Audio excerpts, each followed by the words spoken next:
getting a gentle breeze. So it's the Trinidad Red Force versus Barbados Pride. We're at the Queen's Park Oval in what should be another enthralling encounter between these two teams. The news is that Trinidad and Tobago, they've won the toss and they have elected to take first strike. And the two batsmen coming out in the middle as the players are already out. Jangoo is going to take strike. And together with Vikash Mohan, remember Vikash Mohan made his debut in the opening round and in the very first ball went for a catch, split the webbing on his finger, never batted. And so he's getting that opportunity to take a knock today, and we'll have to see how he goes. I'm Colin Murray. Good morning to you, wherever you may be. Alongside with me is Joel Manning. Joel, interesting encounter, but both these teams coming off defeats. Barbados, somewhat surprising. Trinidad and Tobago not playing well against Guyana. Good morning, Colin. Good morning to all of our viewers out there around the Caribbean and around the world. It's definitely a pleasure to be here back at the Queen's Park Oval for what you call another exciting encounter of West Indies Championship action. Both of these teams will be looking for points. Disappointed that they would have, not done so well in round 3. But here's round 4. Yep. It is going to be Akeem Jordan to start. So 3 slips on a gully as that ball, you could see the ball pitching and just leaving the left-handed Jangoo and allowing it to go through. Jangoo, of course, opening for the first time. Trinidad and Tobago, they've tried a numerous amount of openers without success. Jeremy Solozano has lost form. Then young Simmons, Keegan Simmons has come in. He's also lost form. So it's another new opening pair. And Jangoo, who's been batting well, but has been batting well down the order, is getting the opportunity to open. No ball called. So Trinidad and Tobago, first run on the board, but not off the bat. Courtesy of Akeem Jordan just overstepping. Yeah, as you mentioned, interesting times for Trinidad and Tobago Red Force, who have indeed been switching and swapping and trying to get, I guess, that combination at the top right across the 6 innings. They've had 5 different opening pairs so far. This now makes number 6. Yeah, they experimented in the first game when Mohan couldn't bat. They used Carey Pay in one innings. Then they used Mohammed, which I just didn't see the sense in that. I could understand if they were going in as night watchmen, but certainly, not to open an innings with a brand new ball. And I don't think that experiment worked at all. When you had people like Jangoo and Tion Webster in the team, but that's a beauty. Loud appeal goes up. Not out, says the umpire. Now the Barbadian players can't believe it. They're looking at the umpire, then they're looking at Jangoo, and that ball it definitely left him. Now whether in him pushing forward, Joel, whether he got a little bit of a tickle, one would not know, but it was a lot of movement from Jordan.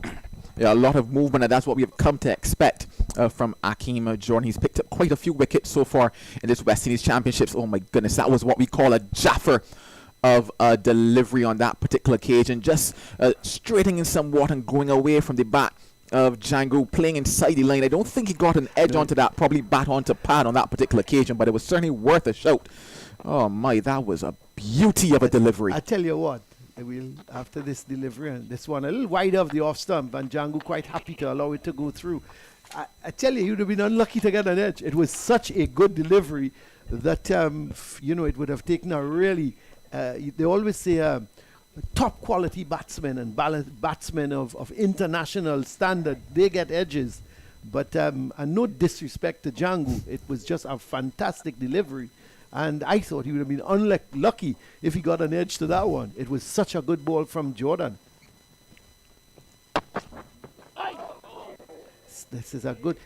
He's coming round the wicket, Joel, which, I'm not too sure I like that from fast bowlers in terms of when they're now starting up. I always believe go over the wicket, send the ball across the body of the left-hander. But he's doing it. You're looking at Jordan. His line has been perfect. His length has been good. It's a really good start from him.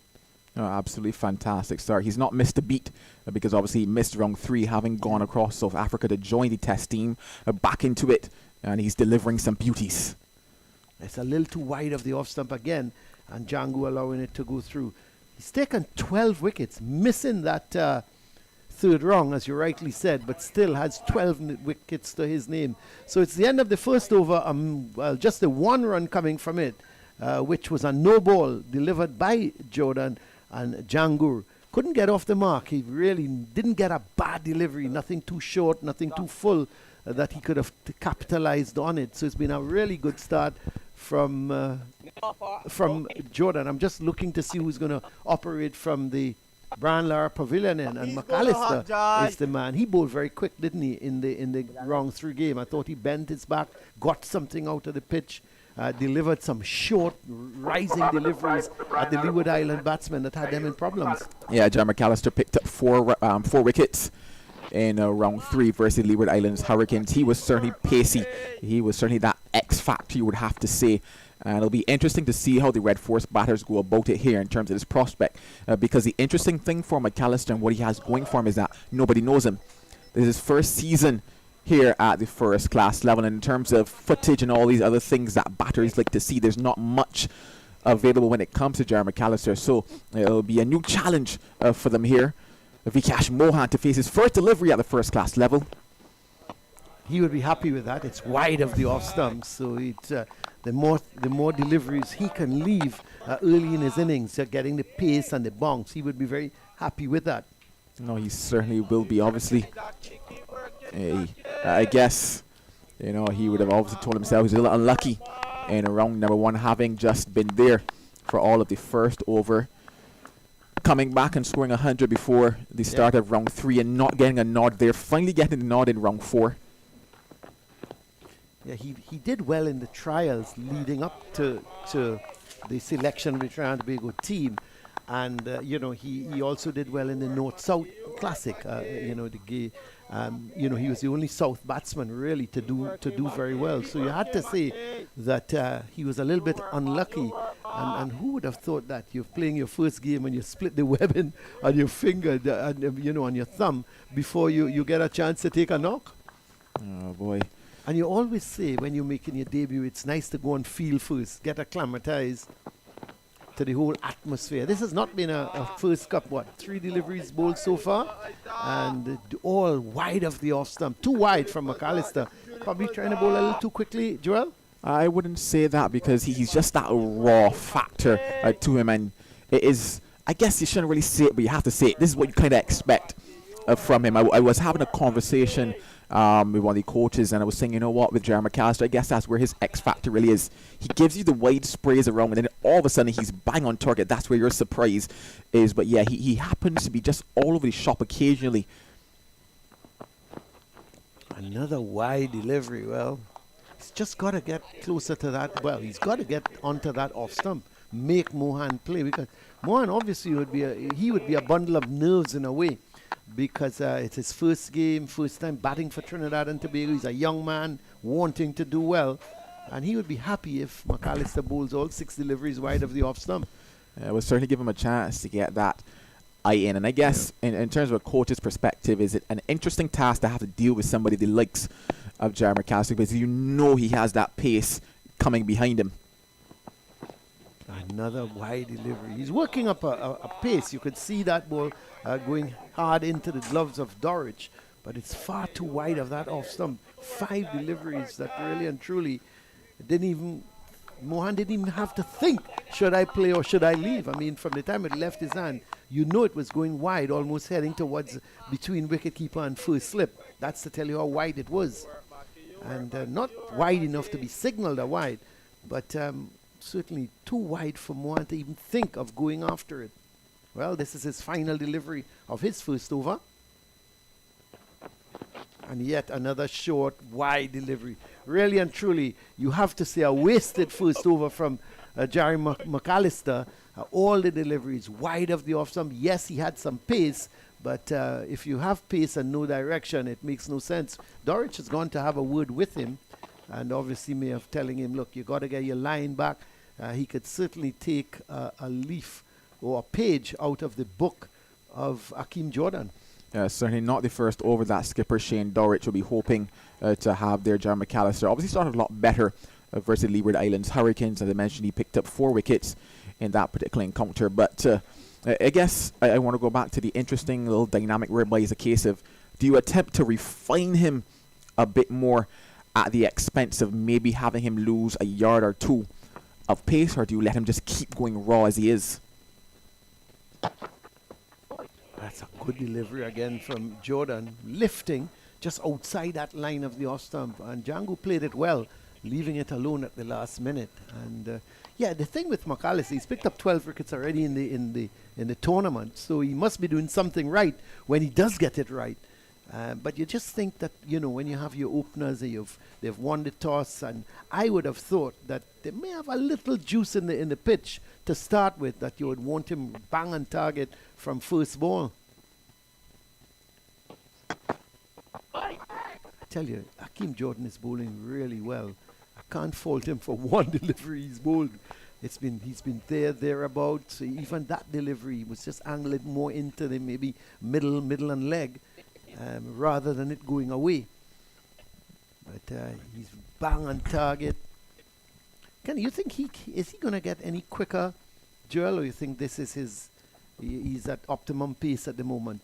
When I say not, I don't mean here. I mean it's career-wise. I think in terms of Jordan, yes, I guess I would have to. He has it on a string right now in terms of how he's really controlling, and that's what he has. That's what Jordan offers you, that bit of control.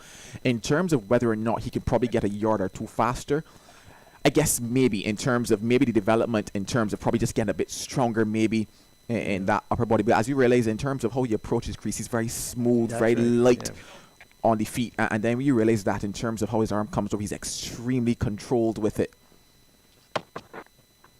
So maybe, yes, there is the potential in terms of his development to maybe get a yard or two quicker.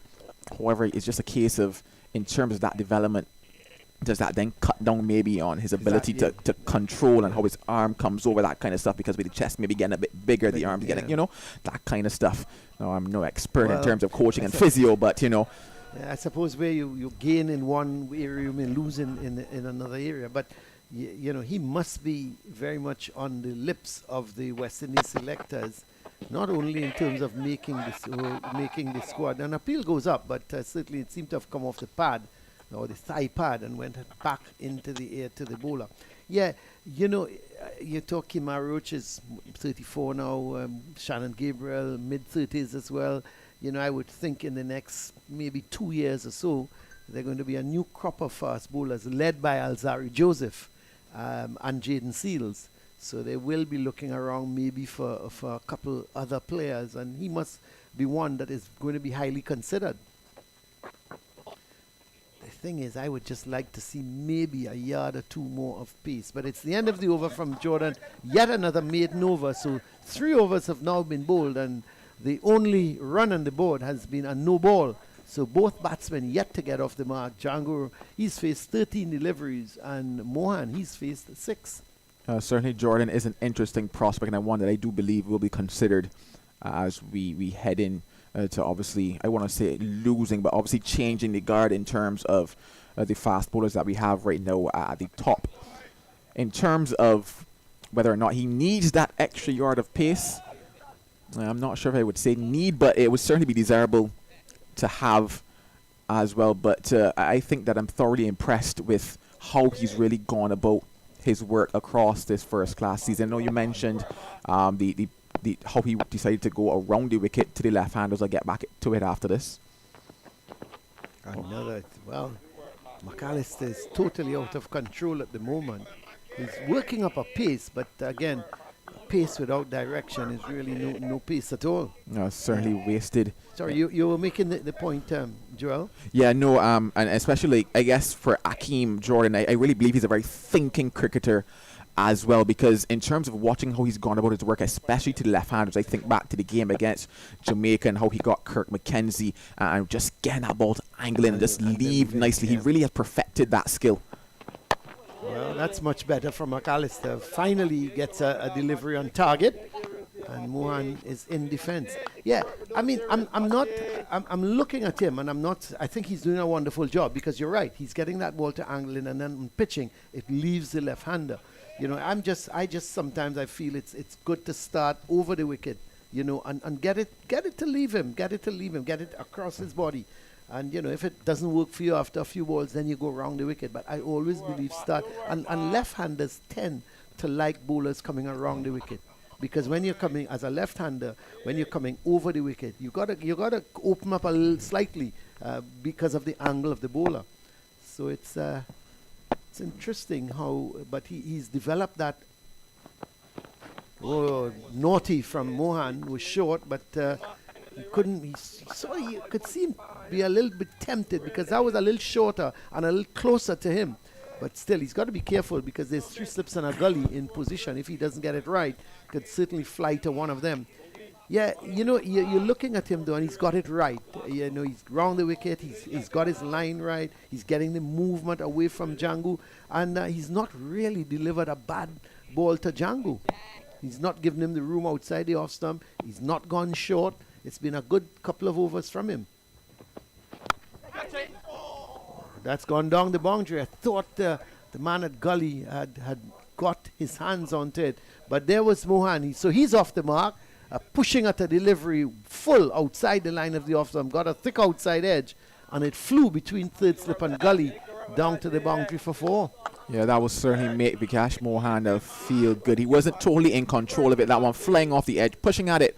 But what will make him feel good is the fact that he's off of the mark. His account is rolling here at the first class level. First runs off the bat as well for the Trinidad and Tobago Red Force. We're now into over number 4. I've gone too wide again from McAllister.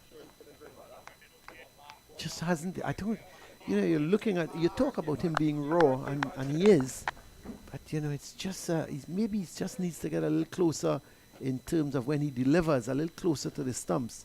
He goes very wide of the crease, and almost that ball is almost just pitching and going further away. He's opting to get some pace here. We see the man at third slip. He's gone a little squarer, almost to a fourth slip. He's gone a little closer to gully.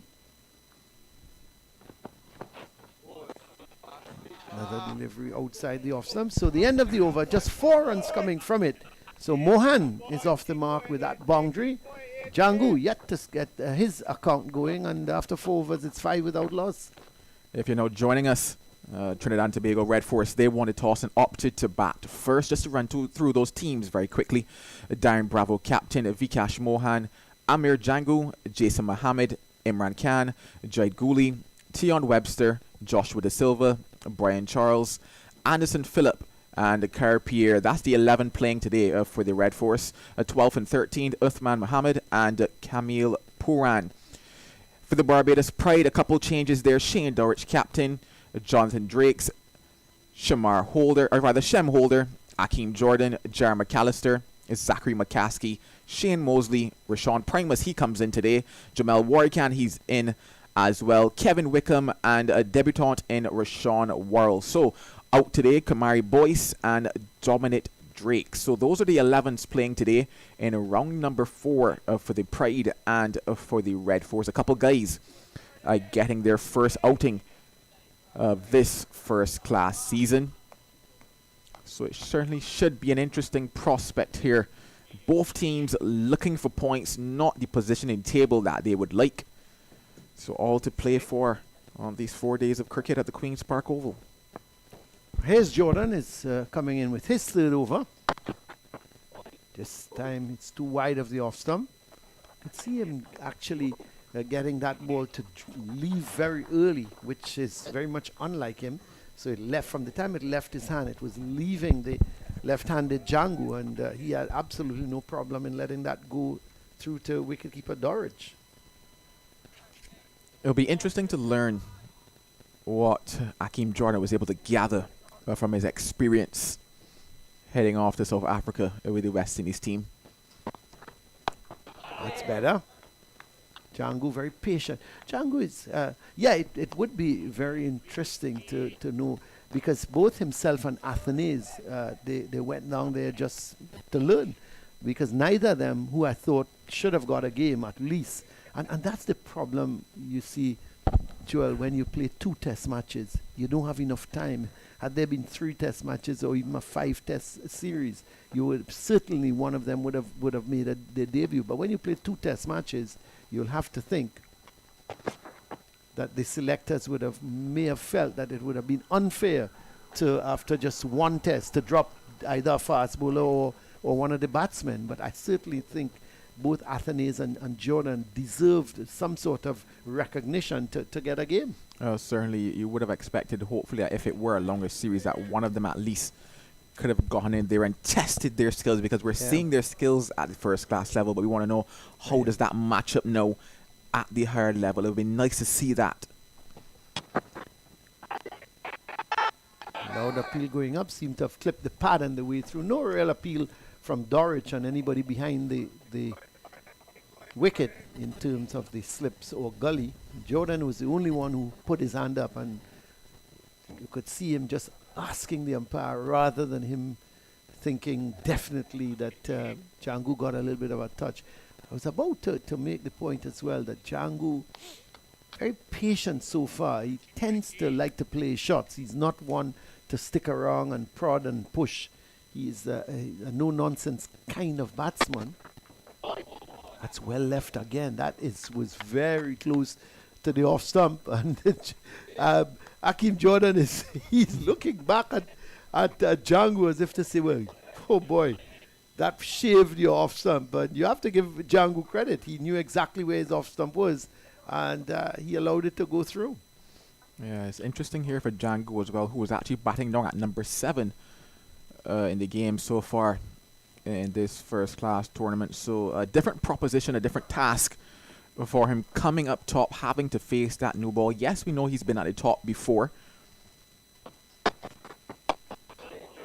but obviously having spent some time down there, you almost say you would get acclimatized to the type of role and type of innings that you would play, especially in that last match versus Guyana, the end of 5 overs, 5 without loss. But I was thoroughly impressed with how he went about things on that last day. 50 not out from 128 deliveries, and I happened to be on commentary there, and I was saying, you know what, in terms of milestones and landmarks in a situation and a scenario like that where 200 plus runs are required there in a session and a piece, that is not, you're not going to get that on the last day there. And it was really about spending time at the crease, the occupation decrease, and thinking about the landmarks. They really matter. That was secondary. It was still nice to see him get to the 50, but I was impressed with the 128 balls that he faced. I believe he only maybe offered maybe 1 chance. I think it was a drop chance, I think mid-off or mid-on. But barring that, how he went about the innings, how patient he was, and how he constructed it, it was impressive. I would like to see if he could replicate that now at the top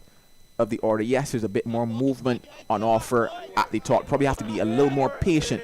But if he can maybe play a similar type of innings, I do believe that he'd be successful, because there are runs in this surface. Yeah, I think when we look back at that innings, as we look at McAllister again, it's another short, wide of the off stump, and Mohan will continue to leave those. Yeah, and that's probably why they've opted to put him up the order to open. Maybe because how he was very patient in the last knock, and he just took his time. But he tends to be much more of a player who goes after the bowling, and plays at the 50 over level, at the T20 level, and it's because of his aggressive nature. And I'm happy to see him curb that so far. And he hasn't decided to take any chances against Hakeem Jordan. Well, McAllister, you have to think that it's unfortunate that he's really wasting the new ball. No, he really is wasting it. Obviously, Barbados Pride not winning the toss, I'm pretty sure had they won it, they would have elected to bat as well, similar to what they did against the Leeward Islands. But they were asked to bowl first, and obviously they know that Jeremy McAllister brings, as I mentioned, that X factor. And so far, he's really brought nothing to do with that X factor other than just being wide of that off stump. So Shane Dorich will be disappointed. Yes, they have 3 slips and a gully, 1 chance, and we saw that chance when the ball was significantly closer to the off stump.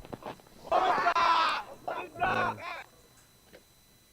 thought he pushed at it and then tried to withdraw the bat, but it appeared that he withdrew that bat a little too late. But no real appeal from the Barbados players. You have maybe 1 or 2 just quietly asking the umpire how that was. Yeah, that delivery slightly closer, but still wide. And Vikash Mohan really could have left that as well. He would have been disappointed with himself had he got an edge on it, because he's just pushing away, no foot movement. He easily left that particular delivery. Runs again and then that's going to run away to the boundary. They're giving chase, but it's in vain. And that ball certainly going all the way there. McCaskey giving chase, but he was getting on top of that. That was a much better shot because he got on top of it. He kept it down and guided it between the third slip and between that third slip. Who is that Akeem Jordan at third slip? Akeem Jordan at third slip, and Zachary McCaskey at gully. You very rarely do you see a fast bowler who is in the middle of a spell feel it at slip. Normally you see him down at third, at fine leg or third man. Well, they've taken the forward short leg out, Joel, which is interesting, and they're going to plug that gap now between the third slip and gully. So you've got four slips now and a very straight gully in position, and they've opted to move the man at forward short leg, and they're taking the mid-on and they're putting him towards almost a squarish, more of a forward square leg. And you know that McAllister is going to bowl outside the line of the off stump with a 7-2 field, and he's also going to bowl short. He's not going to carry anything up to Mohan for him to drive. He's only been outside that off jump so far, but significantly wide. But I like this little ploy here from Dowrich, getting an extra man into the slip corner, because in terms of how Vikash Mohan has played outside that off stump, he's kind of like felt for it. The drive that ran away for four, he was pushing at it. He was a lot more in control of the last delivery that he actually, like you mentioned, got on top of it, but still it was aerial for a certain measure of time. And I guess that's because of the extra pace of Jeremy McAllister. So reinforcing that slip cordon. It squares him up a little bit, but he was looking to get on to maybe work that ball through the onside, and then realized it was a little closer to him than he anticipated, and you could see him just squaring up and pushing it back up along the track. The end of the over from McAllister. He's now had 3 overs, none for 8. Jordan, no doubt, is going to continue. He's had 3 overs, none for 1. And the Red Force, having won the toss and elected to bat after 6 overs, they're 9 without loss. Well, I would say that the Red Force would be happy thus far with how things have progressed for them. No real chances. Would have to say, yes, they got some good deliveries, but you'd expect that on the morning of day one. Good deliveries are expected, but they've been able to negotiate them so far. And as I mentioned, this is the 6th pair, batting pair that have had opening so far. And the highest partnership between Solazano and Simmons, and that was just 38. So they want to get past that here today. Well, finally, he's been tempted to go at a foolish delivery from Akeem Jordan and leaving the left-handed Jangoo. He was driving at it. Luckily, didn't get the edge, but you could see the movement from Akeem Jordan, just taking that ball away from Jangoo, and he was tempted there, Joel, to go for the drive. Yeah, full, and actually, you would have to say wide also on that occasion. Jangoo telling himself that he could probably, access that cover region, which is extremely open. I guess that's where the temptation is. Yeah. But you have to think it not a good shot, because it was just right. And they said this time they go up, not out, says the umpire. Well, the Barbados players are absolutely certain that Amir Jangoo got an edge. The umpire is not. And you could see Akeem Jordan in the face of Jangoo, and obviously saying to him, come on, you edged that. But batsmen don't walk again. They tell you straight, the umpire is there to do a job. Let's have a look at it. Yeah, Akeem Jordan bang on the money there again, realizing that Jangoo wants to get out onto that front foot and drive, and he's giving him that on that particular occasion. I don't think there was an edge there. They were convinced. Yeah. Wicketkeeper Dowrich running forward, so too was the man at second slip.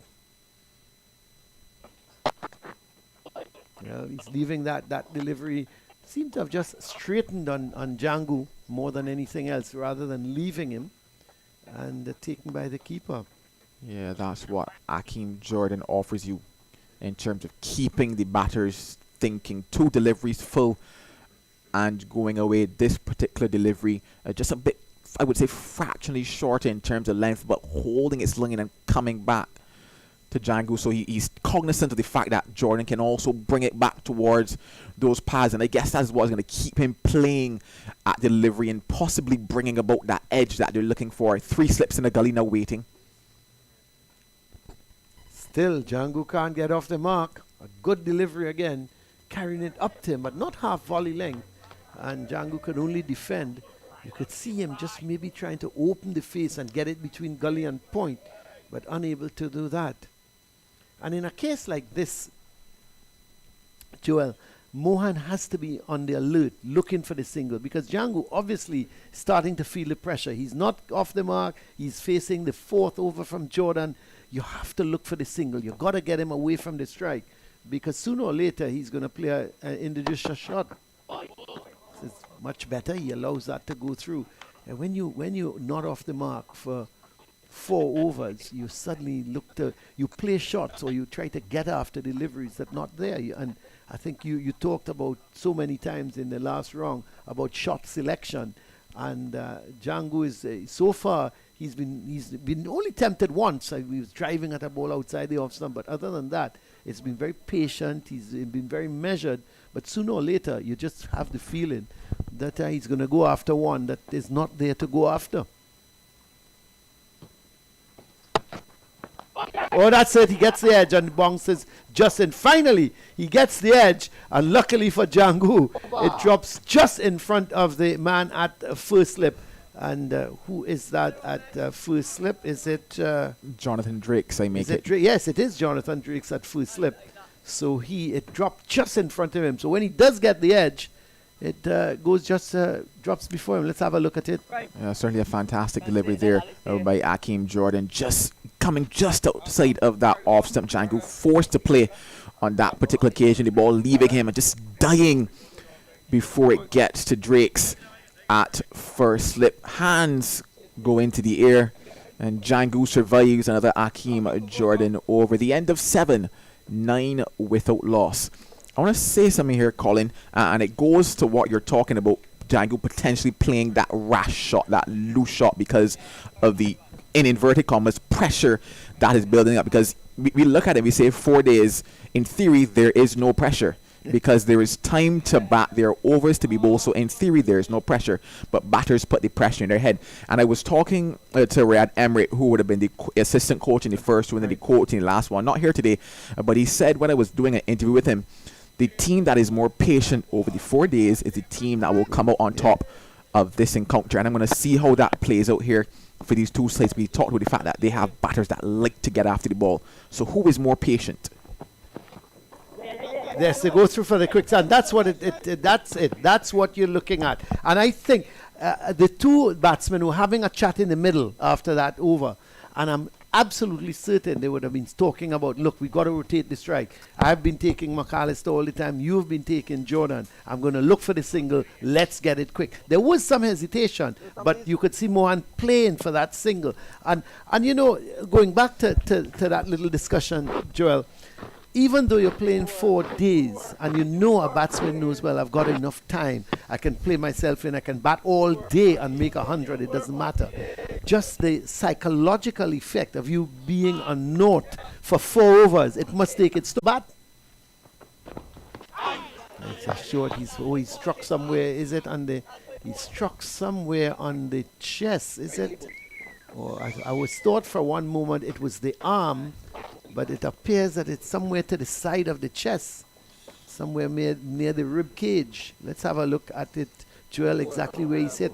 Sharp rising delivery from Jeremy McAllister. You probably have to say that his first one that he's gotten on target for the morning. Bowling his first delivery to the left-handed Jangoo, and that was certainly say if you want to get it short, get it up, and that's actually flush onto the elbow of Jangoo. So that is going to swell instantly because really there's no meat there at all to brace for that impact. So that could be a very jarring moment there for Jangoo. But as that's where I thought he was hit first in the elbow, the way he went down.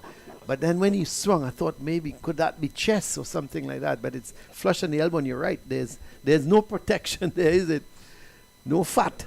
None at all. Jangoo will feel that today. He will feel that tomorrow morning as well, regardless of how much ice he puts onto that. What I want to say, though, is that I hope that there's no damage done to him. And I actually see the physio there potentially saying that they're going to have to allow Jangoo to go off the field and retire hurt on this particular occasion. But you always know that with that new ball and Jeremy McAllister having that additional pace factor to him, he would have probably preferred if it was Akeem Jordan that hit him there.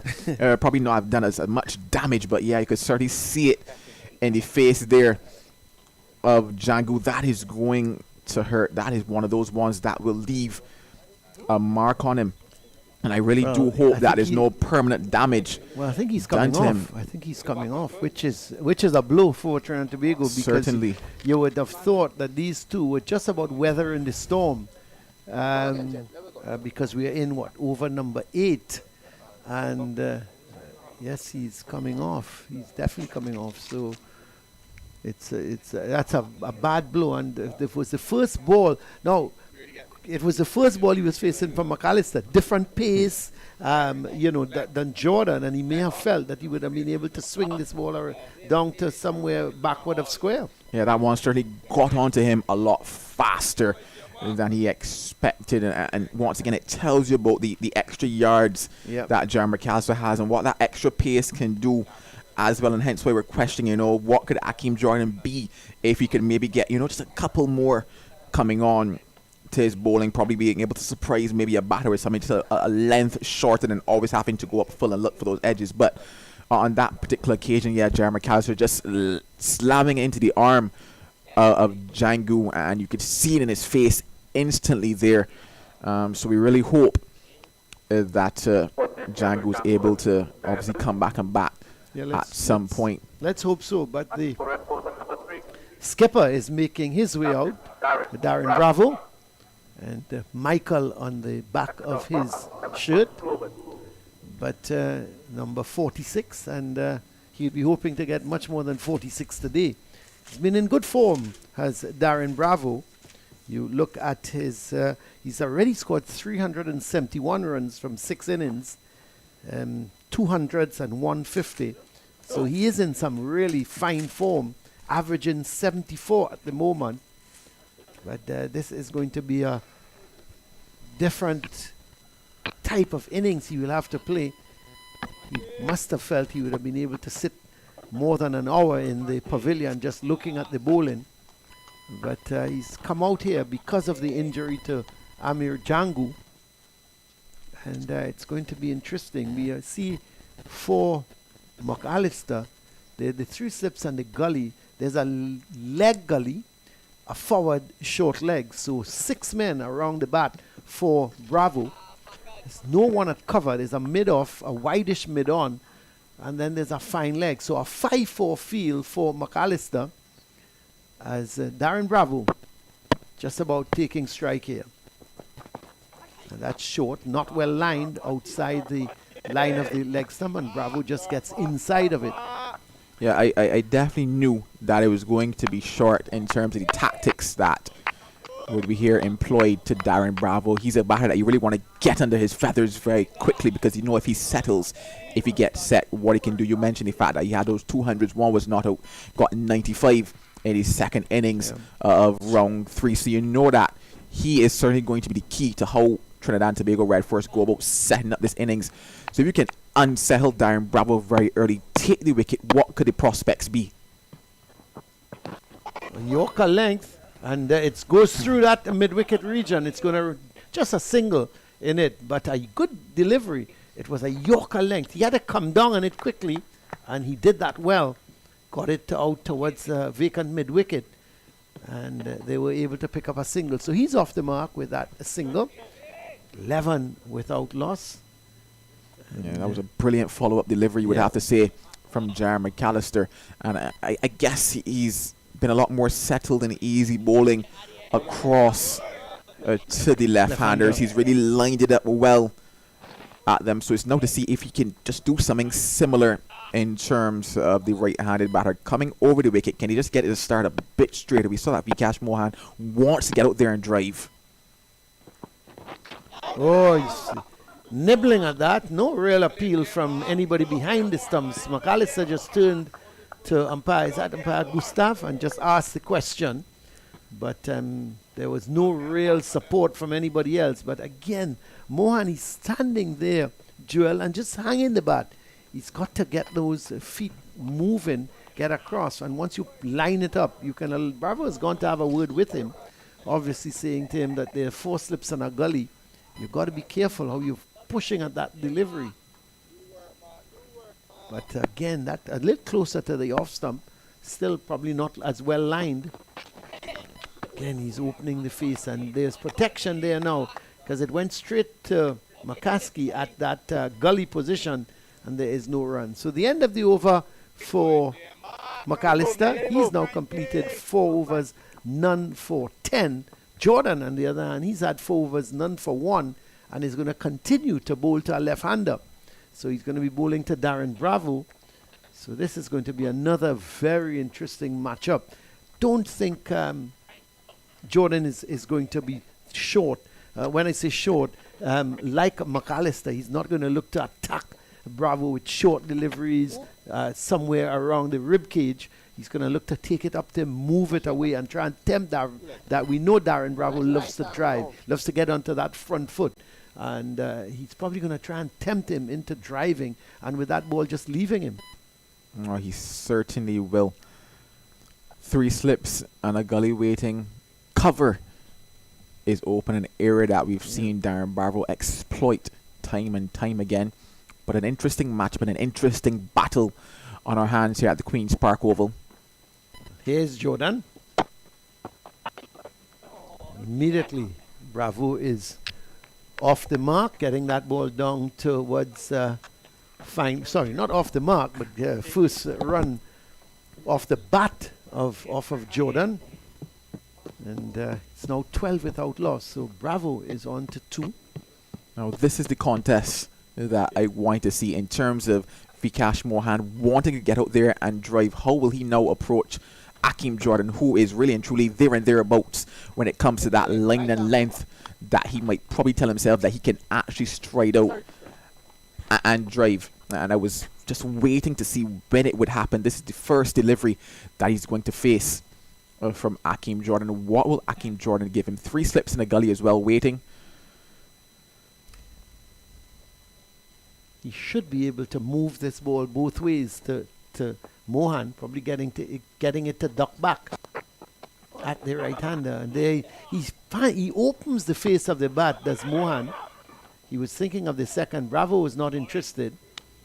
And again, we see Mohan just he looks pretty comfortable, except when he tries to play those short deliveries outside the line of the off stump. He's again just fanning at it. But other than that, once it's on the body and short, he's opening the face of the bat and guiding it somewhere between point and gully.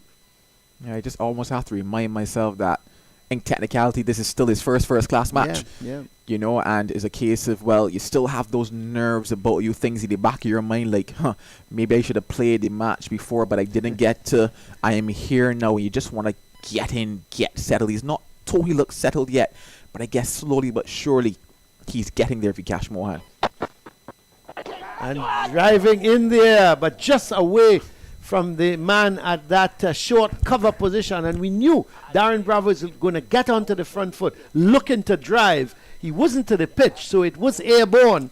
But luckily for him, the direction of it was good because he was able to just get it away from the man there at the cover region. That's Shane Mosley, who is at cover. But we always said, Joel, that once it's there to be driven, Darren Bravo is, and obviously he feels good about his batting. Bravo, he's in form, so he's going to look to take on Jordan, anything that is sort of even pitched up close to him.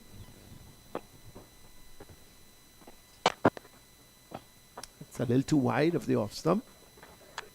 Yeah, a little shorter there in terms of length on that particular occasion, but you see, that's what Bravo can cause a bowler to do. Just take it al back of a length now, because he knows if he over pitches, Bravo is going to the drive. Now Mosley has come, in my view, he's come a little shorter, doesn't he?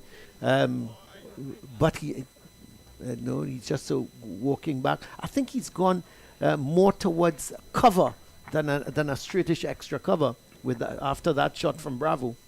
And that's a little too wide again and too short. First bad couple of deliveries we've really seen from Hakeem Jordan. And I guess it's on the back of what would have been the first positive shot played against him as well. But I think as a bowler, that's what you want to see on the morning of day one. You want to see batters striding out there and looking to drive you. Bravo was at no point in time in control of that shot. I would look to feed him that as well, because you often say sometimes it's your strong shot is the one that brings about your demise. Oh, that's a good delivery. Really a good delivery. Seems to have straightened on him. A little closer to the off stump, and Bravo was committed into play. And there's that gap between, there's no one at a straightish mid-off. And you could see Darren Bravo looking to play that ball through the offside. And was a good delivery. Just, again, not full enough for the drive. And it tempted Bravo into the drive. The end of the over from Jordan at the end of it. Tobago, they are 17 without loss, and if you now join us, they haven't lost a wicket, but Amir Jangoo had to retire hurt, was struck on the elbow from McAllister, and he's gone off, retired hurt without scoring. So Bravo has come in, and he's on 6. Mohan is on 10. After 9 overs, it's 17 without loss. McAllister is going to continue. Nice sunny conditions. The sun has really come out now. It was a little bit overcast in terms of no real threat of rain, but certainly the sun wasn't out at the moment. It's certainly blazing out now. That's a better. McAllister now starting to settle down, getting a little bit more on line and length now to the right-hander. I was just short of a length. He's not going to take it up at all to Mohan. And you're not going to see Mohan on driving. There's just 2 men on the onside, which is that forward square leg and a man down at fine leg. So he's going to concentrate on the off stump, and I would think even if he goes to the offside, he's been back of a length, but if he's going to bowl outside the off stump and carrying it up, he would feel he has some sort of protection on the offside in terms of a wideish mid-off and a back on a point. That's better. Well played from Mohan, just getting out of the way.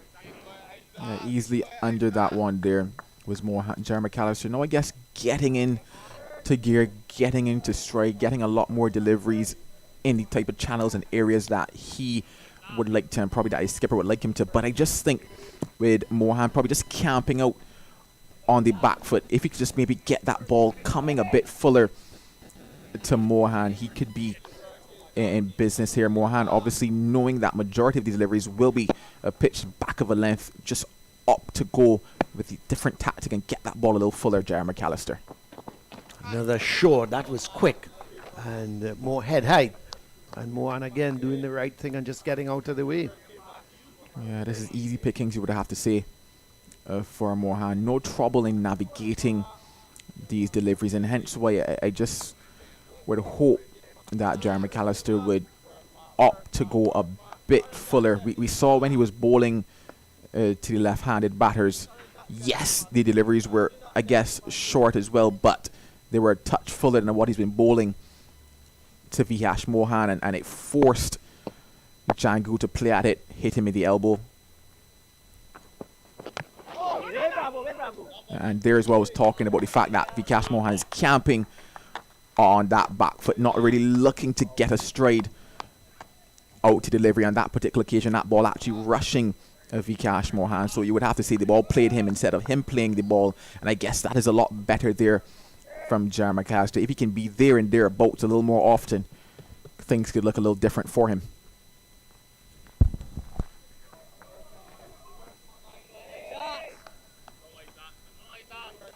So McAllister in his 5th over, none for 10 so far, operating from that Brian Lara pavilion end.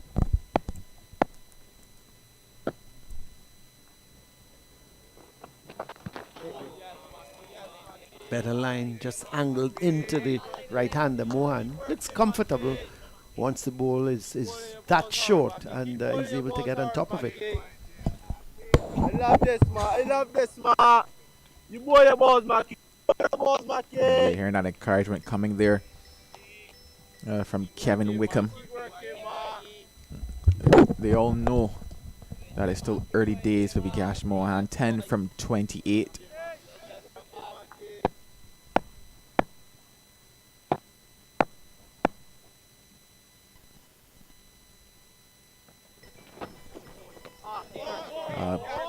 Good take down the leg side to end out the 10th over of the morning after 10. 17 without loss. Just straying there was Jar McAllister. You would have to say that the over he bowled before this was a better one. And you have to question how many more does Dowrich give to McAllister. We do know that quite often he uses him in short bursts, so usually gets maybe 4 or 5 at max. So he's now bowled 5. And the question is, who do they turn to next? As we look around, Shamar Springer has been left out of the side. He's actually been left out of the 13. And Shamar Springer has been at bowler as usually bowling first change for the Barbados Pride. But obviously, you would have to think that with the batting form that he's had, Barbados Pride opting to leave him out. They've gone to Rashawn Primus. It's too wide of the off stump there as Jordan starts a new over, and there's Bravo just allowing it to go through. I'm looking through the team. You've got Shem Holder, the off spinner, then Primus and Warrican. Not sure if they're going to go to spin this early. And they may very well get Primus in for a couple of overs, and if nothing happens, then they may very well turn to the off spinner. Yeah, it's an interesting task that they have on hand. They also have the debutant in Rashawn Worrell as well, who is, I was going to say a medium pacer, but I would give him credit to say a medium fast on this particular occasion. But yeah, they also have him. Is he more of a batting all-rounder? And he may. Yeah, I would think that they may very well. Well, they got to get a wicket. They got to try and break this partnership, and obviously the main man, Darren Bravo, he's been the stalwart in terms of the Trinidad and Tobago batting. If they can dismiss him early, they may very well think that they can get this Trinidad and Tobago Red Force team out for under 200. And possibly indeed, because the batting really hasn't clicked. That's right. In totality across this first class tournament. Hence why I want Akeem Jordan just get that ball full again to Bravo. Oh, that's a beauty. That's a beauty. Pitching and leaving him. We've seen him bowl deliveries like that to Jangoo, and now he's done the same thing to Bravo. But you're talking about the Trinidad and Tobago batting, really and truly. Let's have a look at that replay. Certainly brilliant skills on offer again from Akeem Jordan. Just get that to angle in first up and then just hold its line. Bravo playing inside of it. So you'd have to say that he played it well also, but good cricket all around, good skills shown and good bowling by Akeem Jordan. I think what we've seen, Joel, from the Trinidad and Tobago batting lineup, it's inconsistency, and that's the big problem. You look at some of the figures. Jangoo, he's had 203 runs from 6 innings, averaging 50. He's had 250s. Then there's Jason Mohammed, who's also had 250s. Then we've got Imran Khan with a 50, Terence Hines. But the problem is they're doing it at different times, not as a team. So they're not getting scores of 400 and 350. They're getting 250 or 200, and one or two of the batsmen coming good. They're going to get an easy single here. Funny enough, what you mentioned then goes back to a lot of what we talked about also in that Leeward Islands encounter and how you really go about setting up these totals. And really and truly, if you could get 2 solid partnerships, that's where it happens. And 2 partnerships requires 3 batters. That's right. So you realize that when you just have the one firing, all of a sudden you get to that 200 mark, you miss your batting points because you haven't gone past 250. But had there been those 2 partnerships at minimum 100 between them, that's 200. And the remainder of your batters don't necessarily have to do as much of the lifting. Even though you want them to lift and do their job, it becomes just a little bit easier to get to 300 if you could get those 2 partnerships going. That's right. Well, it's going to be the right-handed Mohan facing the final delivery of this over. And Jordan going just a little too wide of the off stump, and Mohan allows it to go through. So the end of the over, the end of over number 11 as Jordan. He's completed his 6 overs, none for 8. And it's 18 without loss, the red force. Mohan is 10, Bravo is on 7. And is there going to be a change of bowling? I think McAllister is going to, they're going to just give him a breather. Very well, Primus. It looks to be Primus is the man. So they're sticking with their medium pace. We are not going to see spin at this point in time. So Primus is going to operate from that Brian Lara Pavilion and replacing McAllister. You just had to think that McAllister was at the end of his legs on that particular occasion, because he's that bowler that gives you everything in his spell, and obviously Dulwich will want that at some stage if he's required, that he can actually come back a little later, and that is where you have to say you have to balance it with somebody like Jerry McAllister. You give him the burst up front, and then you let him get the rest, let him get something back into his legs, so that he could probably give you another burst, whether or not is just before the luncheon interval or directly after that luncheon interval. But Rashawn Primus into the attack now. This is his first game of the West Indies Championship. Well, he's bowling with just 2 slips and a gully, so it's not as quick, obviously, as McAllister. Oh, that's a no ball signaled by the umpire. It was wide and high outside that off stump, and obviously seemed to have slipped out of the hand of Primus. That was what we call a mare of a start. And I don't mean a horse, I mean a nightmare there from Rashawn Primus. He's had 14 games at the first class level, picked up some 33 wickets. He will know that he could start a lot better than that. And he's not that express pace, but he hits the bat hard, does Primus. There's a shot. It's in the air, top edge. It's going to be out, and it's taken. So Primus has done the trick here, and Darren Bravo stands there. He can't believe what he has done.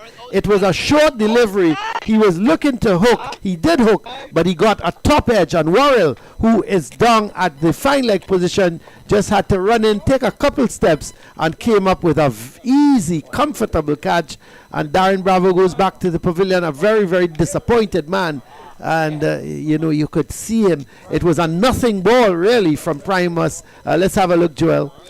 Yeah, just I guess we'll call it was back of a length short, but like I said, he maybe gets onto you just a little quicker than you expect. That one hitting the top edge of the bat of Darren Bravo, and the debutant in Rashawn Worrell takes an easy catch, so that will bring his confidence up. Primus, he said he picked up 33 wickets. That is now wicket number 34 at the first class level. The big wicket, that is, of Darren Bravo. He goes back for 7. The score 19 for 1. So the players are going to just be refreshed, because it's going to be the refreshment break. So they're taking it at the fall of the wicket of Darren Bravo.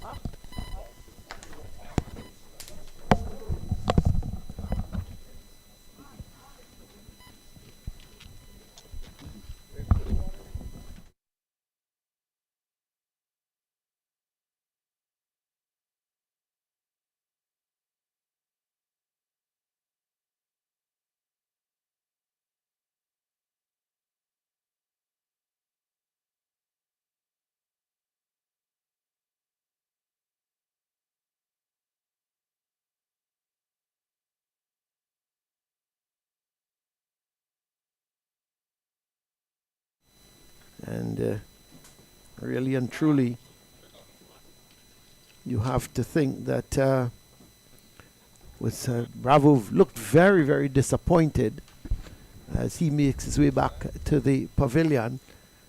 And Jason Mohammed has come out to replace him, the right-hander. So we have both men now will be right-handers at the crease. That's Trinidad 19 for 1. As I said, good morning. We have a change here in the commentary box with the departure of Darren Bravo. Joel Manning, he is departed as well, and coming in is the man out of Tobago.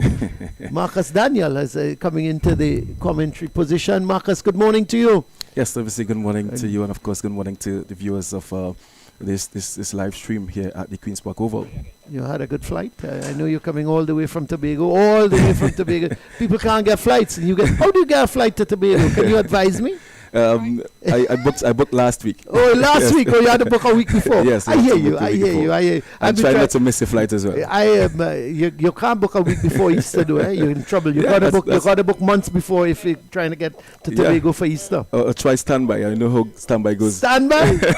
Oh, boy, you might be standing by all day if you're going to Tobago trying to get at Easter weekend if you don't book weeks in advance, which is such a pity because you wish that if you decide next week or that you want to go Tobago for the Easter weekend, it's right there. I feel you should just be able to. It's not. I don't want to make it sound like if you get jumping on a maxi, but it should almost be like that. But I suppose they will tell you the airlines don't work like that, and they will give you a long reason why you can't just call today for tomorrow, and you're on and on. But you can't even get flights to go Grenada and Barbados as easy.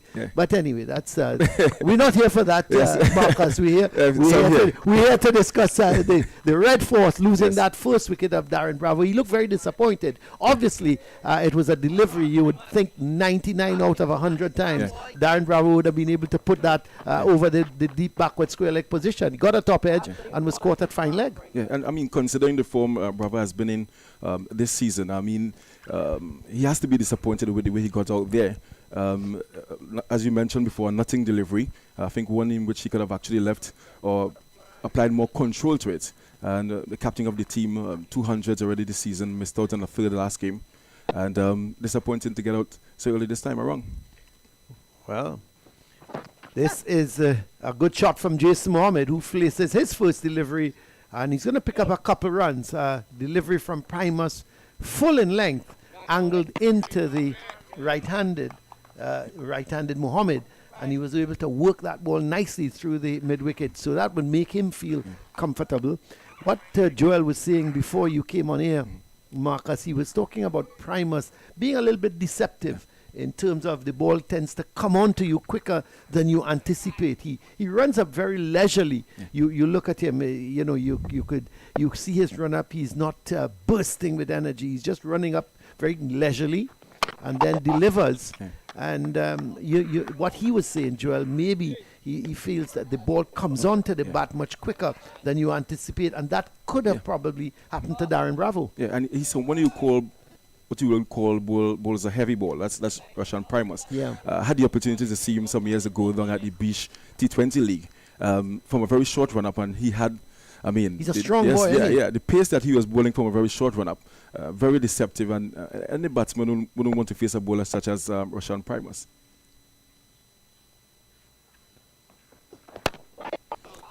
Well, that's a better delivery. Just good line. He's going to bowl like he's operating now with 2 slips and 2 gullies, 2 very straight gullies. So whereas he was operating to Bravo with just 2 slips and a gully. So they've gone a little bit more. They're giving him a little bit more of an attacking feel, just rewarding him with that wicket he picked up. So you could see this more of an attacking feel for Primus. But he's gonna concentrate, maybe just moving that ball away from Mohammed, and that's not the line he would want to bowl, as just angling it down the leg side. He got away with that one because Mohammed should have made contact, but it came off the pad. Yeah, and of course Jason Mohammed now coming to the crease at 21 for 1 into the 12th over here. Russian Primus with 1 delivery in this successful over. Jason Mohammed, no doubt, with all his experience, will of course try to put a partnership here with Vikash Mohan, Trinidad and Tobago, winning the toss and batting. They'll want to ensure that there's no further wicket before the luncheon break. That's a full toss, and again Mohammed missing out here. Should have whipped that away through a square leg. And missed it completely. And let's see, did he get a little bit of a... Nope, the umpire is now signaling byes. So he missed it completely. And Dorich, going down the leg side, didn't take it cleanly either. And they were able to go through for 1 bye. So the end of the over, 12 overs, it's now 22 for 1. Look at the bowling figures. Jordan, none for 8. McAllister, none for 10. And Primus, 1 for 3. The pick of the bowlers there, even though he hasn't picked up a wicket, and he's going to come in for his 7th over, Akeem Jordan. He's bowled really well thus far, Marcus. His line has been good. He's been getting the movement. He's primarily bowled to the left-handers, Jangoo and to Bravo. But what has been so good about him so far has been his line and his movement off the pitch. And no doubt, being selected for the West Indies and making that trip down to South Africa, even though he did not get the opportunity to play, I think that would have done his confidence a world of good. I'm very impressed with his physique. He looks very fit, and that's what we want to see from our West Indies fast bowlers. And on my way down to this Queen's Park Oval, taking in the stream, I heard you mentioned, in terms of the couple of fast bowlers that we have now, the Kemar Roach and the Shannon Gabriel, they are basically on their way out. So it's up to Hakeem Jordan and Anderson Phillips and Jaden Seals to take over the mantle for the West Indies cricket team, the senior test team. That is. I don't know how long Roach and Gabriel is going to go for. Yeah, they were saying that Roach is eyeing 300 wickets, but that's a little way away, and he's not getting any younger. Yeah, and not even that as well. We are not playing enough test matches in that sense. You're quite right. You're quite right. You're playing. I mean, I was making mention to Joel. That I thought Jordan and Athenaeus, had it been a longer series, maybe 3 test matches, 4, they would have got a game. But when you only play 2 test matches, it's difficult sometimes to drop a player after 1 test. Yeah.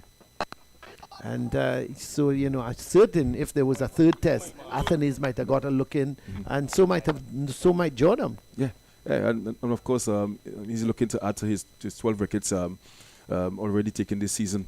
And I'm really happy that these guys are getting the opportunity to go out there and produce what they have been producing at the regional level. So I know for a fact that he'll be looking to get more wickets against this Red Force batting lineup.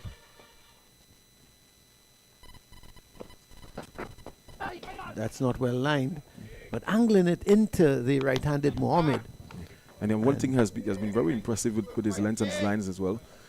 Not straying much Hakeem Jordan. And that's one thing you'll want from your medium pacers. Would you say he's a fast bowler in that sense, or well? I mean, he's not a Alzari Joseph, yes. But he's good. He's good in terms of he's getting the movement. He's got some pace. He's not tear away. I was even making mention to Joel if he thinks he may be able to add a yard. Here's a delivery that wasn't all that timed by Mohammed. Didn't come off the sound on the bat. It didn't seem to come off the middle, more the bottom part of the bat.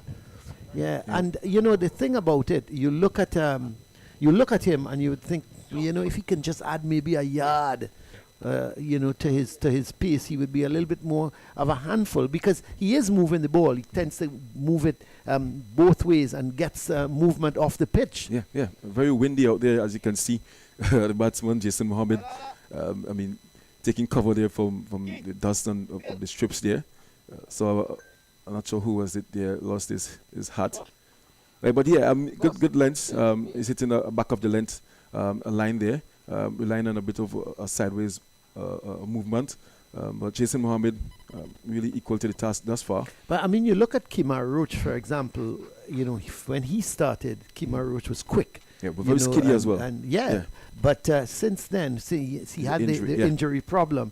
He's now cut down his pace, and what he does accuracy. now is accuracy and his movement has been absolutely brilliant. He's been moving the ball in, away, and that's what has caused the batsmen real problems. But even we talk about on the way out. Here is Jordan again, and Peel goes up. They're going to go through for an easy single as Mohammed was looking to work that ball off the pad. Did he get bat on it? Yes, says the umpire. So and no signal. Yeah. And that one was a bit fuller compared to the previous 3 deliveries. That one was a bit fuller. I think he tried to rush into Jason Mohammed's pads there, but the line was bad. Yeah. And we talk about Gabriel and Roach and the Bayard, but when you look at a guy like Jimmy Anderson, 40 years, it's 41. And what he's doing now, what he's lacks in pace, he's making up for in movement. Yes, indeed. He's got, he swings the ball both ways and has the batsman guessing, and he doesn't seem like if he's coming to the end. And even on pitches that's not suiting, offering the lateral movement, but the end of the 13th over here at the Queen's Park Oval, Trinidad and Tobago Red Force winning the toss and batting 23 for 1. wickets lost there, Darren Bravo. I'm told that we also had a retired. Jangoo yes, was hit by McAllister. Sure, the very first delivery. The thing about it, he was only facing up to Jordan. He was having his problems with Jordan. Jordan was carrying the ball up to him and just getting that movement away. I thought Jangoo was playing him really well. He wasn't tempted except for one delivery, which a little full, and he went after him, went for the drive, didn't make contact, luckily for him. Then the one he edged, it dropped just in front of first slip. But he was having his problems with Jordan. But I thought he was coming to terms with Jordan, because he faced out 4 maiden overs. But you could see him eager to get off the mark. And eventually they had a little bit of a chat. And we'll just further that discussion after this delivery. Mohammed is going to get a single. Yeah, and you could they had a mid-wicket chat, and I was saying to Joel, they're going to look for the single because they need to switch as well. They need Mohan going down to face Jordan. They need Jangoo coming up to face McAllister. And the very first delivery, they pushed for a single, went for it, and the very next ball, the first ball that Jangoo was facing McAllister, a short delivery, and he got inside to pull. And, having faced Jordan, you now come to face McAllister, who is much quicker. I think he misjudged the pace of the bounce. Oh, that's a brilliant ball, but that was very well played from Mohan. He had to come down on that delivery. He was looking to drive, and all of a sudden he realized it was Yorker length. And give Mohan credit, he came down on it quickly, and the ball ran off the inner part of the bat and goes out to square leg, and he gets a single. Well, what a good delivery. And that's a surprise package. So replay a really good delivery there by Russian Primus, and it actually tailed in as well. He played it very well, Mohan. Yeah, and I think that, just going back to Jangoo, I think that's what happened. All of a sudden he was up at the other end facing a quicker bowler, didn't realize the pace of McAllister, went for the pull shot, was struck a nasty blow on the elbow and had to come off. I'm hoping that he's all right, and it's just some ice and that the swelling will go down and he's able to come back and bat at some stage. Do I dare say if needed? If needed. I mean, it's always. Having played the game, it's never a nice feeling having getting hits at that particular area. Sometimes we call it the sweet bone. There's no flesh, it's just straight bone. Let's hope it's okay. That there's not any more damage than just maybe a blow and some swelling. Yeah, and McAllister is very fast. Oh, he is. And he was working. His one problem today, his line. Yeah. He was short. He was quick. He was short. He was quick, but he never got his line right. Yeah. And when you look back, he would be disappointed with his return in terms of not making Mohan in particular, who is it's his second game, but really and truly his first knock at this level. He would be disappointed that he wasn't able to challenge him a little more and make him play at more deliveries. Yeah, and sometimes you want your fast bowlers just to be free, just to running and bowl, but you also want that accuracy as well with the new Cherry. Oh, that's too short and too wide. And Mohammed allowing it there to... Had a swing at it, but long after the ball passed, he was obviously thinking if it was closer to him, he would have probably played that square on the offside. But it was too short, it was too wide from Primus. Bowled some good deliveries thus far in this over. I know his captain, Dorich, will be very happy with his proceeds thus far. Well, he's picked up that prize wicket of Bravo. And...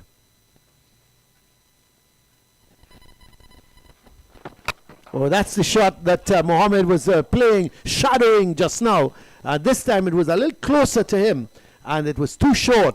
And Mohammed just got up onto his toes, and he hit it over the point position down to the boundary for 4. That's not a good delivery from Primus. He's really spoiled the over with that final delivery. It's 29 now for 1. 14 overs have gone thus far. Mohammed is on 8. Mohan, who's batted very well, he's on 11.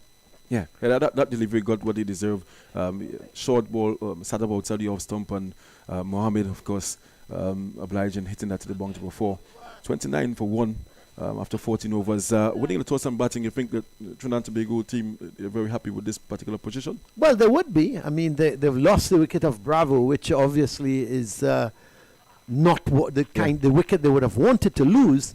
But it means that the other batsmen have just got to stand up now and make runs. We've talked about a lot of the batsmen on this Trinidad and Tobago Red Force team have got starts. Some have gone on to make 50s. But they've not done it as a team and consistently enough. We talked about partnerships. And when you look through this Trinidad and Tobago batting lineup, almost 7 players have scored 50. Have scored 50 in at least one of the innings. Bravo has 200s, but outside of that, he has 150. Jangoo has 250s. Jason Mohammed has got 250s. Imran Khan has got a 50.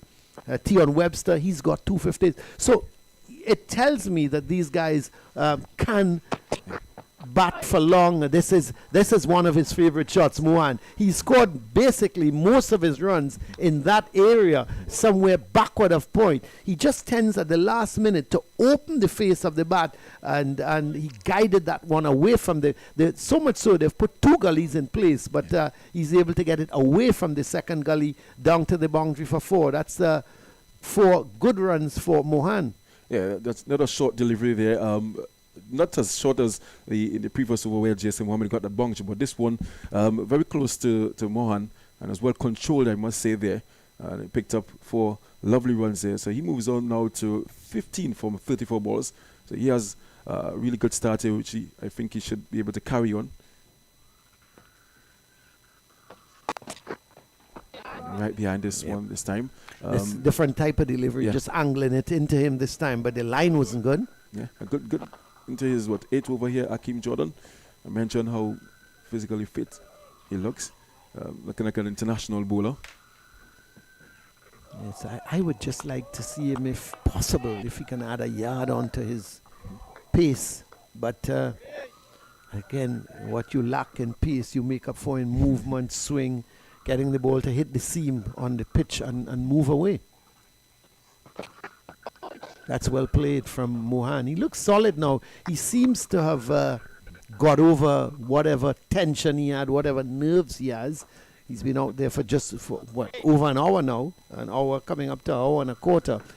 So he's got over that, I think, those initial nerves, and starting to look much more comfortable. Yeah, and into his first match, his first knock off the season for the Red Force. I know that he'll be pleased with this start that he has gotten, and he'll want to carry on for the Trinidad and Tobago Red Force.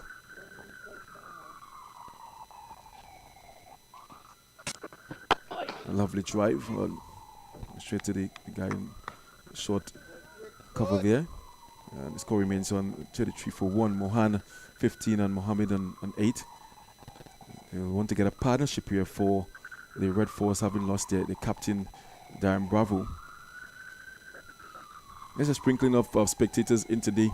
On my way up to the booth, I saw a sign, only $20 to get in. Well, I didn't know it was $20 to get in. Somebody told me admission was free.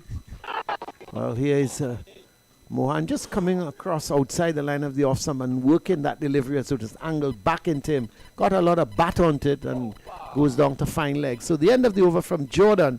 He's now completed his 8th over, none for 13. It's been going for a long while. I thought they may have taken him out of the attack and maybe brought in the spinner, but I think they're holding on to the medium pacers at the moment, and they very well may look to bring McAllister back from the Willie Rodriguez end, Marcus. Yeah, McAllister very fast. He would have gotten that opportunity to open the bowling, and you mentioned that you would have wanted him to be a bit more accurate, and hopefully with the ball a little older, he'll come back and try to do better than that first spell. Well, he's striving for pace, and yeah. He's been, obviously, in my view, he's been told go out there, run in fast and bowl fast. Yes. And nothing is wrong with that. Yeah. He just needs to line it up a little better because he is bowling quickly. But Primus is going to continue. That's what work. That's work down to fine leg from Mohan. Yeah, and McAllister, I remember watching Shannon Gabriel when he just started his career. He was a bit erratic in terms of his bowling, very fast as well. But the coaches in Trinidad and Tobago, they saw his potential. The West Indies, at the West Indies level as well, and they brought him into the academy, and they worked on his accuracy. And you've seen the product over the years of Shannon Gabriel being the test fast bowler.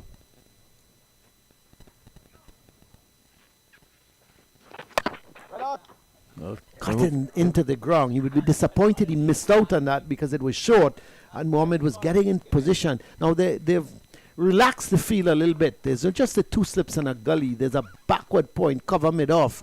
But you could still see Mohammed trying to cut that ball to the left of the man at point. Had he got it to his left, he would have certainly gone down to the boundary. Didn't seem to time it all that well. Yeah, not as well at all. You feel that he missed out on a boundary scoring opportunity there.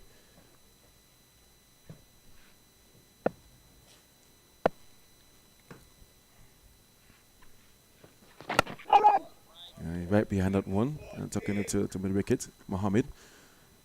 No doubt he want to set himself up for a big score here, Jason Mohammed. He got a 50 in the last game, I believe, in that second inning. Yeah, well, he's not been doing badly from his 6 innings thus far, Marcus. He's got 188 runs with that top score of 79 not out. But just averaging 37.6. He would be a little disappointed with that. He's already had 2 50s for the tournament, so you would want to carry on now maybe and get 3 figures. Yes, indeed.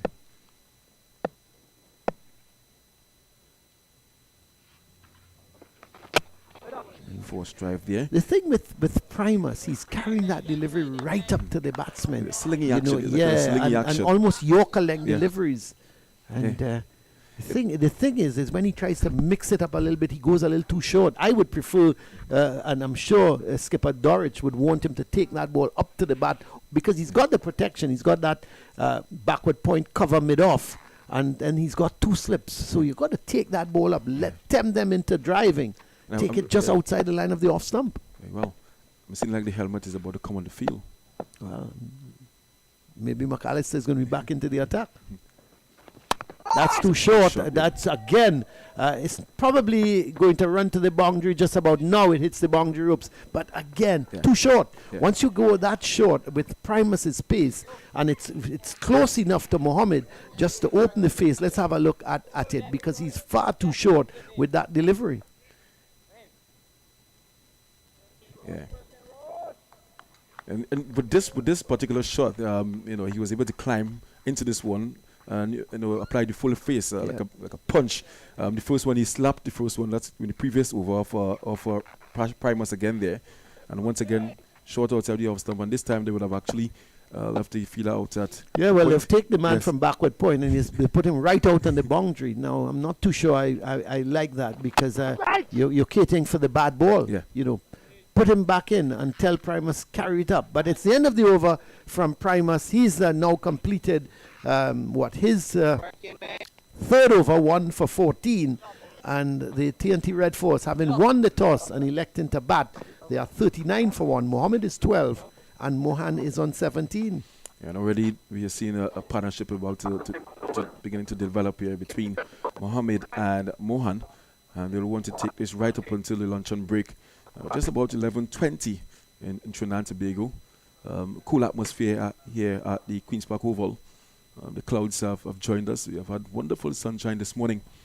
The 4-1 clash here between Trinidad and Tobago Red Force and the Barbados Pride. And we're now seeing spin introduced into the attack. Jamel Warrican. Yep, well, Warrican not being called for the one-day tournament. Yeah. And so he's back here, missed the last encounter, and he's going to operate from the Willie Rodriguez end. So Jamel Warrican. It's going to be interesting how both Mohan and Mohammed will deal with him. That's a lovely shot. A really good bit of fielding. Excellent fielding there in the cover region. The man diving to his right and stopping that was really an excellent bit of fielding. A slow loopy delivery there by Warwick to start, and Mohan eyes lit up there. With excellent feeling. It's actually Kamari Boyce on the field, so he's on as substitute. I'm not sure who he's on for. It was good ground feeling there, though. Yeah, it was excellent. He saved 3 runs for his team. For sure. That was heading to the boundary. A really good shot from Mohan. Looks comfortable now. You could see him growing all the time in confidence, isn't it? So Warwick angling the ball into Mohammed. There's a slip on a forward short leg. Yeah, I saw the guys with the helmets coming on. Yeah, I thought McAllister was going to come from this end, but they opted for spin now. I think they've had enough of the quicker stuff. It's another lovely drive, this time by Mohammed. And the fielder had a bit off in the way of that drive, no run. Score remains on 40 for 1. That's the man making the 17th over. The man making his debut, Worrell. Roshan Worrell at that mid-off position. See my dead ball. Anti-climax there.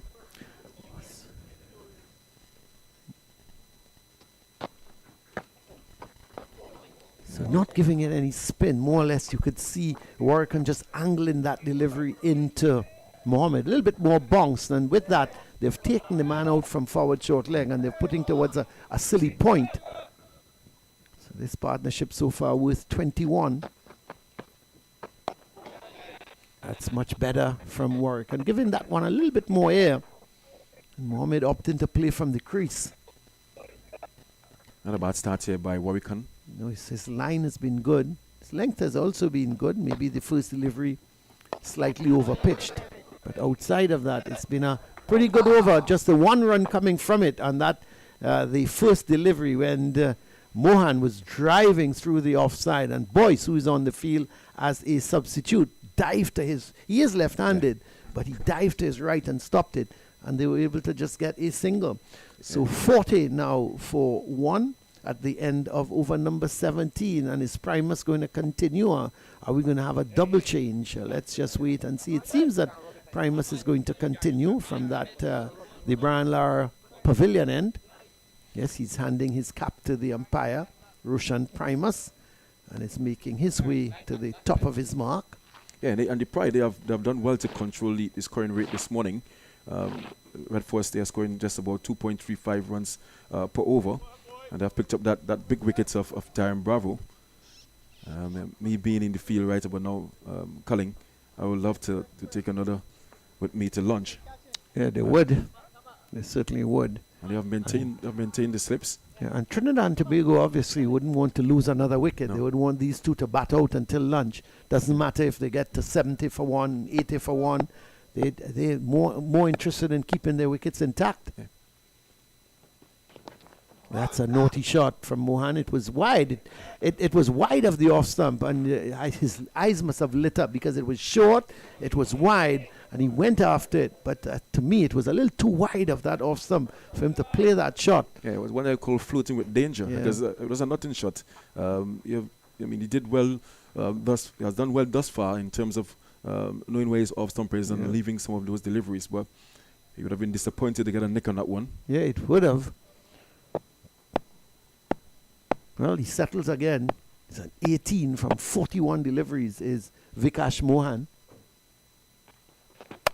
That's better. It's much closer to play that shot. A little bit of a misfeel there at that point position by Shem Holder. And the thing about Primus is he's bowling 2 lengths. If he's not full at the toes, he's short and outside the off stump and offering that opportunity for scoring. But still, I would like to see him just take that ball up to the bat, just outside the line of the off stump.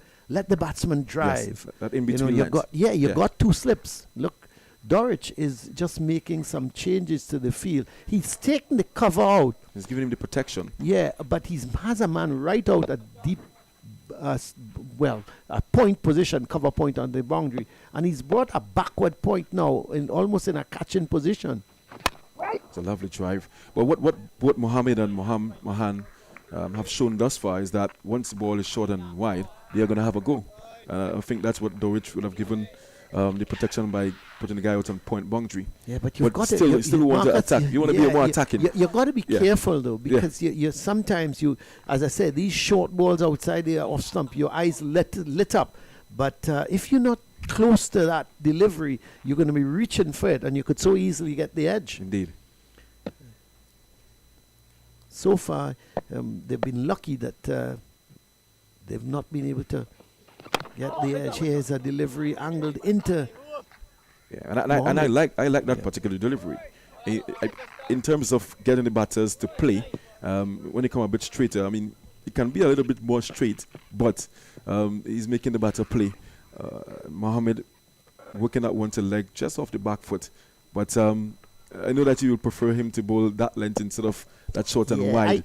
I prefer him, to me, if you got the two slips the gully, you've got protection on the offside, take it up to him. Let him go for the drive. And if you can get that ball just to nip away from the right-hander, he's going to be flirting with danger, especially if he looks to drive. Oh, that's a full toss, really. I think it's going to be called a no ball. I think it should be. It should be called a no ball. Let's have a look at the umpire Gustav. No, it's a leg by. Well, I thought that ball was over the. I thought that was somewhere over the chest.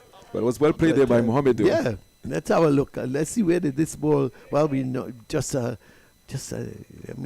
getting where Mohammed played. I would have loved to have seen when the delivery came from Primus, where it was. It seemed to me to be above the waist, but umpire signals are like maybe it struck him somewhere on the thigh pad. Yeah, and that's the thing about those slingy bowlers. Sometimes it comes out the wrong way. That's right. This time he's just outside the off stump and left alone there by Mohan.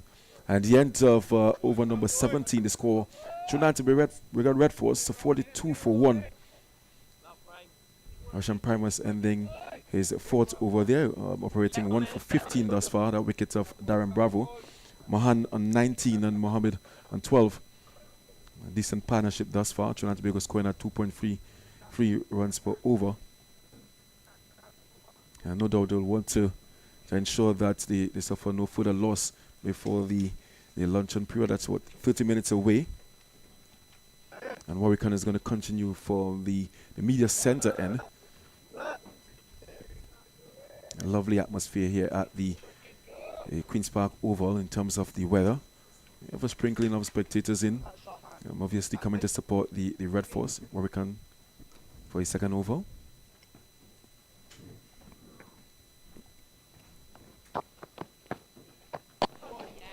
And Mohammed right behind that one. A good lines and line here by Warwick.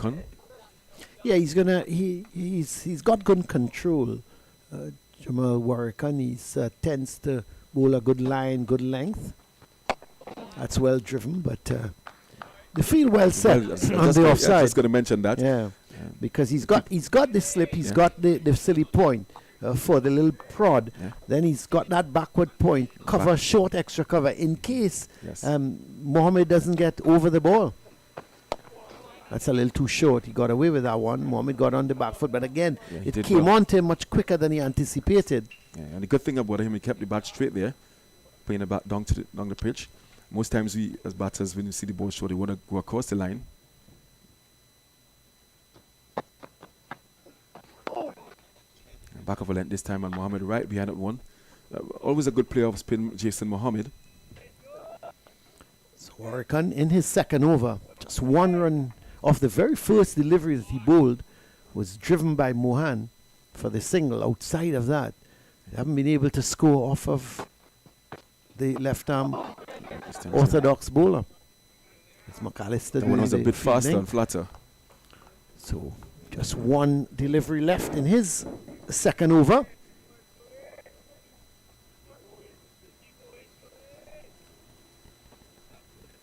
As Mohammed settles again.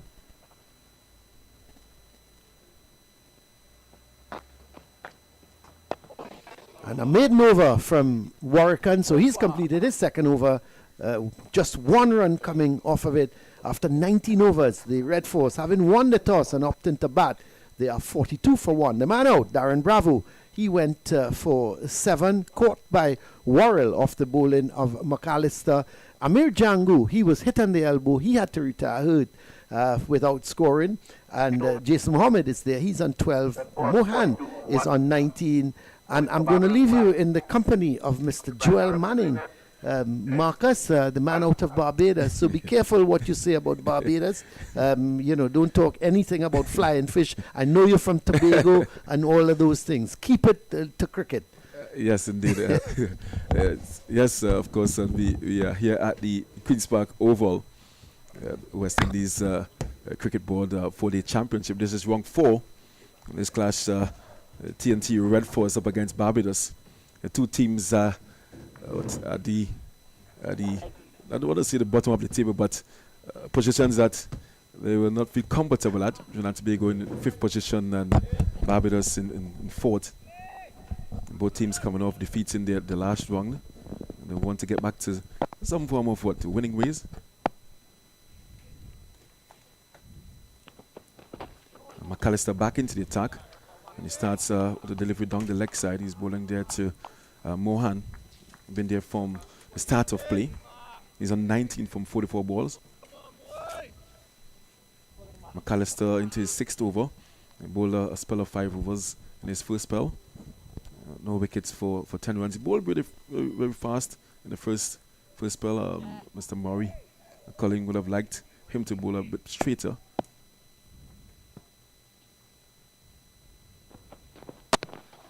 Short delivery, Manning. Good morning to you. Good morning, Marcus. How's everything going so far for the morning? Oh, yeah, I'm delighted to be here. This is my commentary debut. Yes, I want to thank the guys from Cricket 360 for the opportunity. Like what I've seen so far from both teams, despite the loss of Darren Bravo, I think Mohammed and Mohan have done well to put together a nice partnership here. You would certainly have to say that the Barbados Pride bowlers haven't necessarily challenged them as much as they probably should have this morning. McAllister back after bowling a spell of 5. Straight.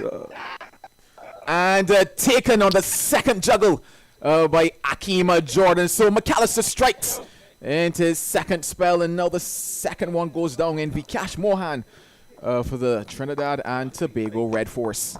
Now that's a brilliant delivery there by McAllister, and I think had Colin been on air here, he'd have been delighted with that delivery. Pitch just on off, and there was Mohan pushing or feeling for that one and taking the outside edge and taking on the second chance there by, I'm not too sure who was that in first slip. By the end of Mohan, bowled by McAllister and caught in first slip.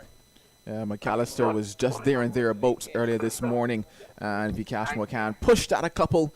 Missed the edge in that first spell, but this time it takes the edge on Akeem Jordan. He doesn't drop too many in that slip cord, and a bit of a juggle, a bit of a bubble, but in the end, he's poached it.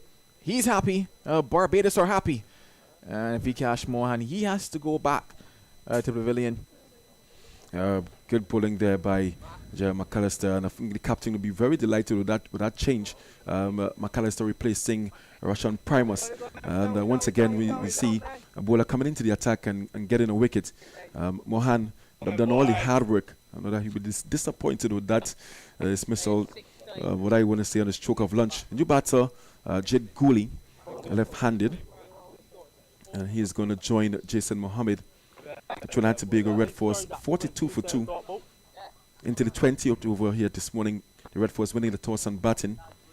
We lost the captain Darren Bravo, and now Mohan on the stroke of lunch.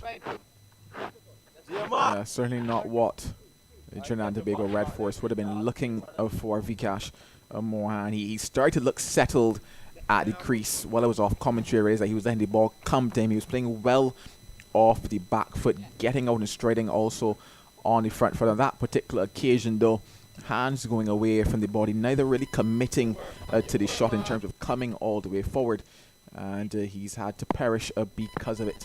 Jangoo, the new batter at the crease. Good delivery, good start here by McAllister in this spell. With the new ball, it's a bit short and outside the off stump, not allowing the batters to play at most of the deliveries, but there's a really good start here. And Jangoo in at 4 here for the Trinidad and Tobago Red Force. He'll want to get a score. And McAllister, I think, doing the business here for the Pride. And for his captain, Shane Dorridge, in for his second spell. Delighted with that start. He has some pace, no doubt.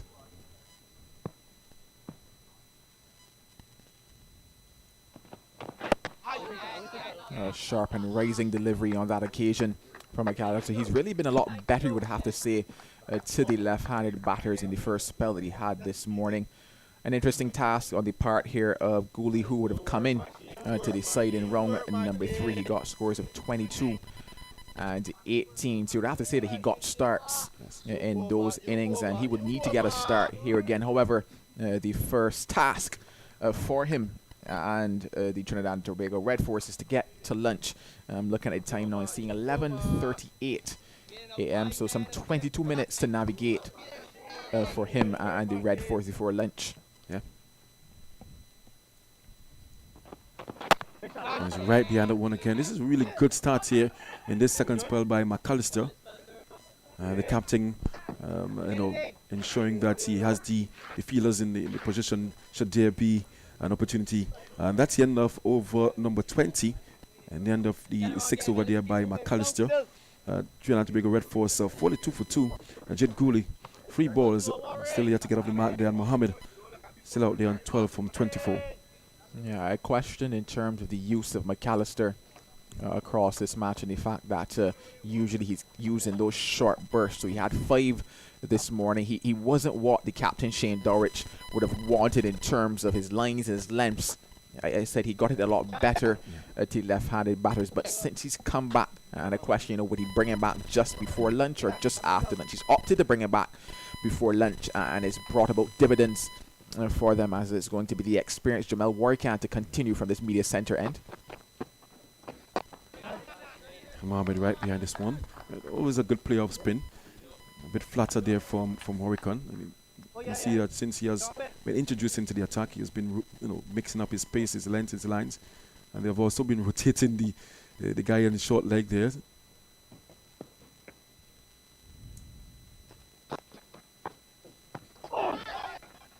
Another quick delivery on Mohammed working this one. A single. This guy moves up now to 43 for 2. In terms of how they've been able to navigate Warrican, majority of deliveries they've been able to get back onto that back foot and work into the leg side. Warrican, obviously, in his first match of this first class season, he was on tour with the West Indies in the test squad, didn't get a chance to play, and I really want to question the amount of competitive cricket that Warrican has been playing recently. It really hasn't been much. He got a chance to bowl in that match versus the Invitational 11 for Zimbabwe. Didn't pick up any wickets there, and then before that it was just a case of the Super 50, and he didn't really pick up much there either. I think maybe 3 or 4 wickets across that Super 50 as well. So it's going to be an interesting time here for Warrican. Just 2 games left in the first class season. He is brought in to replace Kamari Boyce, another left-arm spinner who has done well in the games that he's played just far, picked up wickets against Jamaica. And then coming out of, after the wrongs have been completed, they know that they're going to pick a squads, I should say, of the players that would have excelled. And Gooley right behind the one. So they're going to pick some squads and have them play. And I think it's a 3-match series. And then they're going to select the West Indies team from there. At the end of the over there by Warrican, they score 43 for 2. 21 overs bowled this morning. Warrican ended his 3rd over there. And Gooley yet to score. And Mohammed out there on 13. So they're going to select some squads, the West Indies, of the players that would have excelled in this year's regional 4D. And they're going to play matches among themselves. And I think from there they're going to pick the West Indies team. I think we have India later on this year. I'm not too sure if we're going to play anyone before India. That's India. We're going to play India right here. I think in Trinidad and Tobago we have matches here at the Queen's Park Oval. So Warrican may be in for selection in those matches. I think 3 matches. It certainly will be an interesting time when they head across to Antigua to play that Headley Week series. A lot of these boys obviously would want to get their names in and amongst the squads for that. And it was good to have that Headley Week series because I guess it adds to the competitive nature. Obviously, when we look at the first classes, we want more matches in it. There's no doubt about that. But I do believe that Headley Week series should be a very competitive one as well. And players get a chance to make their name. Obviously, in terms of Warwick, he's competing with the likes of Gudakesh Moti, who's done relatively well also. Good delivery there by McAllister. I'm really impressed with how he has returned here for his second spell. Mixing up his lengths and his lines. There are some bowlers who are really good with the new ball. I haven't seen McAllister before now, and I haven't seen the first spell because I was on my way to Queen's Park Oval. But seeing him here now in this second spell, really impressed with the lengths and the line, and really good pace as well, challenging the batters to play. And you saw the dismissal of Mohan, a ball, what I want to say, in an in-between length, forcing Mohan to play and got that outside edge. Here again, back of a length, and Mohammed, I want to say, falls a shot there. Mohammed there, single-headed ball just slid on a bit quicker to him on that occasion, and I guess that is where you get that Jerry McAllister X factor, that additional pace, because he's by far quicker than the rest. Yes, I would have mentioned that Rashawn Primus gets onto the bat very quickly, very heavy, but he's no Jerry McAllister in terms of just that additional extra pace that he offers.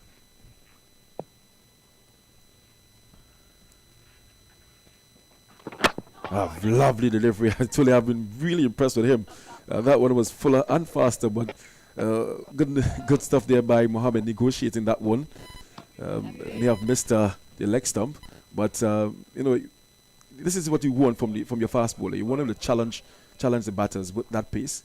Yeah, good cricket all around there. Brilliant delivery by Jerry McAllister, full and fast and getting it just there in that Yorker length, but negotiated and navigated by Jason Mohammed, just getting the bat down in time. His big toe would tell him thank you for that particular one. But good cricket all around, and it's really a contest and a competition. That's what you really want to see here at the first class level. Gooley now facing up to McAllister.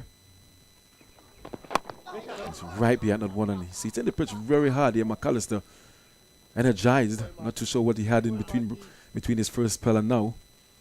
Yeah, a bit of sunshine. That is what I can tell you. But no, he's really been good to left-hand batters today, Jerry McAllister. You said that you missed his first spell, and I think that he would like to forget his first spell because it really was all over the shop. He was wide of the off stump, but since he's come back, he's really found that channel, that area, and he's begun to string together deliveries. And I think that his skipper and Shane Darch will be happy that he's put the ball back into his hand. Another 15 minutes left before lunch. Can he pick another for them? Can he get another? A good delivery there again. Jaguli playing it back up. There's the guy in cover there. And when you think about Barbados and fast bowling, they have produced a lot. And you expect that every single season when we have these tournaments, they're going to be exposing fast bowlers to the West Indies, and we are looking for that second cup of fast bowlers, as we mentioned earlier. Shannon Gabriel and Kima Roach, they are basically on their way out, and young McAllister and Jaden Seals and even Anderson Phillip. That's going to bad appeal.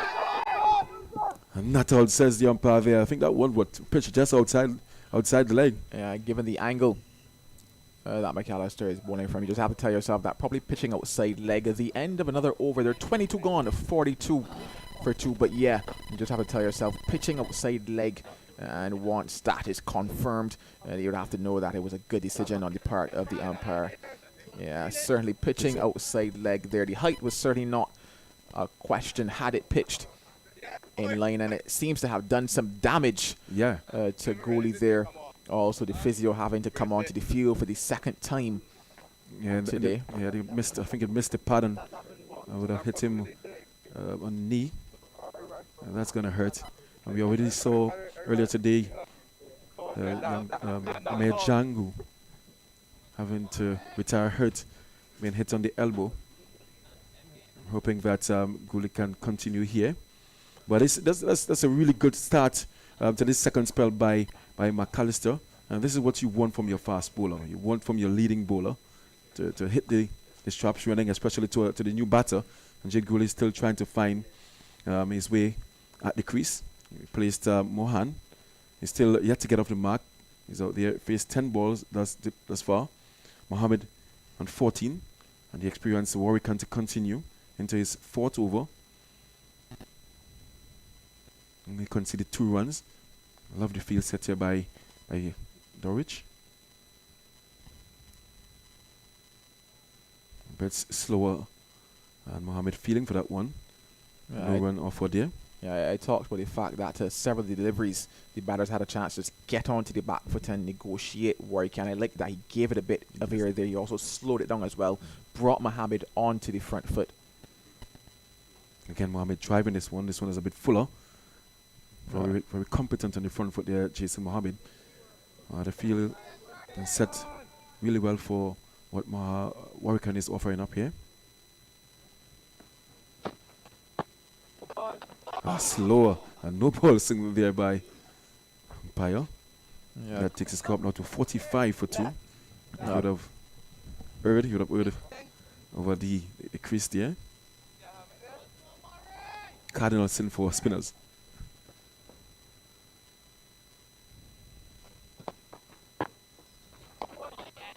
This one a bit shorter, allowing Mohammed to get back on the back foot and punching it. Short cover. Good temperature here for the fielders, I must say. Not too hot. This time, Mohammed is driving and is going to get very close to the boundary to get 1 and come back for 2 easy runs there for Jason Mohammed. Takes his score up to 47 for 2. That one is a fuller and wider. Yeah, a good shot there by Jason Mohammed. But a quick look at scores around the championship. Leeward Islands, they're taking on Windward Islands. Leeward Islands, they're 66 for 3. And over in Guyana, well, the Guyana Harpy Eagles, they sit at the top of the table, but in a bit of trouble. They are 48 for 3 versus the Jamaica Scorpions. Good delivery there by Warwick. Of course, here at the Queen's Park Oval, the Red Force winning the toss this morning, 47 for 2. And they will want to move off that 5th position on the table. I'm not too sure if they're still thinking of winning the championship.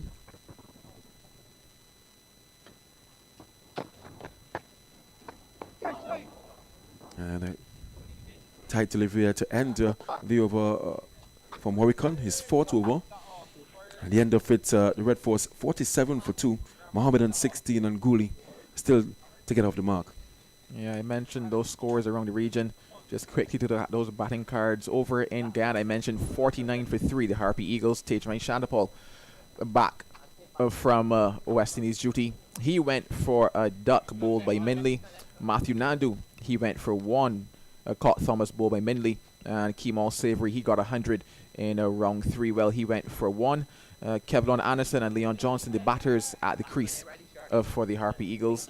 And, Leeward Islands, they are 69 for 3, taking on the Windward Islands. Windwards, they're in 2nd position. Well, Monson Hodge, he went for 6. Akeem Saunders went run out for a duck, and Devon Thomas went for 1. The informed batter in Kieran Powell, he's at 51 from 62. And skipper Jamar Hamilton, he's on 5 from 16. So, interesting things going around. Points on offer. Anything is still possible in terms of the championship. That's a wee delivery down the leg side there by McAllister. I think first poor delivery in this second spell. One for the over signal there by the umpire. And he's working up some pace here at the Queen's Park Oval. And in terms of Kieran Powell, you mentioned the informed Powell. You believe there's still a room for him in that West Indies team? That's an interesting question. Is there still room?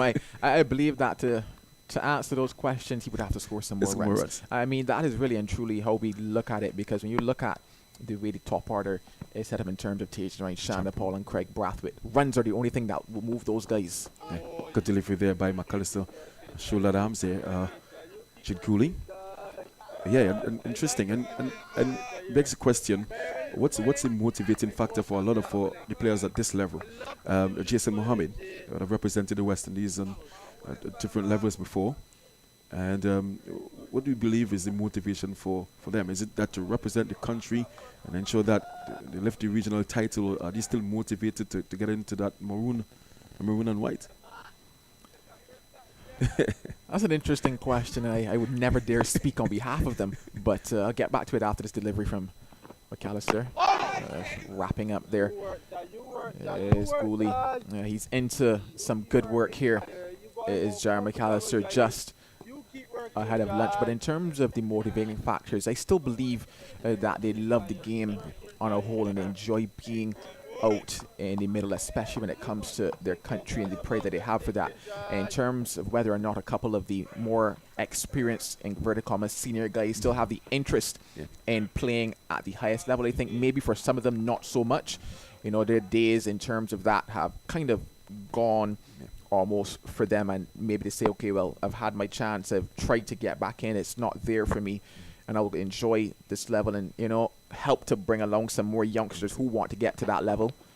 That delivery left alone there outside the off stump. But yeah, for a couple of them, I can say with almost certainty, because I've had certain conversations that the interest isn't necessarily still there. If they're offered the chance, depending on, you know, the scenario, you know, where they find themselves, sure, they might take up the offer, but is it at the forefront of their mind? I guarantee you, definitely not for some of them. But do they still enjoy cricket? Do they still enjoy showing up for their country and, you know, allowing their experience to filter down through the ranks and bring along some other youngsters who maybe have those aspirations? Yes, I could certainly say for sure they still have that. Yeah, and I think that's it, you know. I think that's just it.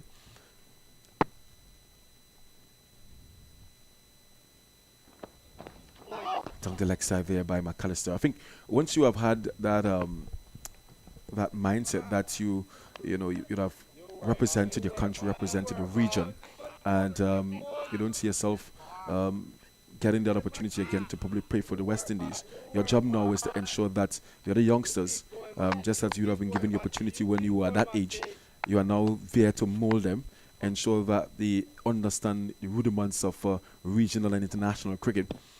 You know, so Jason Mohammed and Imran Khan in this Trinidad and Tobago Red Force team, no doubt, the idea, yes, to ensure that Trinidad and Tobago is successful, but they will want to ensure that the youngsters in the team, they have the experienced guys around them. Really good spell here by McAllister, now operating around the wickets. And the end of his 8th over, at the end of it, he has figures of 1 for 11. Trinidad and Tobago Red Force 47 for 2. Just about 5 minutes for lunch. I know Mohammed and Gooley will ensure that they were to get another over or two, or will the spin on, where we can see probably 2 overs remaining before lunch. Yeah, where I can certainly be getting through his overs, especially given that many runs have not been coming off of them.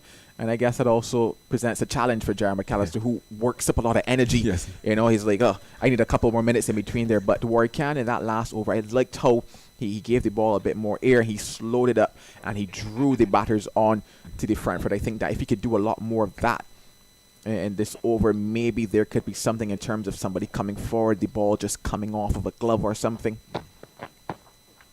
I love the field employed here by Dorridge. And it's now up to Warwican to force that false shot by Mohammed. But Mohammed has been equal to the task thus far. Fuller delivery there and fielded by guy in short cover. So that one flighted a bit more, forcing Mohammed on the front foot there. And, you know, now is a nervous period for the batters when they see to launch.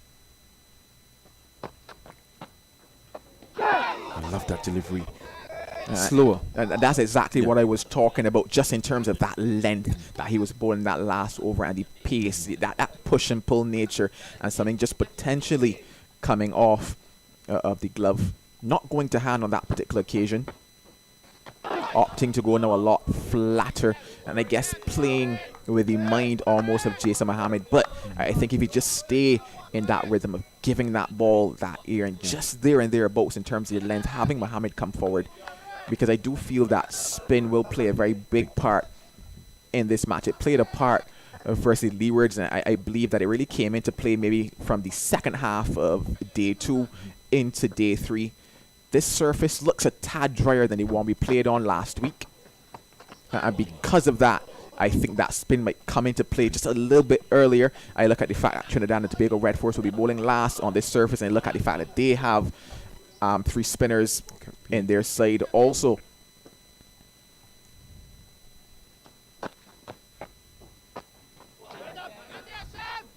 And therefore, really good over there by Warwick and Maiden. The end of it, Trinidad and Tobago remain on 47 for 2.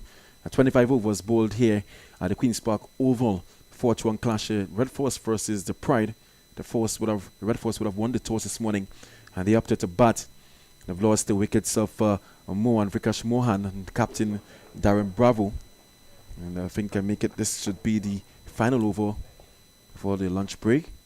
And the thing about spinners, you expect that they have to be a bit patient. They're not like the faster bowlers, very expressive. The spinners pick a lane to pick a line, and they try their very best to keep a batsman on that end. They work away through your spell against a particular batsman. And Warwick on trying different things, faster, slower, flatter, and looping some deliveries as well. Final delivery, I saw he pushed the mid-off back a bit, tempting Jason Mohammed.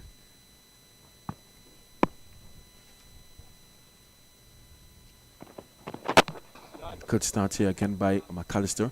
And what I liked in the previous over, Jason Mohammed would have gone down to Jangoo, because he realized that McAllister was working away at Jangoo in the leg. Already been struck on the knee. Ball pitch outside leg stump. Allowed appeal, but umpire would have given not out. But McAllister seemed to be working his way on the leg of Jangoo. Still out there, yet to get off the mark of 17 deliveries. 4 days to go.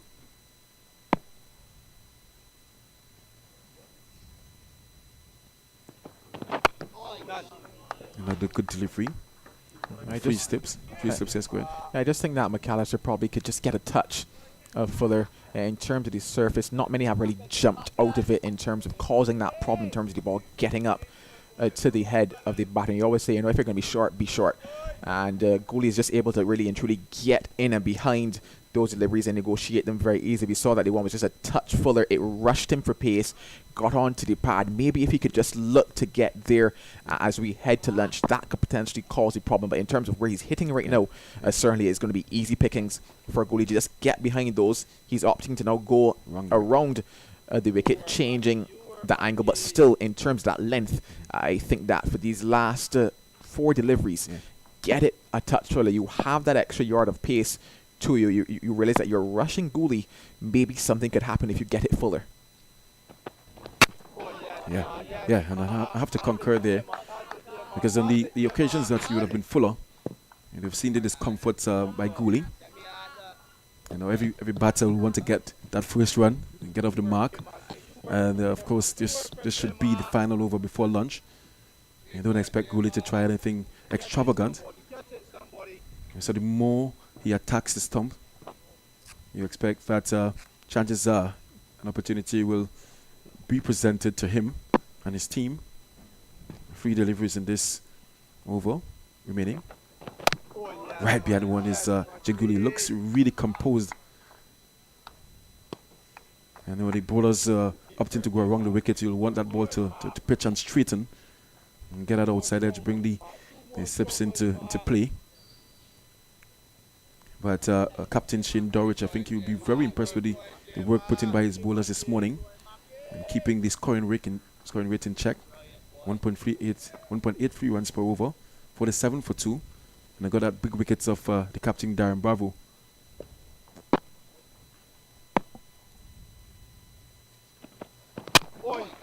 Down the ground, they've big boot come into play there by McAllister. I think he stopped a single there. So 1 delivery remaining in this McAllister over. 1 for 11 from 8.5 overs.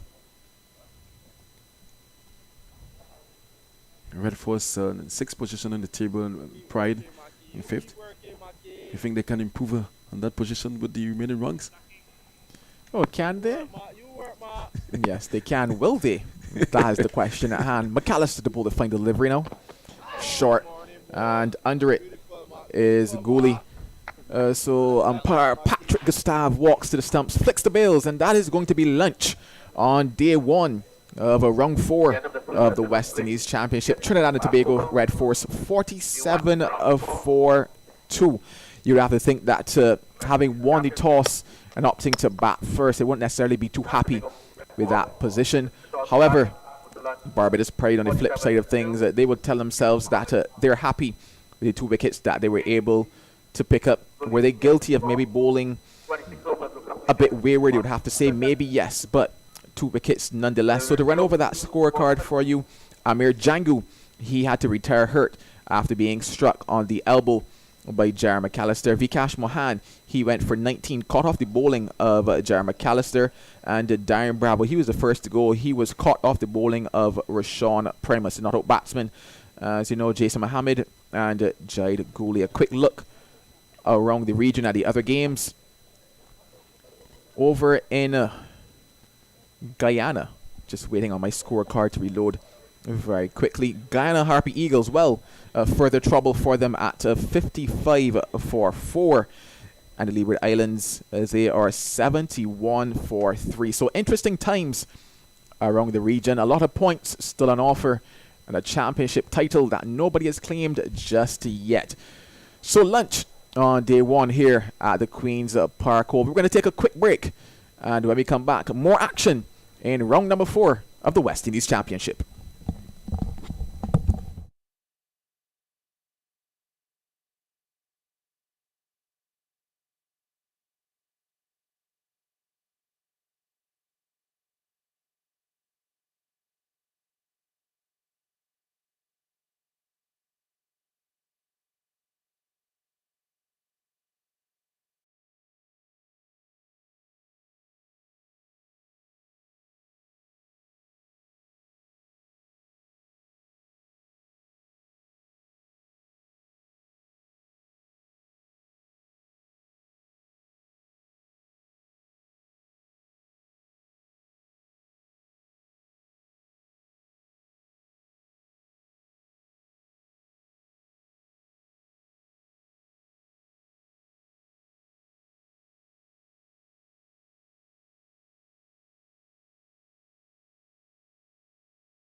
Trinidad and Tobago Red Force taking on the Barbados Pride. We had a few showers of blessing during the luncheon interval, but thankfully the clouds have gone and we're back for some cricketing action. At the break, Trinidad and Tobago Red Force, they reached 47 for 2 after having won the toss and opting to bat first. The dismissed batters, Vikash Mohan, he went for 19, and skipper Darren Bravo, he just made 7 this time around. Amir Jangoo, if you're wondering, he had to retire hurt. He was struck on the elbow from a delivery from Jar McAllister. We certainly hope that he's able to return at some point in time in this match. In terms of those bowling figures, well, Akeem Jordan, he bowled 8 overs and none for 14. Jar McAllister, he bowled 9 overs, 1 for 49. Rashawn Primus, he picked up 1 for 15. And Warrican, just 5 overs with nothing to show for it just yet. It's going to be Warrican to continue after lunch, as Colin Murray has now sprinted across the field and made his way back into the commentary box. Starts with dot ball. Colin, I know that you're going to be breathing a little heavy. I saw you running across the pass. You're hearing it, Joe? In terms of the position that the Red Force find themselves in, how happy would you feel they are at this interval? I think they would be disappointed, no doubt. 47 for 2. But give Barbados credit. I thought they bowled very well. You say very well. I would say they bowled good. Well, I suppose that's relative. You look at the bowling. I mean, Jordan was unlucky, didn't get a wicket. But I thought they bowled a good line, they bowled a good length. McAllister would probably be the only one who disappointed. But that's the first boundary after the luncheon interval. And Jason Mohammed pulling a delivery from Warrican. He's, you look at Warrican before lunch, was very economical. 5 overs, none for 5. So I think they've got to not get after him, but don't allow him to settle early. Yeah, certainly a good shot there. And the 50 is up with that. Jason Mohammed, which brings up the 50, but it comes thanks to a misfield from Shane Mosley. Square leg. He's not going to want to see that again. But the only reason I said good, and I'll get back to it after this, is because I felt that Jar McAllister's first spell was wayward. That is the best description of it. And Rashawn Primus, yes, he picked up the wicket, but outside of that, he was relatively short, relatively wide. Yeah, I suppose when you take it overall, but I thought Jordan was the pick of the bowlers, and funnily enough went wicketless. But it's the end of the first over after lunch. It's 52 for 2, and Jason Mohammed is on to 21 now. Gooley yet to get off the mark. He's actually been there for quite a while, yet to get off the mark, and he would be hoping to change that after the luncheon interval. Yeah, I thought he was the pick of the bowlers. Warrican bowled steady, good line, good length, without really threatening. And Primus, Primus, he bowled a couple. It's funny actually. His overs, you can look back and say, well, he bowled a couple good balls in each over, but not consistently well enough.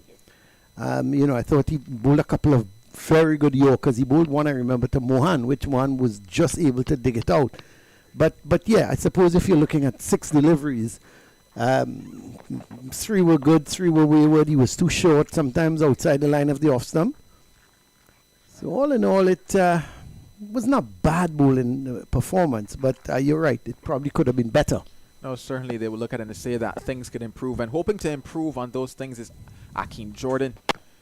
Given a change of ends, and you mentioned he was certainly the pick of the bowlers this morning. He might almost be disappointed, I guess you could put that word in inverted commas, in terms of not having picked up a wicket, especially given how well he bowled, and he was extremely accurate as well. His lines were amazing this morning. He got that ball to shape away from the left-handed batters this morning. He would tell himself that I didn't pick up one, but let's try to pick up one after lunch now as he's given a change of ends. Yeah.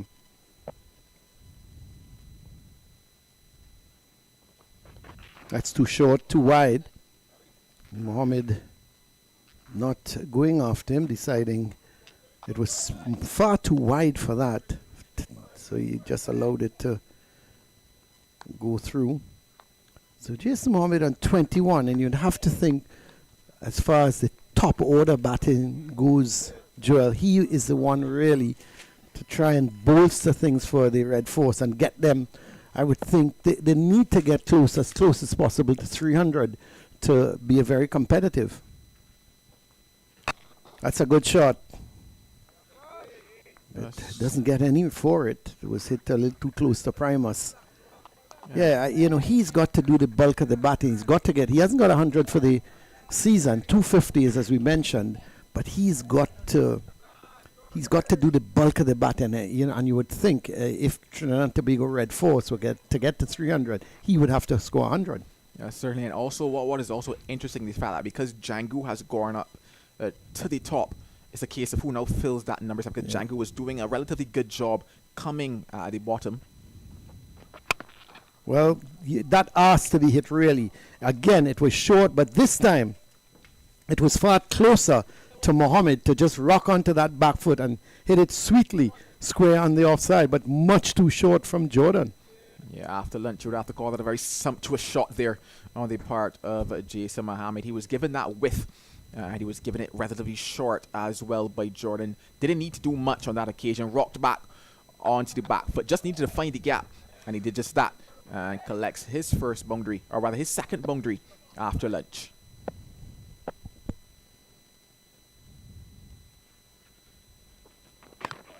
That's better from Akeem Jordan. It'll be interesting to see if Jordan is still able to get the same type of movement from the other end as he was getting from this media center end. The ball into now its 28th.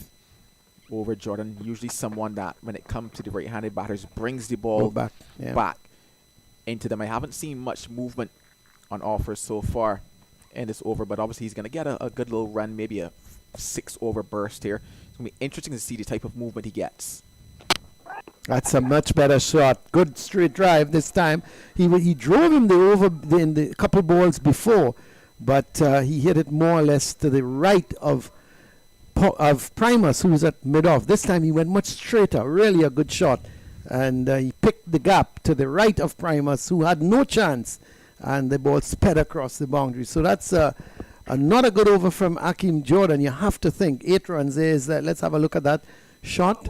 Yeah, very delightful drive there. Lovely drive. By Jason Mohammed. No movement on offer. I mean, you get that close to the likes of Jason Mohammed, having spent some time at the crease, now 65 deliveries. He's been there.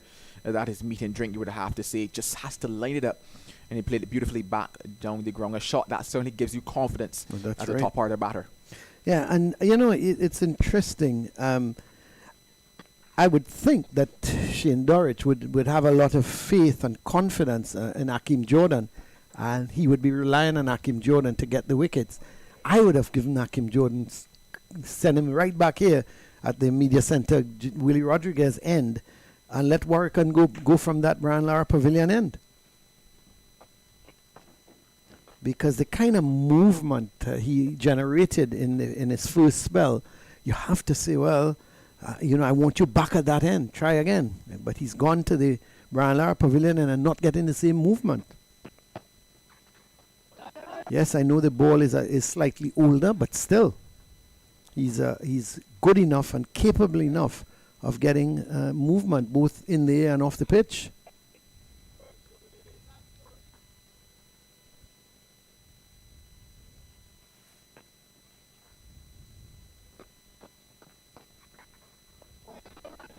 Gooley very patient. He's a very patient type of player is Jed Gooley. Tends to accumulate his runs, but once he gets going and the confidence is there, he tends to start to play his shots. You say that, but I almost thought he was attempting maybe to line up that particular delivery from Warwick, and it just signals as if maybe he was looking to take out that slog sweep on that particular occasion. Yes, he's. I'll be very surprised if he plays a shot that is not there for the particular ball. He's a very steady type of player. Maybe he's going to get a single to get off the mark. So he's off the mark. And the Warrican coming up to complete his 7th over. Yeah, having spent some time at the crease without getting off the mark, I felt that maybe have been too easy a single on that particular occasion from the Barbados Pride. Obviously that man at the mid-on was just back a bit.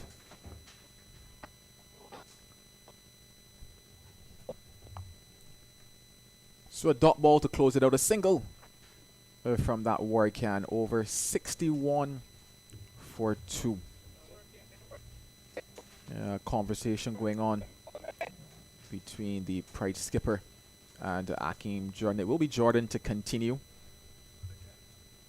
As I mentioned, he would have bowled his overs, 8 overs from this media center end to get things going this morning, and he was really on the money to get things going in terms of his lines, in terms of his lengths, and the control that he had as well. But that is obviously something that we expect from Akeem Jordan, and I guess it is why the West Indies selectors opted to take him over to South Africa as well. Didn't get a chance to bowl in that match, but I'm sure that he had a good time rubbing shoulders with the likes of Kemar Roach, Jason Holder and the others down there, and will bring back down that experience. Not picked up a wicket just yet, Jordan, into his 10th over now. Some 22 runs coming off of it. 3 slips and a gully for him, opting to come around the wicket now. That's a good shot. That's a lovely shot. Pitched up to him from Akeem Jordan. Doesn't look the same bowler, does he, Joel, that we saw before lunch? Very handsome drive that by Gooley. And once again, it was just too full from Akeem Jordan. But interesting enough, once again, no movement. And I think that is where the batters are able to capitalize. Now, earlier this morning, there was a lot of movement on offer, and playing shots like that were a bit of a danger, a bit of a challenge. But with no movement on offer, that full to Gooley, he says thank you and thank you very much. Well, they've strengthened the offside field, and I shouldn't say they've strengthened the offside field. They're going to get another single. And what they've done is they've taken out the 3rd slip and they've put him to cover, and they've taken the man at a wideish mid-off and put him a little straighter after that shot from Gooley.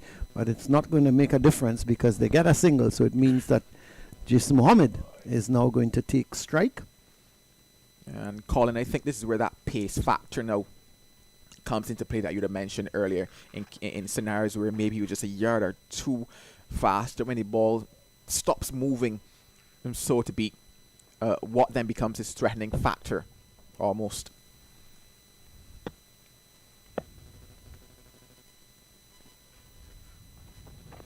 That one came back at Mohammed, so he did get some movement off the pitch, and it came back at Jason Mohammed. He handled it well in the end, was just taking away that bottom hand. But for the first time, we're seeing Akeem Jordan getting some movement. He's asking for a bit of a change in the field. Let's see, what is he doing? He's signaling to Dorich. Maybe he's asking the man at the forward square leg position to go deeper. So he's going back to maybe 3/4 way to the boundary. So with that movement coming into Mohammed, one would think that Jordan may be looking to shorten it, because he's asked the man to go 3/4 way back to that boundary position.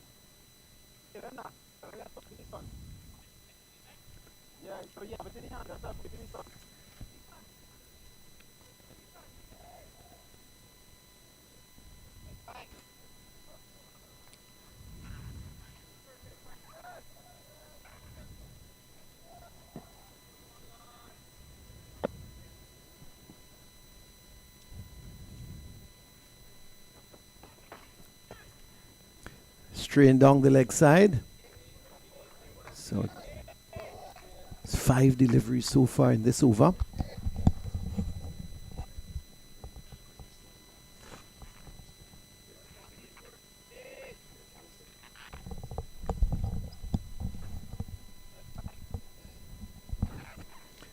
So the wickets so far, just the 2 wickets to fall. McAllister picking up 1 and Primus getting the prize wicket of Darren Bravo. And Mohammed just getting up on his toes and playing that out towards wideish mid-on. McAllister, the man doing the fielding, and they pick up an easy single. So there is the bowling figures so far. Jordan picking up no wickets yet, and he's got none for 28 from his 10 overs. And is it going to be the left arm spin of Warrican to continue? It is going to be Warrican. He's going to come in for his 8th over. None for 11. Hasn't really threatened, has he? No, he hasn't. There were a couple deliveries whereby he slowed it up a bit and just found that good length where he was able to bring forward Jason Mohammed and almost, I wouldn't say cause a problem, but ask a question or two. But outside of that, they've been able to just negotiate him quite easily, especially because he's bowled, I guess, a bit quicker on this surface. I want to think back. I mean, I know he's not a Raheem Cornwall in terms of stature and hand size and what he can do with the ball in his hand, but I just think back to the type of control that Cornwall had in the previous match here. We're just one surface to the left, yes, but I do believe that it might behave just a little similar, and I guess pace on this surface will play a big part as that delivery is just played back along the ground to Warrican. But if you can just look to get that pace right, I think things going to look a little different. I saw that Shem Holder as well in that second innings. He controlled his pace well and picked up a couple of wickets as well. It'll be interesting to see when he gets a chance in this encounter.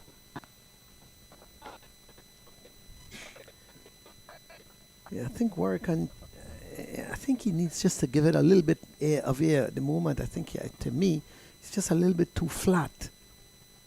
And I would like to see him just tossing it up a little more to Mohammed.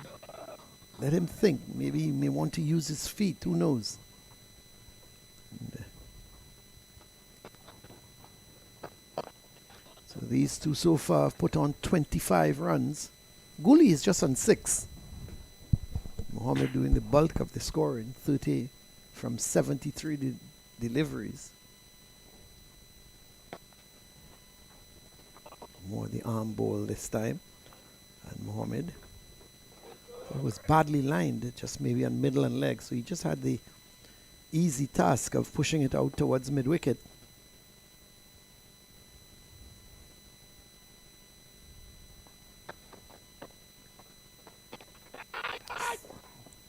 He was thinking of the single. It certainly was not on. It would have been a death wish there. They set off there, but in the end, no harm done. 31 gone, 67 for 2. It's going to be very interesting to see also, I was talking about just before lunch, when spin comes into this contest in terms of the surface. I would have talked about the fact that probably coming on to the end of day 2, or at the second half of day 2, spin really started to play its part in terms of the Leeward Islands Hurricanes. And this surface that we're playing on here today for round 4, a lot less grass on it. It also looks just a touch drier. Not that it is dry, but it looks a touch drier than what we would have started on day 1 in round 3. If I just take a look to the left of the surface that we're on, because you always try to get a little gauge from the surface that's next to it, and it looks quite dry next to it. Also telling you that there's probably not as much moisture over there also, so it becomes a question of, we talked about when would Shem Holder get into it. He's now brought into the attack. He had some success in the second innings of versus Leeward Islands Hurricanes. He bowled with good control. Yeah, I think Akeem Jordan is not himself since the lunch interval. He's bowled more bad deliveries in the 2 overs than he did in the entire 8 overs before that.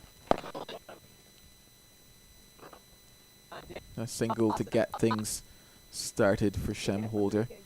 Yeah, I'm just looking to see, and I guess everybody in this match is looking to see, because there's some spinners as well in the red force side, who are we looking to see, what are they getting out of the surface? Is there just a bit more bounce for them depending on what they do? Where is it gripping from? How is it turning? Is it turning fast? Is it turning slow? I think with Anderson Phillip back in the Red Force lineup, they would feel a little confident in terms of the opening bowler picking up a wicket or two early on. But their strength is, in fact, their spin attack.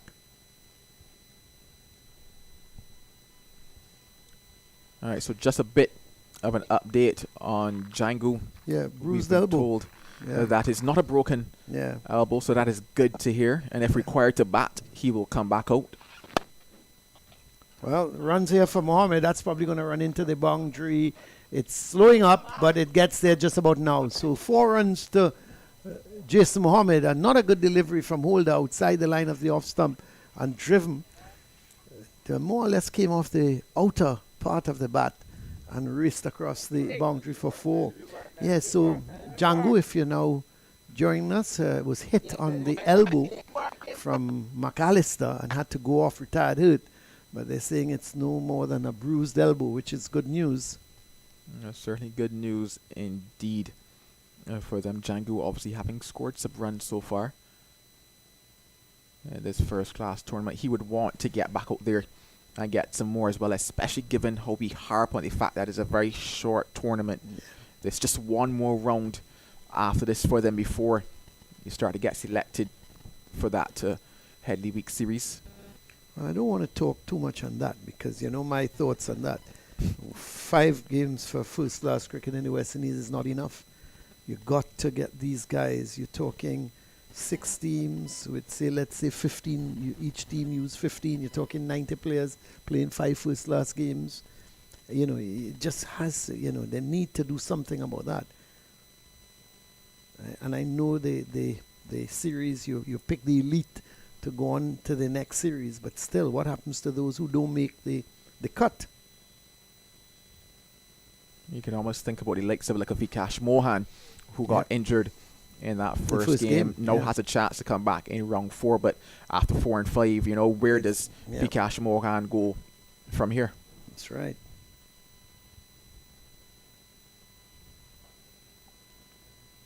That's a good bit of fielding by that Primus out there. He's tumbling save to his right. Was hit firmly by Jason Mohammed. So he remains on 34 at the end of the over. The first over from Holder. 5 runs coming from that, and it's 72 for 2. Yeah, no real signs just yet in terms of what this service might offer for the spinners.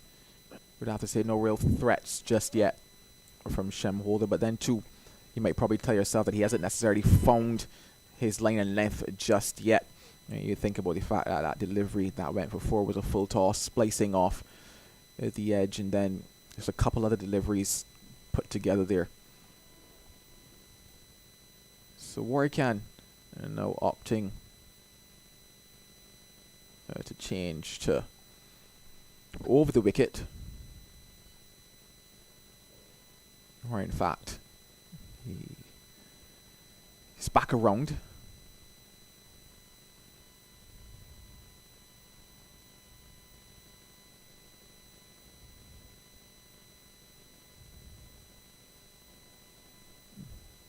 Strides out to that one.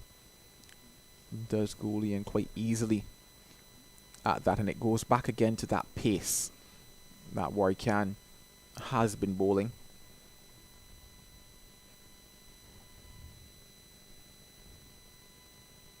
That's a good shot. That's an excellent shot. Given a little bit of air this time from Warrican, but slightly overpitched, and all Gooley did was to put that right foot down. He drove it sweetly, headed to the left of the mid-off, who's a little bit wide-ish. He picked the gap. He knew exactly where he wanted to hit it, and he's a good striker of the ball, Jed Gooley. Yeah, quite a lovely shot there into the swinging arc of Gooley. And a lovely, sweet, flowing swing of the bat. Takes that one straight back down the ground, and from the time it left the bat, you knew it was 4. Got some turn there, but pitching just outside the line of the leg stump. Gooley is into double figures. He's on 11.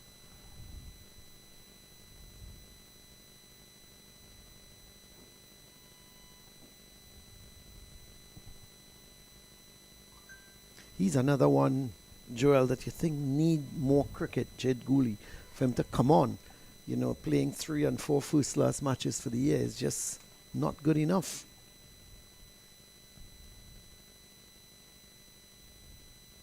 That's a quicker delivery. Well played in the end by Gooley, but you saw that delivery from Warwick and quicker, and may have just been angled away from the left-hander. And he had this high back lift, and all of a sudden had to come down on it. So good bowling from Warwican. You think of it, he's nearly completed 9 overs, none for 15.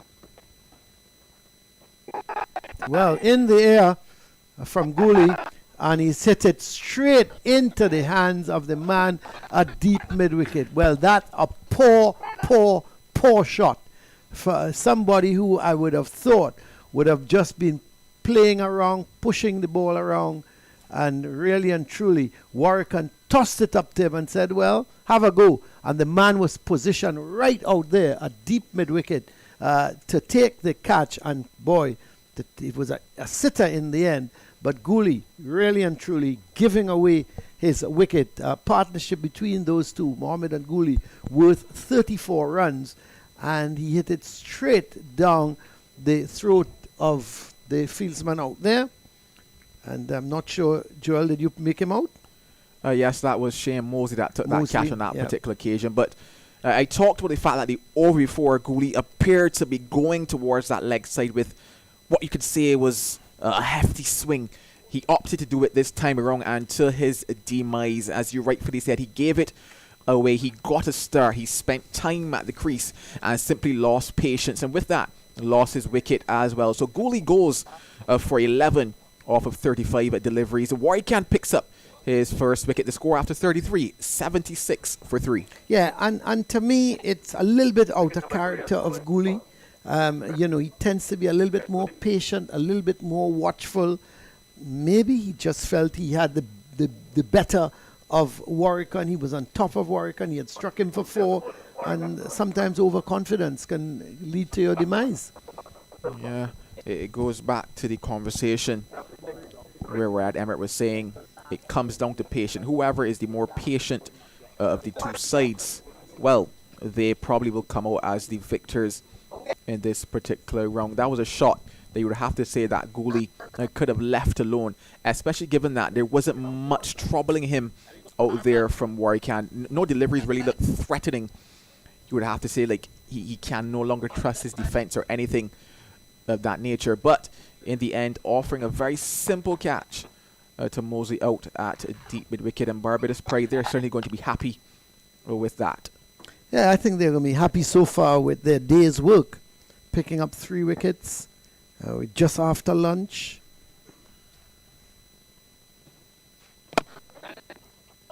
They're going to get an easy signal, which means that Joshua Da Silva is going to take strike. Da Silva coming back from his test series in South Africa has been hard at work with the Trinidad team practicing. So he would want to get a good score here.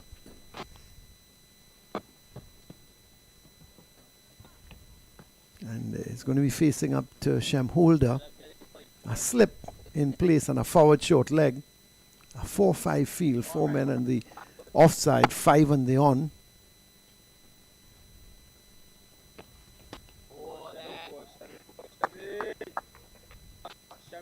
Certainly a chance for Da Silva to come back and spend some time at the crease. I asked him in an interview just before today, you know, what are your sights set on when you come back to the first class level? Yeah, and he said it's just a case of taking it day by day, no real target set. Obviously, he knows in the back of his mind he didn't necessarily have the best of times in the test matches with the bat, did well with the gloves, but he didn't necessarily have the best of times. I think his scores were 3 and 9, not out 44. 4, 17, 26 and 34.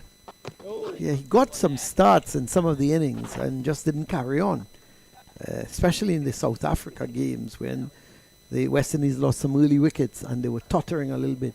He stood up once with Jason Holder, got to 20 odd and then got out. And, you just have to think that he needs to carry on. Did it once in a test match against England, where he carried on and got 100.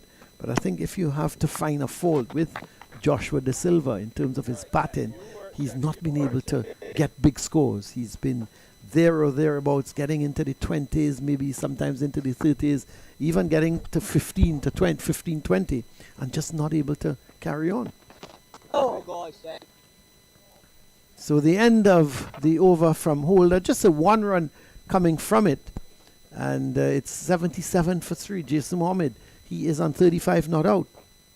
Yeah, Joshua De Silva looking quite active at the crease. You can see him looking to use his feet very early to Shem Holder. An interesting contest on our hands at the moment. But you mentioned that 100 is first at the Test 11. I just happened to be there for that in Grenada when he got the runs with Jaden Seals alongside of him. And I must say it was a fantastic innings from him in terms of how he went about crafting it. Obviously, you know he's not necessarily your big striker of the ball. He's your accumulator, so finds those gaps, works the ball, and he did that very well in this match. And I think that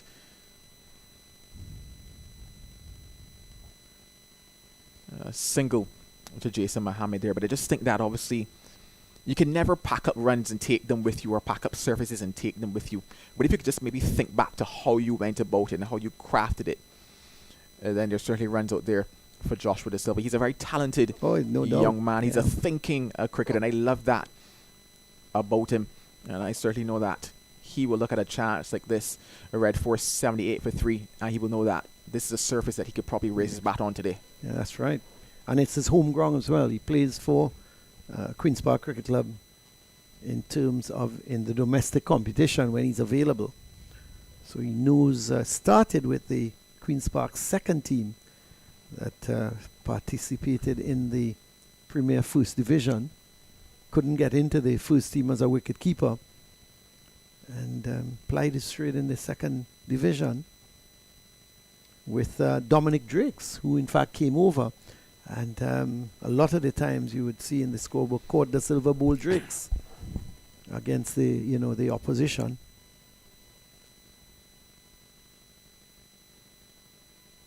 Giving himself some room. De Silva actually mentioned to me that his greatest memory here is the 100 that he would have scored playing for the Queen's Park second 11 against the Queen's Park first 11. And in fact, the innings that took him into the first class side also. That's right. Yes, he was playing for the second team. And that's the thing. The second team, when they're playing, they both play in the Premier 1. We'll get back to that after. And it's probably the hardest game the first team gets, because all these guys, it's really bragging rights, and all of them think they should be playing first team. And they always, and you always get somebody coming out. And Joshua De Silva was the man who really held the second team together and made a big 100. And I think that's where he got noticed from. His ability with the bat was always never in question, but his wicket keeping, in fact, has come on leaps and bounds. It's the end of the over from Warwican. At the end of it, the Red Force, they're 78 for 3.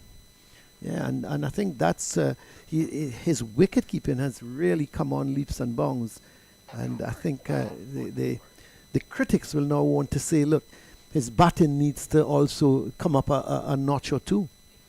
Certainly, obviously, when you look at your keeper batting down at number 6, maybe 7, you know that those are still runs to be had for you, somebody who can actually stick around and get some. He got some runs in that series against New Zealand, and that obviously has kept him in the fold. He got a couple runs also in a couple other series that they had.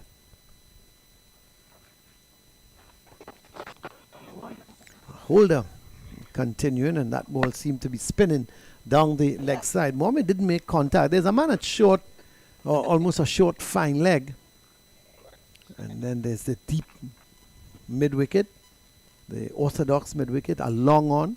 So they feel well set. So Holder getting some turn here.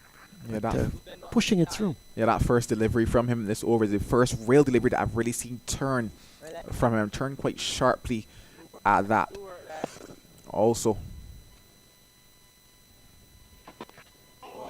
it's another good delivery. This time giving it a little bit more air and drawing Mohammed forward. There's that forward short leg in case of a bat pad or Mohammed pushing the bat too far in front of the pad and ball just running off the bat. That's another good delivery. They're going through for a quick single. Mohammed was slow. De Silva called for it, and he was really running to the danger end. And luckily for him, Mohammed, in terms, responded eventually. But the ball was heading out. It was a good call in the end because it was played towards, I would say, more of a cover point. And Warrican, who is at that cover position, had to run maybe about 10 yards to his right, or 10 meters to his right, and the batsman got the single. I talked about the fact that De Silva has been looking to use his feet Yeah. a lot to shem a hold, really getting down to the pitch of it.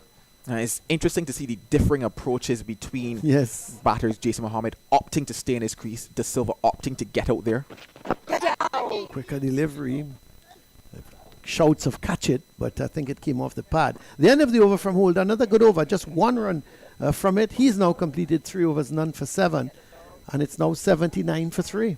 It's not lost on me that that end that Shem Holder is bowling from is the end that Raheem Cornwall picked up 11 wickets from the innings, or rather the match prior to this, round 3. That was Leeward Islands Hurricanes versus the Barbados Pride. And Cornwall was really able to get that ball to grip out of the surface. Obviously coming from his height as well, he was able to get a bit of bounce. I don't think Shem Holder might get as much bounce as a Raheem Cornwall. But I said I'm interested to see how quickly does spin really come in and play a massive role in this encounter. Yeah.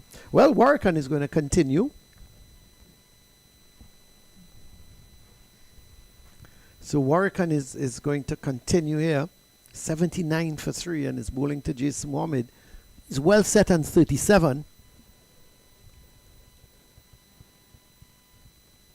There's a quick flat delivery. And Mohammed just pushing it out towards the cover.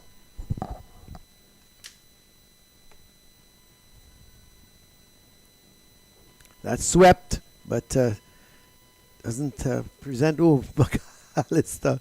I was about to say it presented no problems for McAllister because it was very close to him.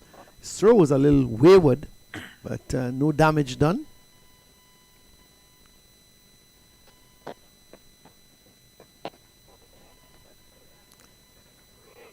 Sun has left us here at the Queen's Park Oval. Another good day. We had a little slight drizzle during the luncheon interval, Joel.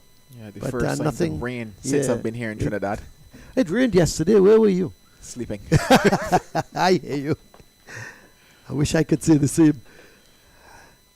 That was one of my few days I was ordered to do some chores, both in and out of the house.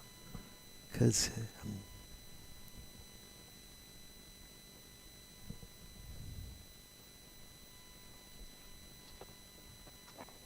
it's going to pick up a single.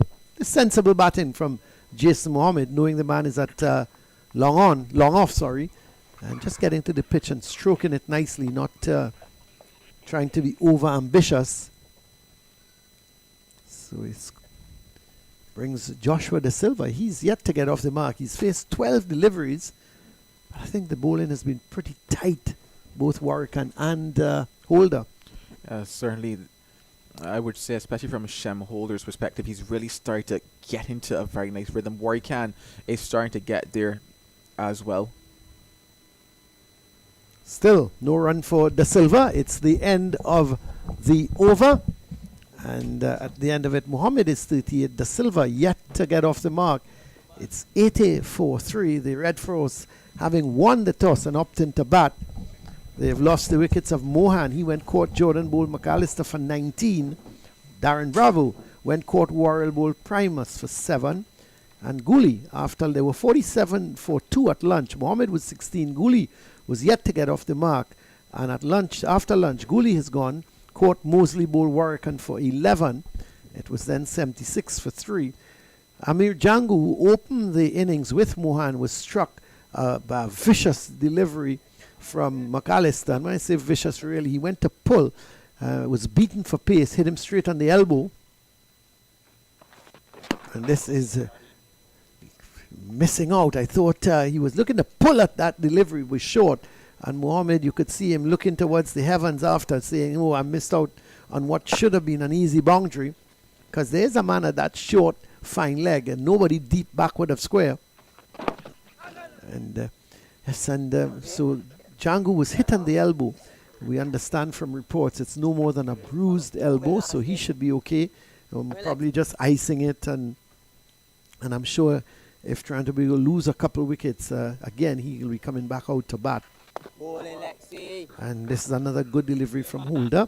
So Joel Manning has left us, the man from Barbados, and the man from Tobago is with us, Marcus Daniel. Yes. And Marcus, you had a good lunch. You look well fed. Yes. Just making sure. I'm making sure. This is short, and Mohammed is pulling it down to the deep backward square. They gone for one. It seems to be Mosley running across from a deep mid wicket to do the fielding, and the batsmen in the meantime they cross for 2. So 2 more to Mohammed. He goes up now to 40. He's into the 40s, and the total moving along nicely to 82 for 3. Yes, certainly, and I think since the introduction of Holder, he has bowled a really good tight line to Mohammed. That one last delivery was a bit short. And Mohammed again pulling this time. He gets not much bat onto it. It seemed to have come off more the inner part of the bat. Goes down towards a fine leg. There is a short fine leg who had to give chase. And that is Drakes, Jonathan Drakes there giving chase. And the batsmen pick up 2 more runs. So two sort of, you have to say, really loose deliveries from Holder, because he's been pretty tight. He's been getting some turn, but he's been mostly on that middle and off. Both those deliveries were short and was going down the leg side. Yeah, I'm trying to understand the plan from the bowler and the captain. Is it that they're trying to get into the legs of James and Mohammed with the field set? Because most of the deliveries, yes, he's an off-break bowler, but you see the off-break bowlers try to get the ball on and off the off stump and from off the leg, but they lined up the last 2 deliveries from middle to leg, and he has been put away for 4 runs from the 3 deliveries to Jason Mohammed. At the end of that over, the score 84 for 3. The Red Force, the batters at the crease currently, Mohammed on 42. And Joshua De Silva yet to get off the mark. So Holder and Dorich trying to peg away here at the Red Force batters. But Mohammed, I think he's now settled and is now looking to express himself. The Red Force batters, since the restart or the resumption of play, they have been more aggressive, I must say. They would have had a run rate of 1.83 just before lunch, and it's now up to 2.21. So they look like they have a plan of upping the run rate in this particular session. But I think Mohammed, when you look at Mohammed, he's well set. I think he's the bounce, the pace of the wicket. He's now seen all the bowlers, including Holder, knows what they're doing. So I think he's I wouldn't say he's up in the tempo, but I think he's playing everything on merit. When there's a ball to be put away, he's putting it away. When it's short, he's looking to pull or cut. I think it's been a good innings from him. Yeah, chanceless innings thus far. Yes. And we've talked, sorry, just to say, we've talked about Jason Mohammed. He's considered a veteran now on the team. Yes. But, his contribution is still worthwhile. I heard him in an interview the other night saying that people they were talking about him keeping a youngster out and keeping his place on the team.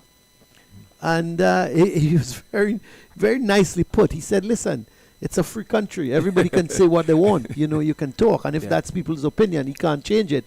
But he's going to let his bat do the talking. And that's all he can do. Okay. Because when you think about it, he is considered a veteran now. And at his age, you would expect he needs to score more runs consistently, because there are going to be youngsters breathing down his neck trying to get a look in. Yeah. Well played there by Joshua Da Silva, and of course he's returning from West Indies duties. And you'll expect that at this level, he'll want to raise his bat here today and to put Trinidad Tobago in a good position, having won the toss and opting to bat first. But he'll want to get want to get rid of that shot, though. Yeah, he's trying to give himself some room to deliveries that just outside the line of the off stump. He's looking to give himself room, trying to cut. Yeah. And I would much prefer him to be on the back foot, looking to punch it through the offside. Yeah, so at the end of that Warwick over, Trinidad Tobago 84 for free. And you think that with Warwick coming around the wicket, his idea, of course, would be to dart that ball back into the right-hander, looking for that bowled or leg before. So, I mean, if I'm the coach of the Red Force team, or if I'm Jason Mohammed at this time, standing on the non-strikers end, I would encourage Joshua Da Silva to, as you mentioned, try to punch that ball back to the bowler or through the covers there. Because, I mean, he's treading in dangerous waters with trying to force that delivery from Warwick square of the wicket. And I was disappointed to see the way Jed Gooley got out. Yeah, very disappointed. He spent a lot of time this morning getting his eye in, and I felt that he looked very compact. He got to 11 and nothing delivery, I should say. Was flighted. And he did straight down to Marcus, he took 23 deliveries to get off the mark, or 24 deliveries, and then you give it away. Just and I was making the point to Joel. I was saying to him that, you know, Gooley tends to stick around, tends to play everything on merit, difficult to dismiss, and, you know, he's not going to give it away. And then about 3 or 4 overs after that, he said, well, obviously thinking I was talking nonsense, and just hit the ball straight. He just hit it straight down to him and threw it at the deep mid wicket. Yeah, and that's the delivery I'm talking about as an off-break bowler. You see the bowlers who are bowling off-break, they want to operate just there and about. But in the last over, I saw him trying to get Mohammed. I'm not too sure if he's trying to bring the short leg and the fine leg into play, but he's been a bit too short. Yeah, that's right. Yeah, allowed Mohammed to pull. Right there. That's much better. That's much he probably just needs to get a little closer to the off stump. Yeah. But he's getting that delivery outside the line of the off stump. He's getting some turn, and you would think he would just want to get a little closer to the off stump. Right there. Very, very tall. I expect that he will attract some bunks. But he has been very disciplined with his length and his line. But I'm really impressed with Mohammed here, using all his experience. Holder has picked up 9 wickets in the tournament thus far, well, I can see which is a good return. Yes.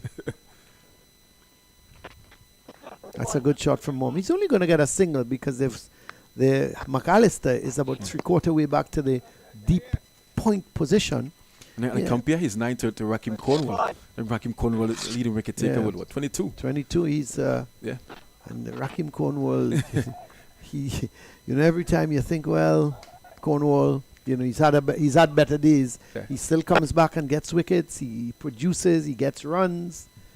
Hit the winning run for the Leeward Islands against this Barbados team.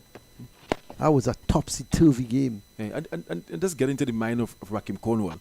You know, not being considered in recent past in terms of West Indies selection. I mean, how do you go about in terms of continuing to motivate yourself as an off spinner? Well, the Silva has had enough. He's come down the track to Holder, and he's hit it high, he's hit it hard, over long on for 6. So the Silva all the time, just pushing, prodding in defense. After 20 deliveries, decided to use his feet to Holder, came down the track, and he lifted it nicely. There's no one deep.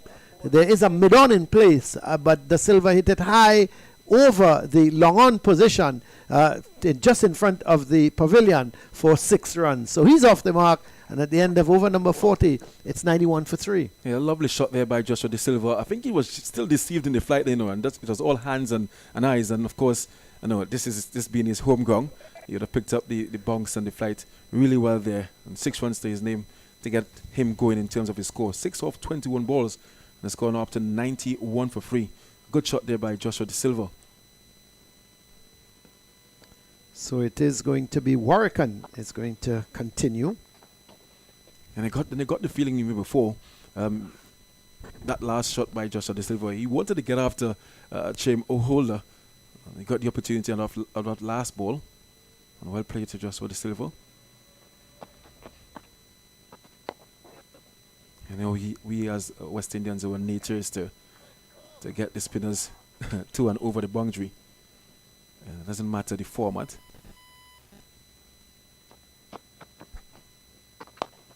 Warwick is a very tight spell. He has been the unabouts, as you mentioned earlier. I still believe that he can give that ball a little bit more air and try to get the batters using their feet. And he's more on the conservative side of things. There's a long off in place, sorry.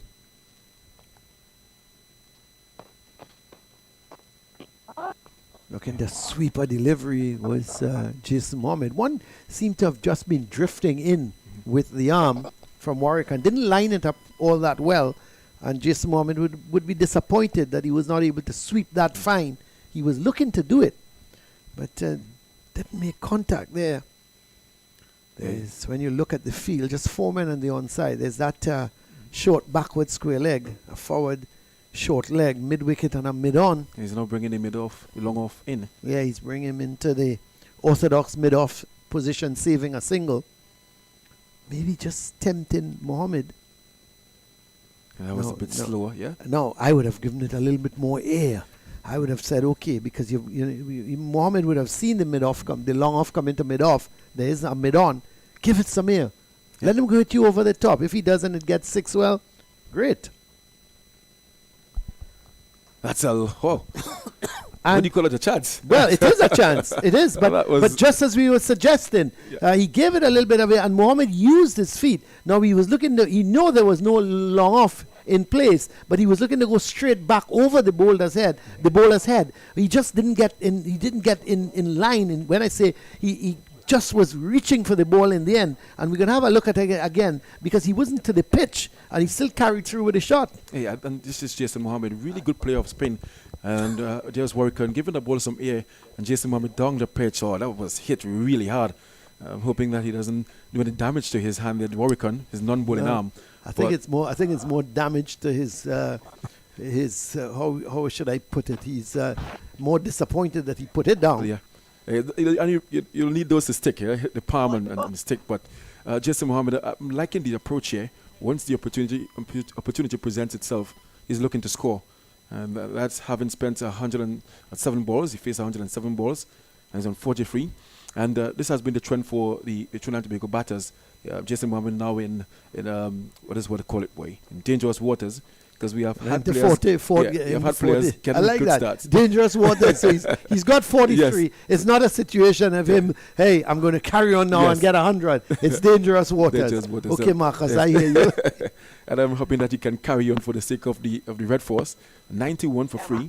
Well, the Barbados pride would be hoping that the dangerous waters swallow him up and that he doesn't really go on much from the 43 because he should be looking at 3 figures now. Yes, definitely.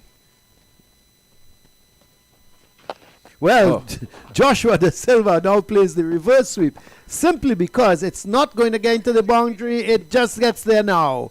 I thought the fieldsman Drake seemed to have given up. He seemed to have given up the chase and then realizing, oh, let's see. No, that's Jordan. Jordan gave up the chase and then he realized the ball was going into the boundary, was slowing up. By the time he put in a second gear, the ball had already just hit the ropes. But where did that come from Silva? Well, it's not a bad idea. I don't really like to see that type of cricket. But what he did, he realized they moved the man out from a backward point. They've sent a long on. They've put a man right back towards long on. Yeah. And they took the man out from backward point, put him towards a short, straight mid-on. So that gap was open, and Da Silva found it. This is much more orthodox, well fielded by Warwick. Yeah, and so he was aiming for that. But you see, again, Marcus, you talk about premeditation. It was premeditated, but he hit it well, and kudos to him. Had he missed, there might have been a different story. And the stage of the game as well, 95 for free. You know, one of the considered experienced guys in the team by way of international matches, Joshua Da Silva. And no doubt the other players in and among the squad, we'll be looking at him to lead the batting and, of course, behind the stumps. Well, he's into double figures now. He's on to 10. And the partnership here, still building between these two. Just 20 so far, with, 19 between Da Silva and Mohammed. But we'll get back to that after this ball. He's going to get a single down to long. Yeah, the partnership now just on to 20. And you look at some of the partnerships before this, Marcus, partnership between Bravo and Mohan with 23. And then between Mohammed and, between Mohammed and Mohan of 23. And then between Mohammed and Guli, 34. Yeah. So they've got starts going with partnerships, but again, not being able to carry on. Yeah, and the good thing about the partnerships here, it has been ascending in that 9, 23, and 34. So hopefully, so you're hoping that this is going beyond 34. Yeah. Well, for them to get for the Red Force to get a good score, they've got to have a partnership well beyond 34. But at the end of the over from Holder, he's now completed 6 overs, none for 23, and the Red Force, having opted to bat first, they are 95 for 3. 95 for 3 represents 96 for 3. 96, yeah. You see the bowling figures there of 6 bowlers used by Captain Shane Dorridge, and a good thing, I think he would have rotated his bowlers well. They have been honest this morning in terms of the lengths and the lines. I can say that they were gifted 2 wickets out of Jangoo and Captain Darren Bravo, but they have been really disciplined, and we expect that Hurricane is going to set up camp at this end with his experience. And the Silver right behind that one. And Hurricane operating around the wicket. I think he will be looking to get into the pads of Joshua the Silver.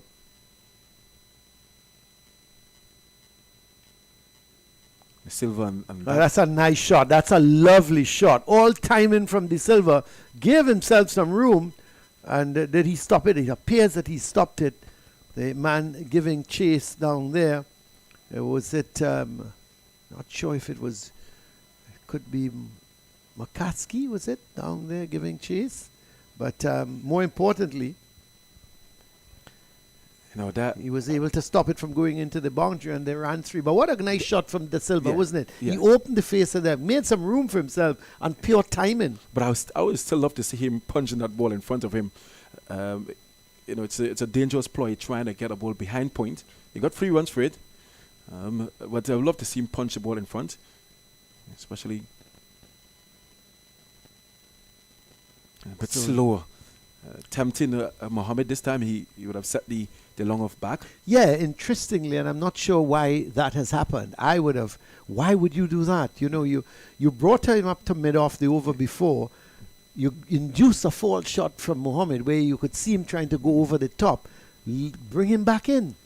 Because all Mohammed will do now is drive the ball along the ground towards the long off. He's not. Yeah. I don't think he would be lacking cricket intelligence to try to hit it in the air. Especially with the score 99 for 3. And with him on 43. Yeah. Makes no sense.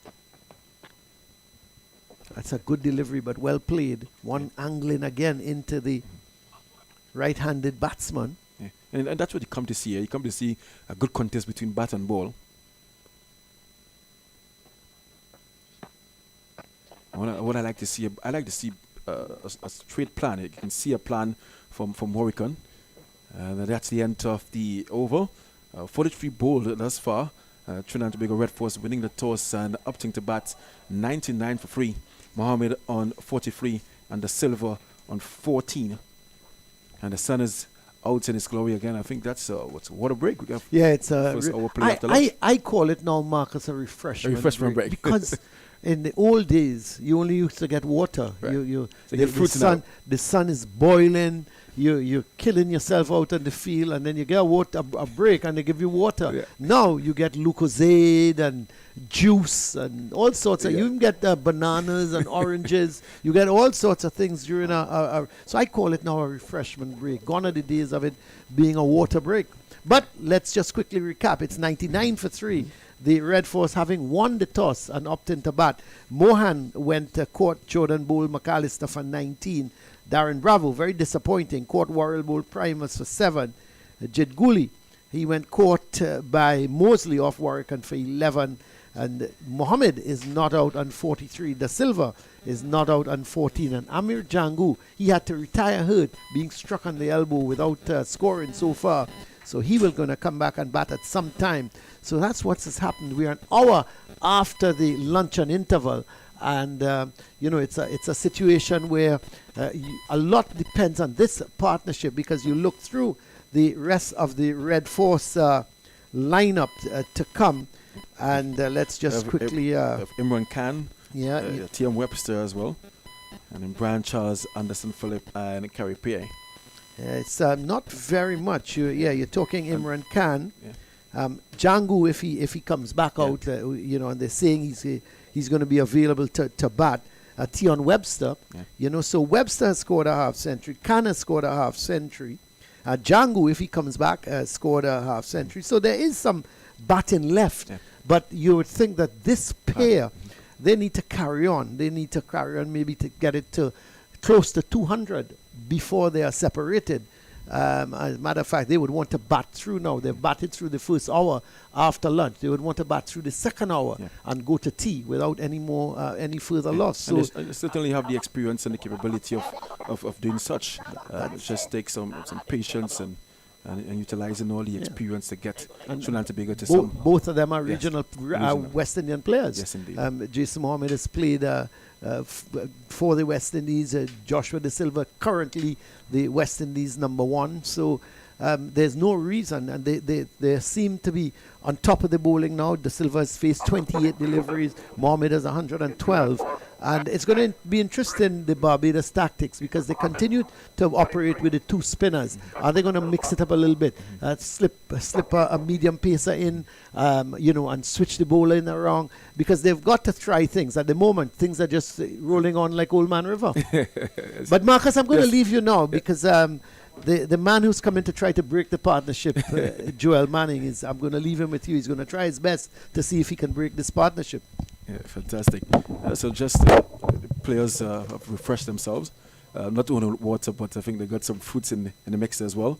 And just to give you an idea of some of the bowlers used this morning, leading the charge thus far with 1 for 15 Russian primers. He would have bowled 4 overs and got the important breakthrough of Darren Bravo. McAllister, 1 for 11 from 9 overs. We also had a wicket taken by Jamal Warwickon. He got the wicket of Jade Cooley. He has figures thus far: 14 overs, 5 maidens, 1 for 20. Hakeem Jordan, returning from West Indies duties, yet to get into that wicket column, bowled 10 overs, and also Chairman Holder. So the captain, Shane Dorwich, utilizing 5 bowlers this morning and into this afternoon's play as well. Just so the Silva and Jason Mohammed. And trying to restore parity here for the Trinidad and Tobago Red Force. 99 for 3, 43 overs bowl. Just scoring just about 2.3 runs per over. I've noticed an effort by the batters this afternoon to get more runs on the board. They're very cautious this morning. I think that was due to some good bowling by Hakeem Jordan and the likes of McAllister and primers for his 4 overs. So we're just about just waiting the resumption of play after that water break. Joel, what do you make of the first hour's play after lunch? Things have certainly gone well, we would have to say, from a Barbados Pride perspective. But in terms of the Trinidad and Tobago Red Force, I like the intent being shown by Joshua Da Silva. It takes my mind back to the type of innings that Shane Dorwich would have played in round 3 to almost rescue Barbados Pride. Not saying that the Red Force need rescuing, but in terms of the position that they find themselves in, this positive intent is certainly putting the pressure back onto the Barbados Pride, who now are seeking to answer that pressure by bringing Jar McAllister back into the attack. McAllister has bowled now some 9 overs so far in this innings, spread out across 2 spells. First spell was 5 overs, second spell 4 overs, and he picked up the wicket in that second spell. And that second spell really was a defining factor for him in terms of lining up a lot better. So a different proposition here for Da Silva, who has been looking to use his feet to the spinners. I promise you he will not be using his feet to the likes of Jar McAllister. But he's coming back from that Brian Lara pavilion end. Yeah, and that's one of the strengths of fast bowlers, the ability to come back and pull different spells. And let's see how it goes in this third spell. He starts delivery on the leg, and the silver working that one out to backward. And it's out there in square leg. He gets a single. It looks very, very busy between the uprights there just with the silver. It looks very assured. And it looks like a man on a mission. The score moves up now to 100. 100 on the board here for the Red Force, 100 for free.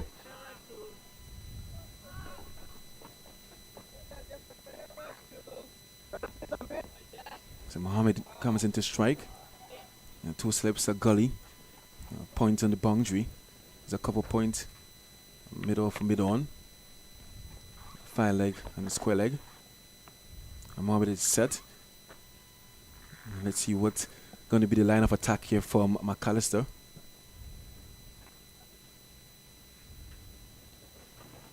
He starts with a short delivery.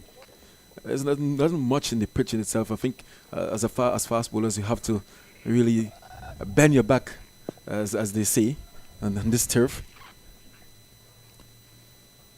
Yeah, McAllister certainly looking to give that extra effort there. Obviously, on that particular occasion, too short. You have to say, Jason Mohammed, probably 5'8" in stature, and easily dropping his hands on that one. But in terms of how things have gone for McAllister, when he's just gotten it up a bit more, he realized that he's answered a couple questions. Mohammed is cutting this one out to the man at the point boundary. He's played that shot well today.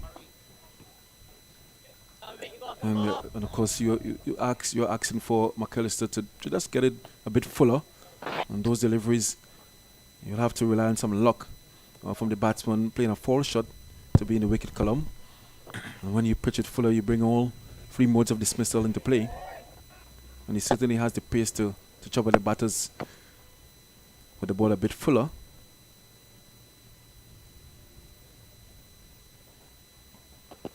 Oh. Back of the line this time, a bit straighter on the silver right behind that one. And forces that one out to point. The score remains on 101 for free. A cool afternoon for bowlers. You say a cool afternoon, but I promise you there is hot. Our cameraman walked inside at the water break and stood underneath the air conditioned unit. So things are certainly hot outside there. What is also nice to see, though, is that there's some fans over in the stands today. Wait on. Good shot there by Adjuster De Silva. And loving the intent. He's looking to score. And I always prefer to see the batters looking to play the ball back from where it came. Score remains on 101 for free. And De Silva creating history. I think in South Africa, he took 7 wickets behind the stumps. Joined with I think it was Ridley Jacobs. Yeah.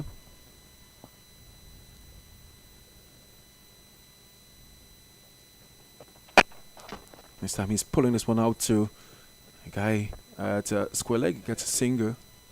Score moves up to 102 for free. So McAllister into his third spell a bit on the short side. And the end of that over Trinidad and Tobago Red Force 101 for free. The silver on 16, sorry.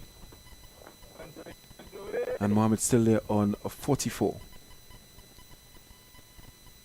It's interesting the use of Jar McAllister here on day one of this encounter. I'm thinking back in my mind and wondering if I've seen Jar McAllister bowl 3 spells before tea in any of the matches that they've played so far. I don't recall it happening in Antigua. I remember him getting the ball after lunch in Antigua in round 1. Started with the ball in round 2 and bowled 2 spells on that day. And then here in round 3, his spells were spread out as well. So given a harder workload, you would have to say Jeremy McAllister, and obviously with Dominic Drake's not in the side, neither Shamar Springer. As a no ball there. And that's from second. Warwick. That is second no ball. But yeah, it seems as if McAllister is having to put in just a couple extra overs. And it'll also be interesting to see how much they give him now in this third spell. You still have Rashawn Primus there. You have the debutant in Rashawn Worrell as well, who can bowl a couple overs I've seen. But at the moment, it's the left arm spin of Jamel Warwick, and he's picked up 1 for 21 so far into now his 15th over. Back and cuts that one. Shem Holder gets a hand onto it, and that's going to stop it from trickling even closer to the boundary. And instead they get 2, so good running by the pair. And Joshua De Silva is not going to miss out on those opportunities to score behind or in front of point. You have shown thus far that anything short and has width, he's going to attempt to score there. Still will love to see him play a bit straighter. Goes back again. In that particular occasion, the angle coming in with the arm from Warwick. It was interesting to see. There's an over or 2 ago from Warwick. A bit slow on that occasion. So he's mixing up his pace and length in the line as well. And you expect that spin bowlers you require a lot of patience to work a batter out, especially someone in the caliber of Joshua De Silva. You need to be doing about. And that brings to an end the over. At the end of it, Trinidad and Tobago Red Force 105 for 3. 45 overs completed. So they're getting through the overs. Run rate of 2.33. Now, what do you think the Trinidad and Tobago team will feel comfortable with as a first inning score? I mean, when you're thinking about it in terms of batting points, you get those first 2 points for 250. You get point number 3 after 300. And obviously, having won the toss and opting to bat first, you tell yourself anything above 300 is where they will have their sights set on, especially when you look at this surface and you realize that there's really not much in it so far. You would have to say for the bowlers, you have to tell yourself that your batters are capable of getting you to that mark. Obviously, there have been some questions of the Trinidad and Tobago Red Force batters because they haven't really stood up to the test thus far, and hence why they find themselves in the position that they are in the table. But in terms of making that confident decision to bat first after winning the toss, you must be telling yourself anything north of 300 is where you have your sights set on. Indeed. Another short delivery there by McAllister.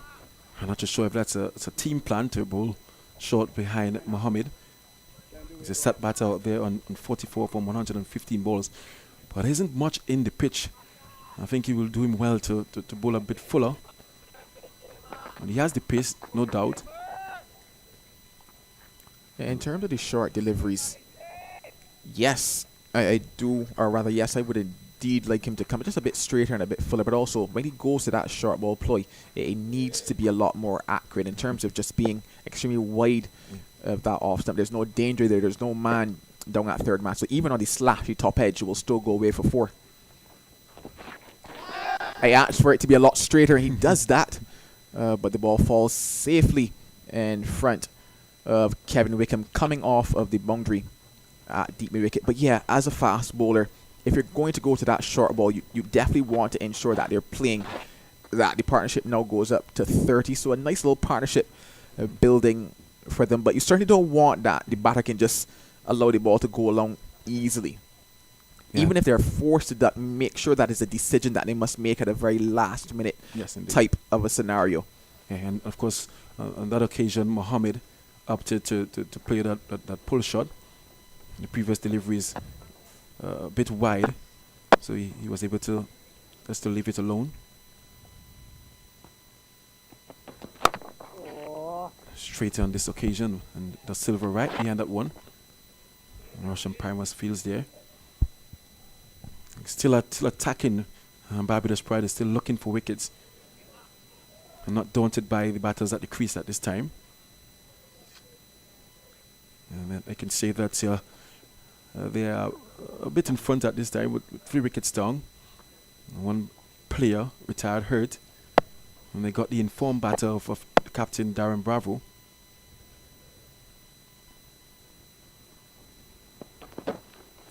This time down the leg side and brilliantly taken there by Shane Dorridge. Quick delivery, but badly lined there by McAllister. The score remains on 106 for free. So yeah, it's nice to see some spectators in today. It's not the most exciting format. I don't expect that the Trinidad stand will be rollicking at this time. But in the Caribbean stand, you can see the Trinidad and Tobago flag across there. Some spectators maybe having a beverage or two and sharing a meal or a snack. Punching out a point there, a silver.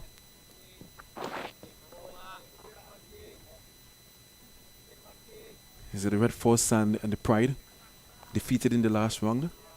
And both teams are here today trying to get a win on first innings or get some points. Hasn't been a format that would have been kind to the Trinidad and Tobago Red Force in over a decade.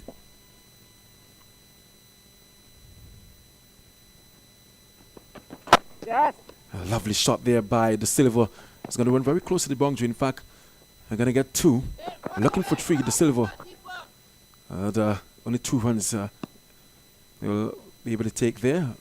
And Russian Primers giving chase. And that brings to an end the over. And the end of it, Trinidad and Tobago Red Force 108 for free after 46 overs.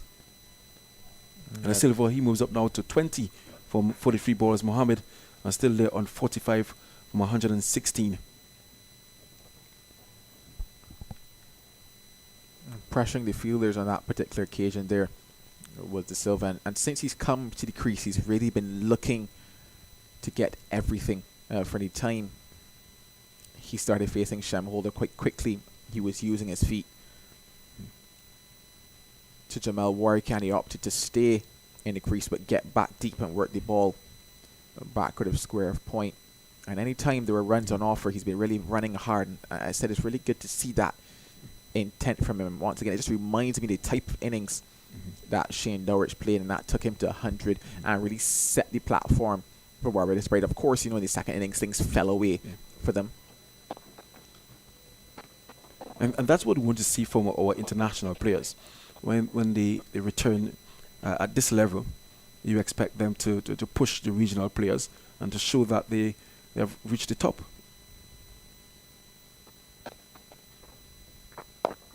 Lovely delivery there by Warwick, and I want to see more of that from him.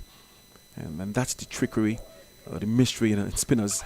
And try to deceive the batters with guile and flight. And there was Warwick slowing that one up to Mohammed. Equal to the task. Get a single there. The score moves up to 109 for free. And let's see how we'll approach Joshua De Silva. In the middle and mid off. Up.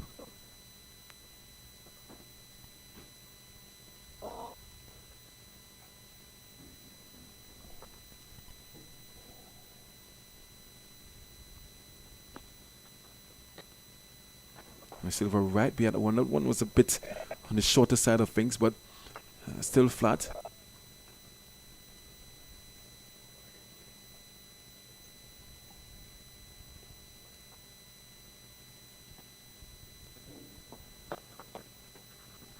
And this time the Silver goes downtown and is going to get 2 bounces into the boundary. 4 runs there to the Silver. And using his feet really, really well today here, Joshua De Silva.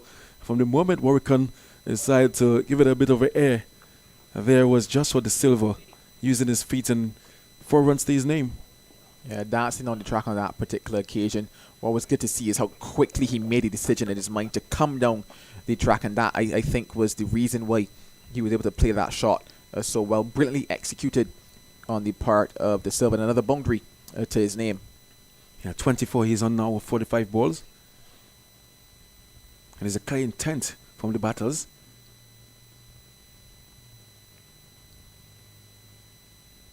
And down the gong again. And this time he's gonna get 1, 2, 3, 4 bounces into the boundary. That second boundary there was over long on, or mid on this time, sorry. The Silver, a man on a mission here for the Red Force. 170 now for free. Good use of the feet there again by De Silva. Obviously being helped by the fact that when he met it, it was a full toss from Warrican. But this time opting to go over that wideish mid-on position with the field in. Just needs to get it over their head. And back-to-back boundaries for him. And certainly the pressure is on now on Warwickon. And this time he pulled his length back. Single taken, just was looking for the two. He's very busy at the crease just for the silver. And the end of an over in which, 10 runs came off that over. And that would have taken Trinidad and Tobago Red Force to 118 for free. After 47 overs just for the silver, 29 from 47 balls. And Jason Mohammed, 118 balls faced on 46. And the Red Force are looking to push the score along after this the luncheon break into over an hour's play after the lunch break. McAllister to continue from the members' end.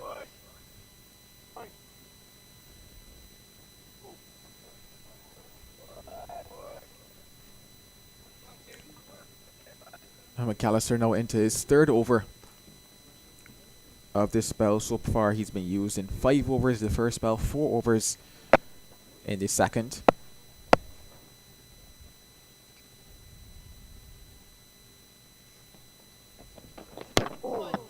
Joshua De Silva just trapped in between there, and I guess obviously expecting it to be another short delivery, but negotiates it well, no harm, no foul on that particular occasion. It's very interesting to see that Barbados Pride have opted now for 2 men in that gully region in the form of Zaki McCaskey and Jonathan Drakes.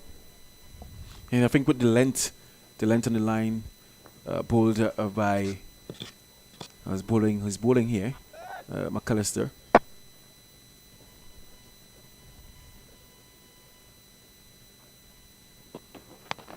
Goes short and punches that one. Does De Silva. He will get 2 for his efforts. He will look for 3, but I don't think that it's possible. And that positive cricket continues from De Silva, getting up tall on that particular occasion and just finding that gap in the offside. A lot of vacant space in that offside all day long. And I say that they now opt to take one of the men from gully. Jonathan Drakes now makes his way exactly where that ball was played. Yeah, I think the idea by Shane Dowich there with the 2 gullies, with that shot played by Joshua De Silva, I think they are hoping that when he tries to force that shot to cover, the ball will get big on him and may peel off to one of those guys that cover, but they decided against that. Now plug that area.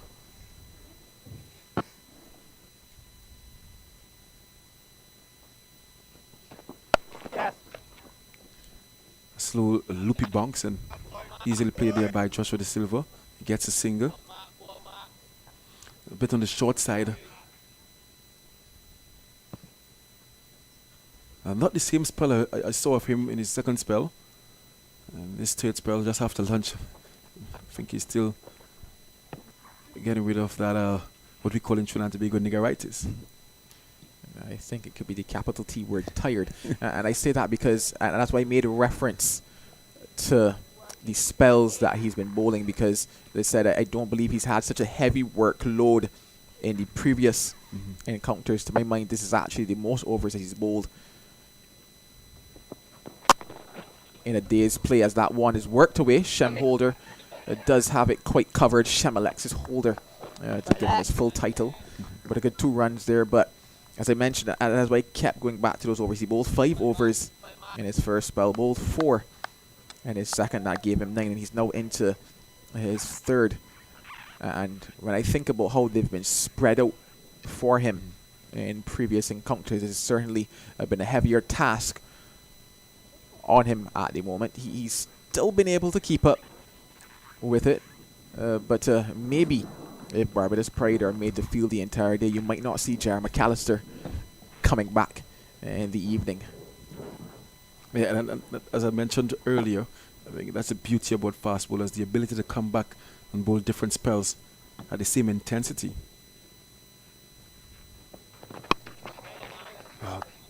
good delivery there. I think it was a bit uncomfortable there for Mohammed. He gets a single. It's not an easy job at all. Fast bowling. Hence we see a number of persons, players in and around the Caribbean opting for spin or something looking like spin. The score moves up to 124 for free. Other persons are shying away from fast bowling, and I think it has anything to do with the nature of fast bowling or the nature of the pitches.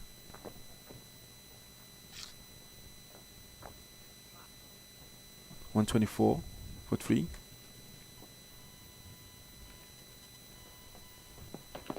Pull him! Magnificent stuff here by McAllister. And Joshua De Silva. A lapse in concentration there. Did that tail back in and he lost his off stump. Excellent stuff. Just as we were talking about McAllister tiring. What a breakthrough, what a blow for the Red Force. Excellent stuff here by the Pride and McAllister. No doubt he enjoyed that delivery. Any fast bowler, you love to hear timber. And Trinidad and Tobago, they have lost the fourth wicket there. Joshua De Silva shoulder in arms. A moment of madness, you should say. Looking really good. And he lost his off stump, and look at the replay there. Manning. Yeah, this is what happens when you get that ball just a bit fuller. He's been extremely short across this over and the overs previous to this. He gets that ball just a touch fuller at De Silva, just offering to shoulder arms on that occasion, and it was indeed the wrong decision. Brilliant work, you would have to say, by Jerry McAllister, and he is off to the races, and with it, it is wicket number 4. Joshua De Silva, he goes for 32, 124 for 4. Yeah, that's a timely blow there for the Pride. There's a partnership developing between Mohammed and De Silva. In fact, they got to 48. Just 2 runs short of that half-century stand between the pair. And that's a timely blow there. I think Captain Shane Dowich will want to give him another over. The new batter at the crease, Tian Webster. Loads of ability with the bat. And he and Mohammed will want to get another partnership going there with Trinidad and Tobago Red Force. 124 for 4, having won the toss and opting to bat. No batsman will be too happy shouldering arms and being bowled. I think that's a replay Joshua De Silva will not want to be looking at later on this afternoon. Yeah, and I think it just all goes back to the fact that McAllister has been short throughout today. Those deliveries are passing over the stump, and Joshua De Silva probably thinking on that particular occasion it was something similar, but it was by far a fuller length, and that is where the deception was from Jerry McAllister. And there's a hint of inward movement as well. A bit of an embarrassing moment there for De Silva. So new batsman Tian Webster.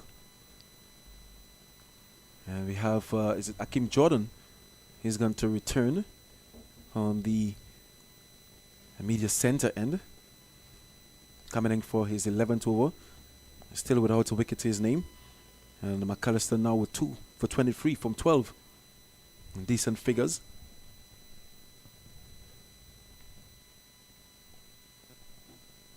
$124 for 4.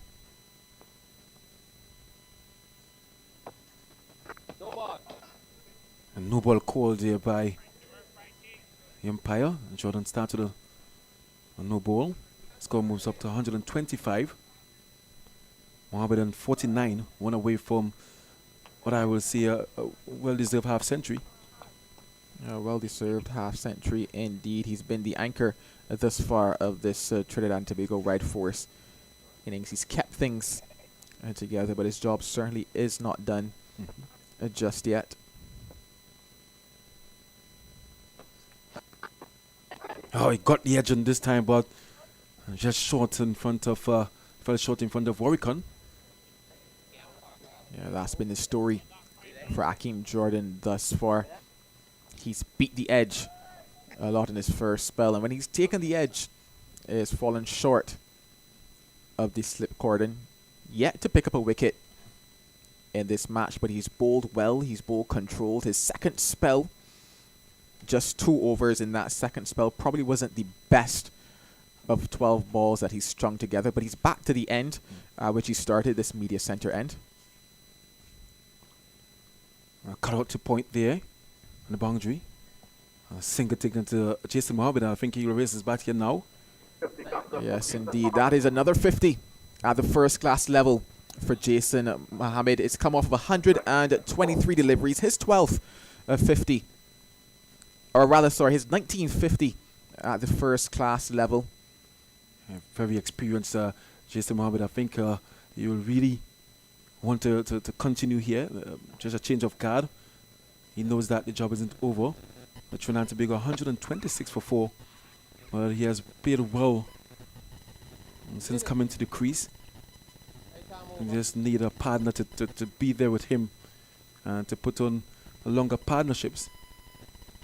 And that last partnership with him and Joshua Da Silva, 48. And improved on the partnership with Jangoo of 34. And he also had a partnership of 23 with Mohan. A good delivery there by Akeem Jordan. Of course, we have mentioned so many times how unlucky he has been today. He's bowled well without reward. That's just the nature of this game. And some days you bowl your worst delivery and you get wickets. But today he has been bowling really well. But nothing to add to his wicket column just yet. I think Jordan enjoys bowling from this end just a bit more than he would from that Brian Lara Pavilion. And those 12 balls that he bowled from the other side certainly did not look anything like this. Webster right behind that one this time. New to the crease. That was his second delivery. T.N. Webster. Going to see T.N. Webster and Jason Mohammed in the Tobago T10 Blast. April 3rd to 9th. And they are here today representing the Red Force in this 4-day format.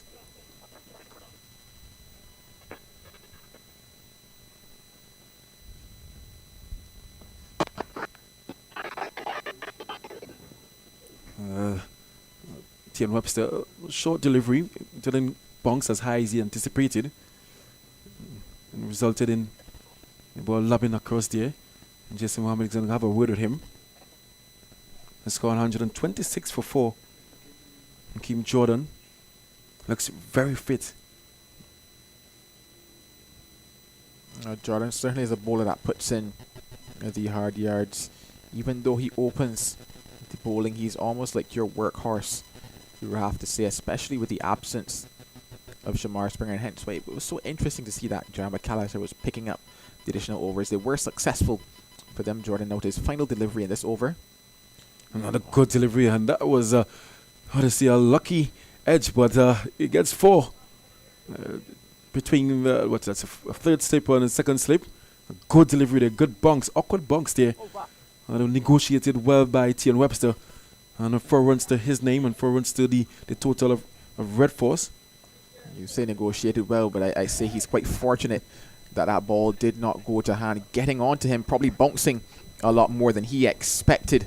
In no control of it, but it runs away towards that third man boundary. So he gets off the mark with that boundary.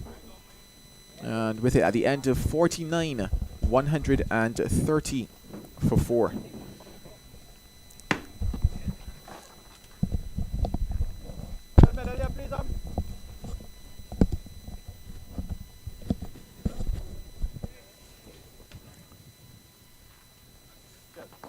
So after picking up that wicket in the previous over, McAllister has been giving another by skipper, who has shown the belief in him, as I welcome Colin Murray. Yeah, it's picking up the prize wicket of Joshua Da Silva, who started to look good, I must say. He was middling the ball nicely, looked in control, and then just misjudged the line. Yeah, certainly misjudged it there. It's always interesting when you see things like that happen. Like, I would like to be a brain cell inside of Joshua Da Silva when he decided, okay, let me leave this delivery, because, as I said, you know what? He's probably been on the back foot a lot when facing McAllister. that delivery by far full. He probably didn't expect it to be so full from McAllister. Offered no shot to it. Off stump is gone. Clipped the off stump bail. I think it may have come back at him as well, but I just think he misjudged the line. Yeah, certainly. And shoulder arms, and I think he was surprised more than any, as everybody was, that the ball clipped the off stump bail. Yeah. Hence why I would like to be a brain cell inside of there, because I would like to, go down the process of what made him decide to leave it there, and then his thoughts afterwards as well. You could be a brain cell of many West Indian cricketers, because sometimes I just don't know what goes through a lot of their heads. I mean, the ability-wise, and but I don't know. I don't know. It's interesting, and maybe you may want to ask him after the day's play, Joel. What did he see, or what he didn't see from that delivery? I'm always curious when it comes to things like that, because you look so easy, you look so good, and then so things like that happen. Well, it's going to be McAllister continuing. And Webster, who's just come to the crease. Dion Webster, a young man full of ability, Joel, but he just hasn't been able to bridge the gap. He gets got 100 at this level, gets a 50, and you just think, I saw him playing a local game, a final one year for Queen's Park, and they were chasing down a mammoth 346 to win in 50 overs, and he got 177 opening the innings, but really commanding shots. And I remember coming back and saying to people, well, I think I've just seen the next international batsman for the West Indies who is going to be a star. And he never was able to carry on from that. He gets even in this tournament, he's got what? He's got a 50 in one of the games. As a matter of fact, he got 79. But he's still just averaging 27. And you just say, well, from that 79, is he going to kick on? And he just doesn't. He's got a lot of abilities. He's got every shot in the book. He's got shots that not even some batsmen play. But shot selection is another problem. He always seems to pick the wrong ball to go after, and eventually he gets to 20 and 25 and gets out. Yeah, you mentioned those scores for Dion Webster across this season: 79, 58. Then it was 6-3 not. That's right. And 16. So he started well. Yeah, 2 half centuries.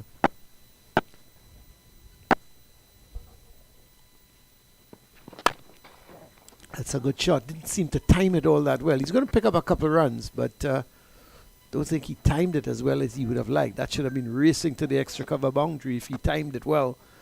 But he picks up 2 runs to end the over.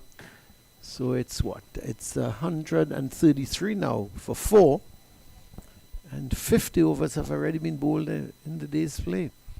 Yeah. See, the ground staff is being called on. I think the footholds again coming loose. And they're going to have to do something about that. Quick repair job. Yeah, something similar to what we saw in that round 3 encounter versus Leeward Islands. Yeah, except I didn't see it on the first day, and it's a little worrying that it's on the first day it's happening. You would want that, you don't mind if it's the 3rd or 4th day of a game. But when you see the foothold starting to come loose at the end of the first, well, not even before the end of the first day, it cause for a little bit of concern. But it's not it shouldn't be an insurmountable problem for the ground staff. No, hopefully and not. The pitch has been pretty good, Joel. I mean, there's no devils. 4 wickets have gone down, 133 runs. But you have to say, when you look back at the dismissals, all have been shots that could have been avoided. Yeah, pretty much. And funny enough, it is the picture that was painted in the round before that, and we said, we haven't really seen much in the surface to trouble the batters. So then why is it a case of we seeing the wickets falling? And you're right, 1 or 2 ill-advised shots are what brought about the downfall here today, they will look at this score and know that it could have been 133 without loss. Yeah. Obviously, you had to have the retired Jangoo head off, but outside of that, yes, Barbados Pride have bowled well in periods. Yes. Because there were times that it kind of just slipped away and they were a little wayward, etc. But overall, you would have to say they've bowled well when you look at the entire picture. But at the same time, your batters have allowed them to really stay in this game. One or two shots different, and the type of demeanor that you would have had from the Barbados Pride could have been different because it's extremely hot out there, and the surface, as you said, is not really giving what you might want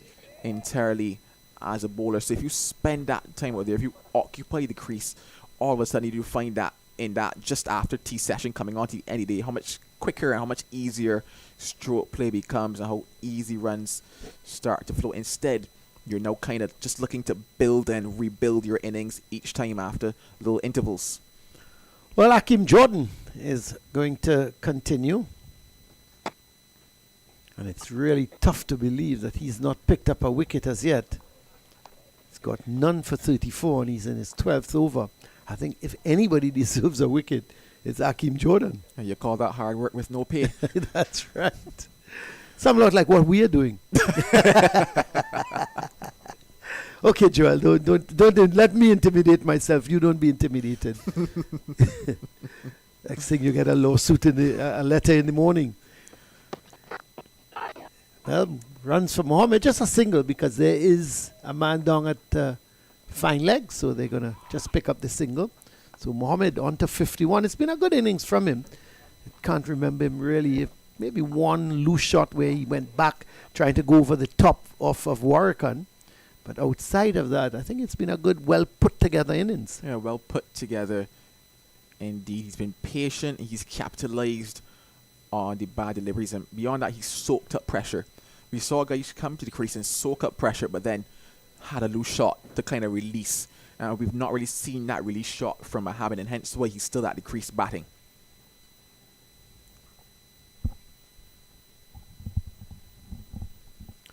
No ball.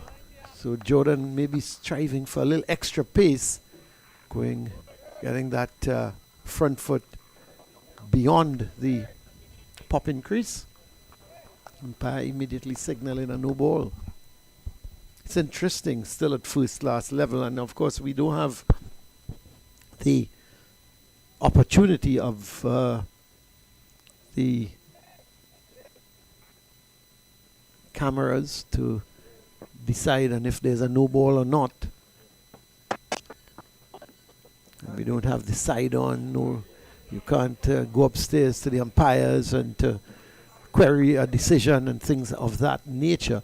But yet, at this level, the umpires are calling the no ball. They don't wait for the TV umpire to say, well, that's a no ball. And you know, I personally, as a batsman, I like when I hear the umpire says no ball. Then I can have a real go at the ball, especially if a ball is tight, you know, and suddenly balls are no ball, and you said, great, I'm going to, and you hit it at the last minute, but at least you have the opportunity to try to hit it out of the ground. Well, that's in the air, but away from mid-off. It's not going to get into the boundary, is it? It's running down. He's going to pull it back just inside. That's good fielding. And the batsmen, they're going to come back for 3. So Webster hitting it in the air, but away from the man at mid-off. And they're able to run through for 3. So that's Webster. That's his attacking nature. He goes after it. And, you know, he takes the chance. He takes the risk. I mean, that could have ended up in the man's hand at mid-off because it was in the air. But he's that type of player. He loves to play shots. He's an attacking type of batsman. And I think I made the point to you that, you know, his shot selection is the biggest problem. And Mohammed continues his cool, calm demeanor in getting the runs.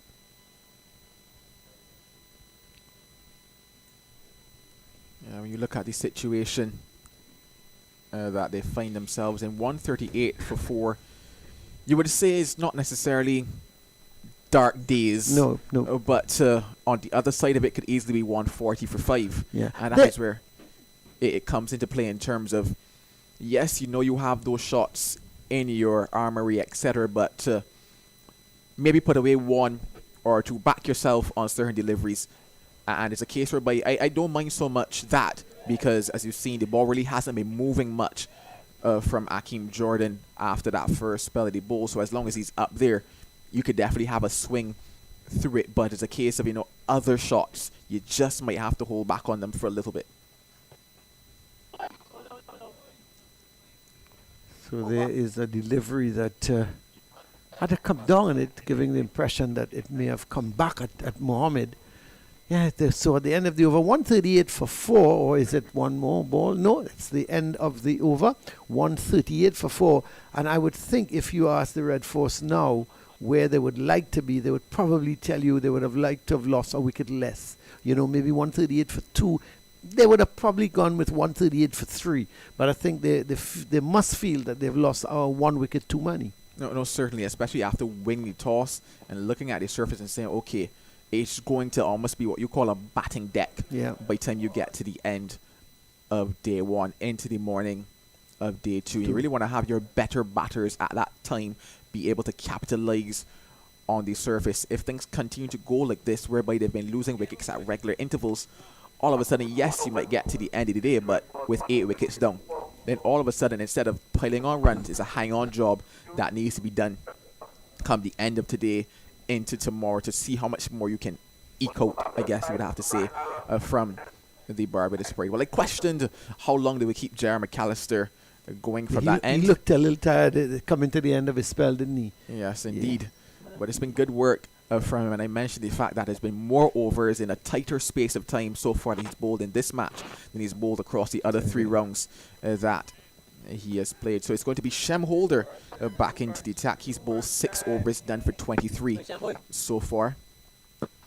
Very interesting field for Webster, because he's put they've got a deep mid wicket and they've got a long on, so they know Webster is going to try his best, maybe just to go over the top. On the offside, there's just the 3 men in the run saving position in backward point cover and mid off. He's getting some turn Holder. That should be very interesting for the likes of Imran Khan and Brian Charles. Yeah, the only thing about that turn is that I've noticed, especially in his spell before this, it is only from when he hits down straight in terms of in line with the stumps. He's not really getting the same type of purchase from outside of the right-handers off stump, which is, I guess, where he might really prefer to have that, because when he starts straight and it turns as sharply as it did, he just heads down the leg side. Well, it's hit low. I don't think it may have. Well, there's disappointment from Holder. I'm not sure. And he's giving me an impression that it carried. I thought it may have just dropped before him. Let's have a look at that again. Yeah, Tion Webster offering to swing at that one. It was full. It was up there and probably just short. Well, he's gone up after him again, hitting it in the air, but down to long on this time as shouts of catch it. But it would have taken a superhuman effort from Holder to get across there to that leg side quickly. And Webster goes into double figures, 139 for 4. If I were Holder, I would enjoy this contest at the moment, especially given the position that they find themselves in. Maybe I could chance a boundary or 2 at the prospect of taking a wicket.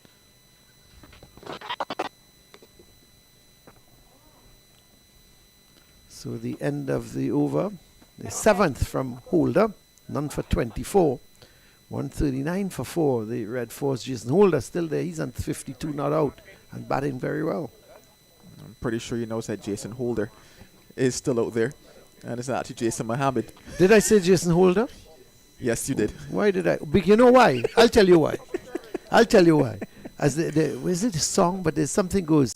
The batsman's Jason and the bowler's Holder. So it automatically came to be Jason Holder. Do you get it? Do you get it, Joel?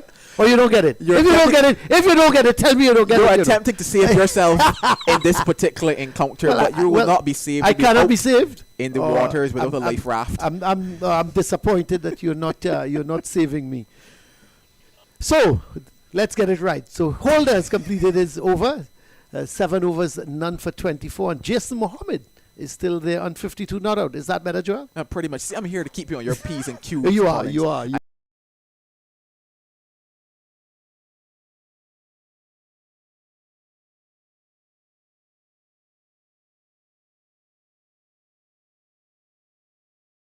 Be the Very younger good. half of this little dynamic we have Are you? going here. Oh, you didn't look it. Oh, whoa. Thank you very much for that. Akeem Jordan continues now.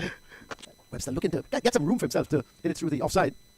Shem Holder. He's done some good work at point for the day. He's thrown himself around to cut off quite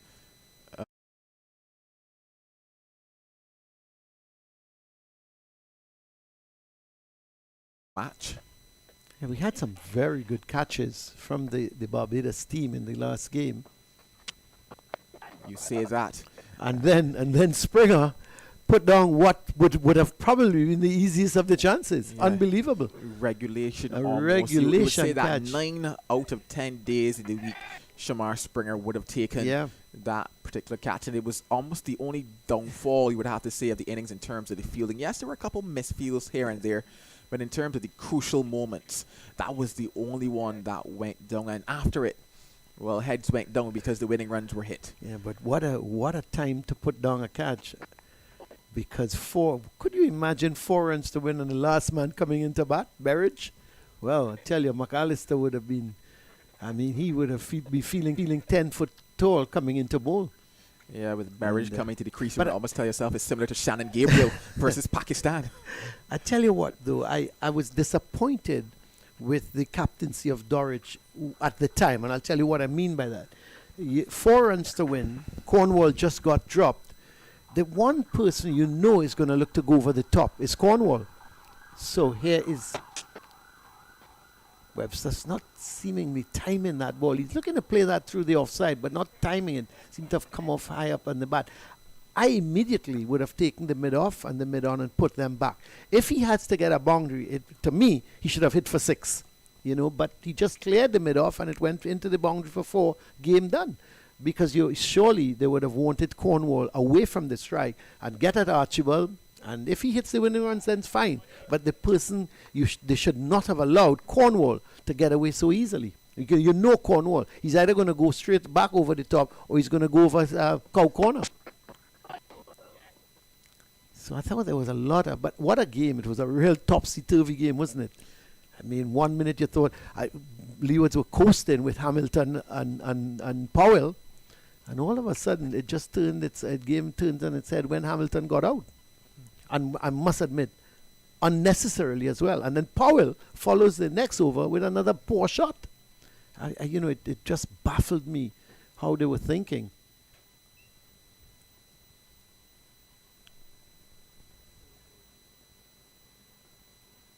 Webster still, you could see him getting a little frustrated because he's trying to get the ball away but can't.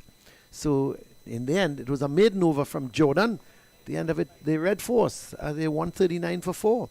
Yeah, Tion Webster has certainly played a lot of shots in this innings. He's been really trying to force it. Force is the real word I really want here. He's really trying to force this innings. I think back not too long ago to Vikash Mohan, and Mohan similarly was trying to feel the ball on the bat very early, trying to force it almost, but then you realize that once he allowed the ball to come to him later into his innings, I say later as if he spent all day out there, but no, he spent some time out there. You saw the difference in his innings and how he went through the gears almost, but he allowed that ball to come to him. He started to look a lot better at the crease, and I think that Tion Webster might be able to do something just a little similar instead of trying to force it here. It's very interesting with Tion Webster this season because Tion Webster most of his career has opened the batting, and I'm talking more club cricket. And even when he went into the national team, he batted down the order, and then he was promoted to open. But I think they feel, and I'm just, this is just off the top of my head. I haven't spoken to anybody yet, but I get the impression they're more comfortable with Webster coming in when the ball is a little older, that he can play shots, because he loves to play shots. And I think that's the reason that he's not at the top of the order, with the new ball swinging about and moving about and the pitch fresh. I think they're just giving him an opportunity to bat in the middle, older ball, and that he can go and play his shots. But you having said that, at 140 for 4, you also have a different type of pressure. And I think this is where you begin to. He's going to get some runs here. He's probably going to get 4 of them. It's slowing up. It goes into the boundary ropes just about now. So not a good delivery at all from Holder, one that is sliding down the leg side. And all Webster did was to swivel and hit it fine. And it went down into the boundary. Good shot from him. And certainly a good shot indeed. And he capitalized on the bad delivery there from Shem Holder. It was short, but not just short. It was lying down the leg side. Just needed to get some bat onto it to take it past the man at that fine leg position. But going back to the point that we're talking about, I think that scenarios like this, yes, you're saying that, or rather they're saying that he's come down the order so that he could almost like capitalize on the older ball, things not being as challenging, quote unquote. But it goes back to almost like situational awareness now for the players. And yes, this is the mode I enjoy playing it, but when I look at the scoreboard,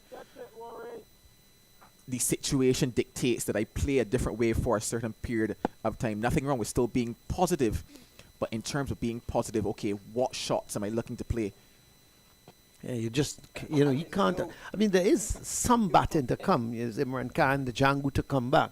But really and truly, the Red Force would not want to lose another wicket, especially with just about 4 minutes or so to tea time. This could very well be the last over. So I don't think they would want to lose another wicket at this stage. They wouldn't want to go. You would have to say, if they're going at 144 for 5 or thereabouts, the game is tilting towards Barbados. And especially if you take it just on the cusp of the breaking, you get that little psychological advantage of a new batter at the crease for the time you come back out. It's just those little moments that you have to make sure you don't allow the opposition to get back in to the game, because basically it's been a case of they've started to look to put together partnerships, and then at what you consider those regular intervals have just thrown it away almost and just let Barbados Pride come back in. Start to get another partnership, let them back in again.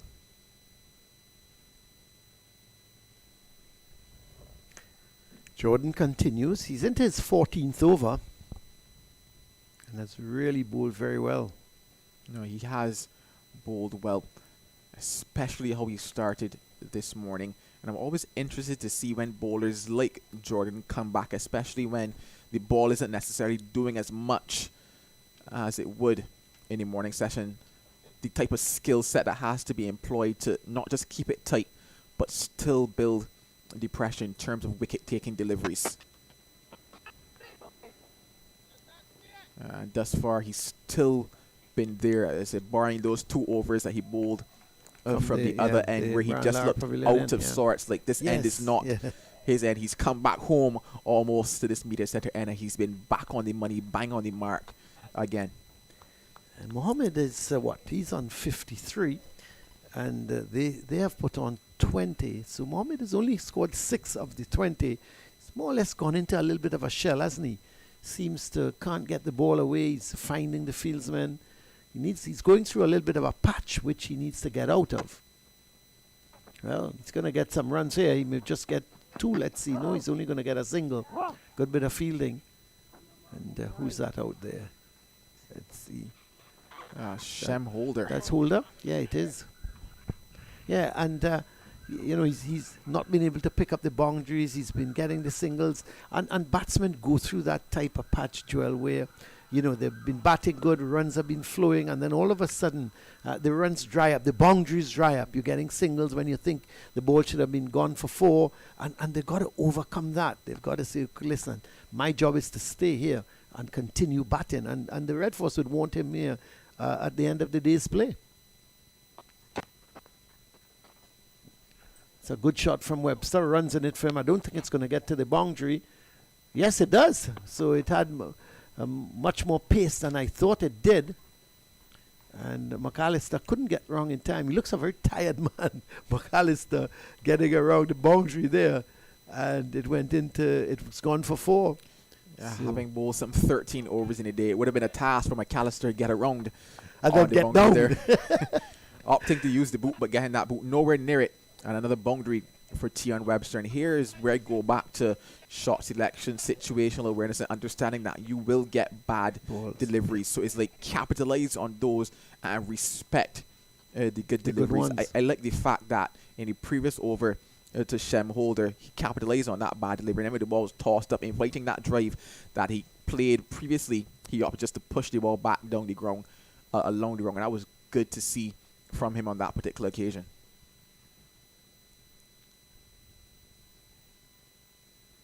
That's better. That's good. That's good defense from him.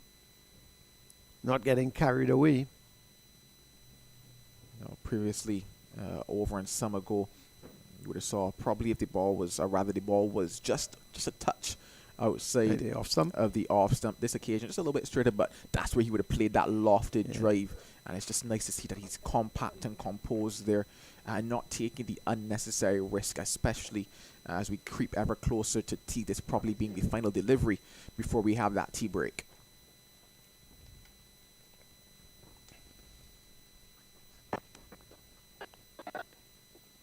It's probably just a single for him as Primus gets around in time just to limit the scoring to the single. But it brings up the 150 for the Red Force. 150 now for 4 at the end of the over means it's the player's turn and head towards the pavilion. So it's going to be tea time here at the Queen's Park Oval. The Red Force having won the toss and opting to take first strike at tea. They're 150 for 4. Mohammed is on 54. Webster is on 19. And the batsman, well, Jangoo, firstly, he retired hurt without, he was on naught at the time. And Mohan went caught Jordan Bowl McAllister 19. Bravo went caught Worrell Bowl Primus 7. Gooley went caught Mosley off the bowling of Warrican for 11. Joshua Da Silva, he was the next out, bowled by McAllister for 32.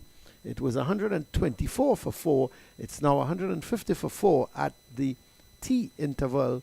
And Jason Mohammed, as I said, is on 54, not out. With him is Tion Webster. He is on 19.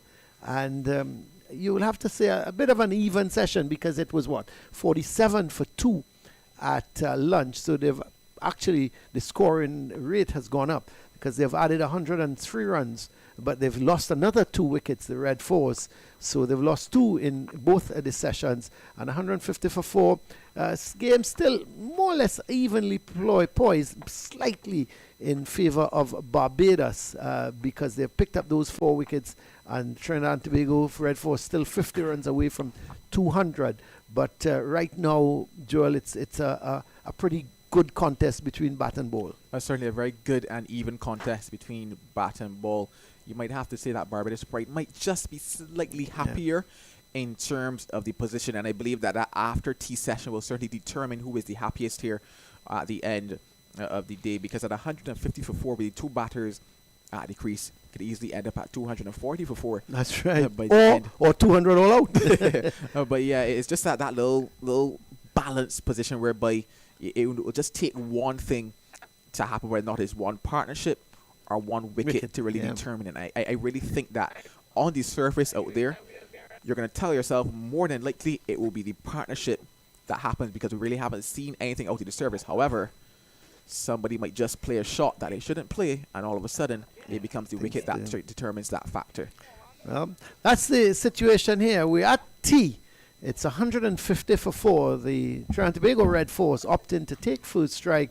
And Jason Mohammed, he is there. He's been doing the bulk of the scoring in terms of keeping this Red Force innings together. He is on 54, not out. With him is Tion Webster, who is on 19, not out. So we're going to take a break, and then we're going to come back for more live action on play after the tea interval.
Welcome back here to the Queen's Park Oval. We're getting set for the third session of play after tea.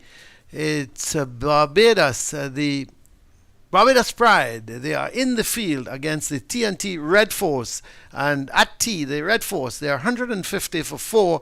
Jason Mohammed is on 54 not out. Tian Webster is on 19. They've already lost Mohan for 19, Bravo for 7, Gooley for 11, and Da Silva for 32.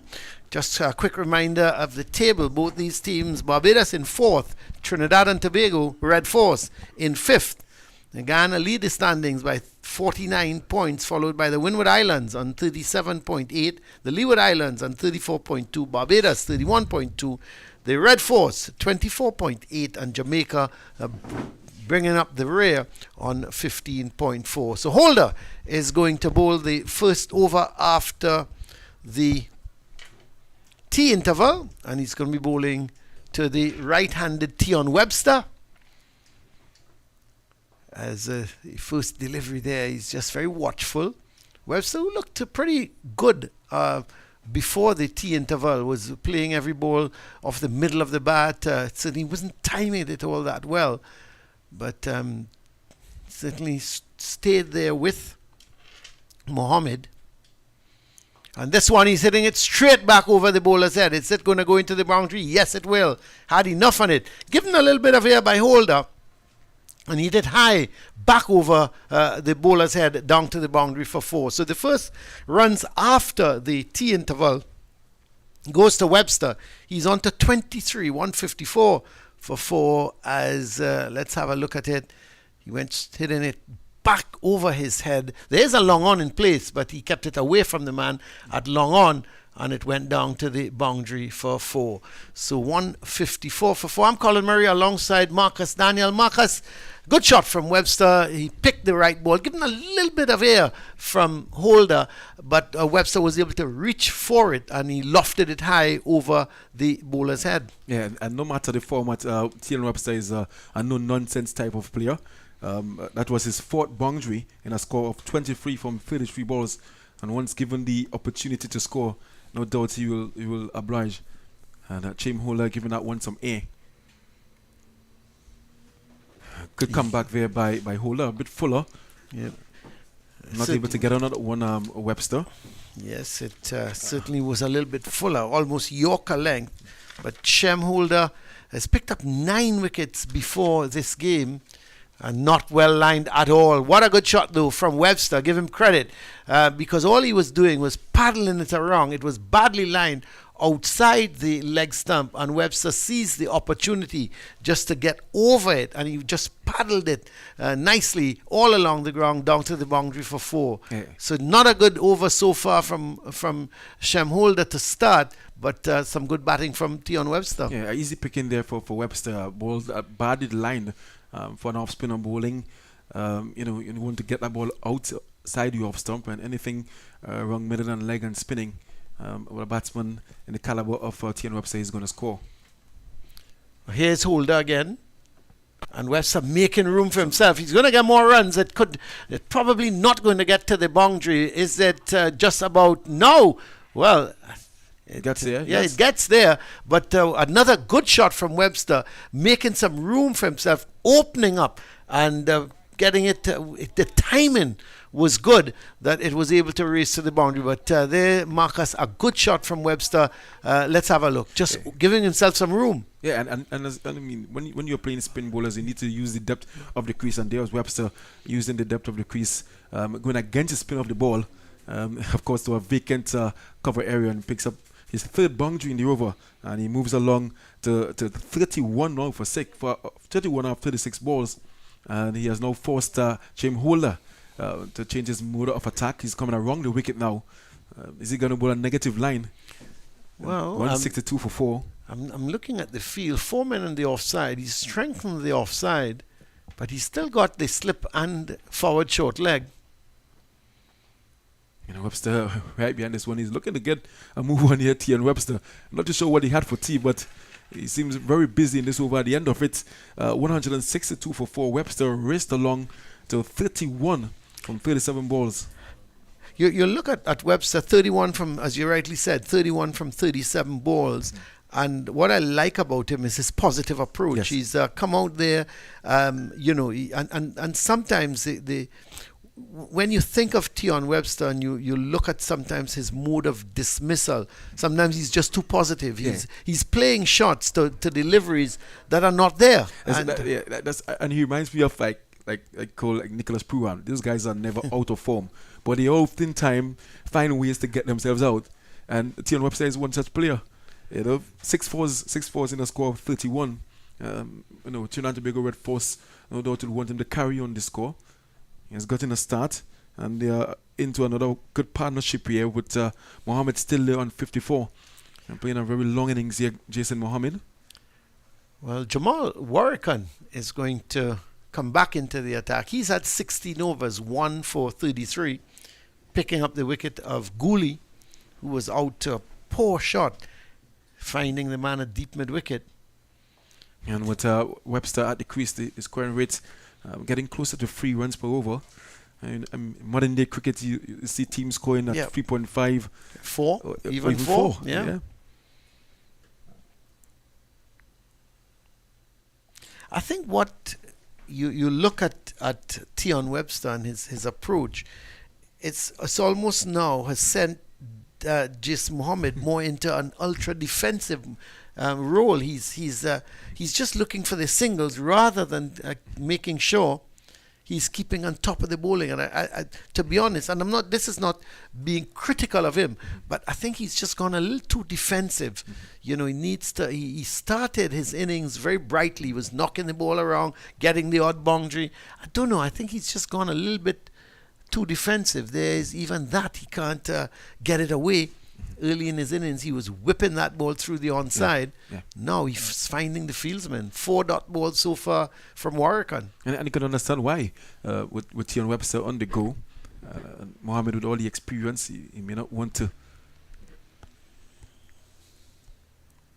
May not want to be on the aggressive side of things as well, and probably lose his wicket. And then, of course, the critics would say, why Mohammed when it is that we have Webster already doing the scoring? But you're right. With him spending so much time at the crease, you expect that when an opportunity presents itself for him to score, he can take the opportunity. Well, when you look at it, this partnership has now added 30, 40, 39 runs. And of the 39, Webster scored 31. Yes, and there's a tease and line there by Warrican.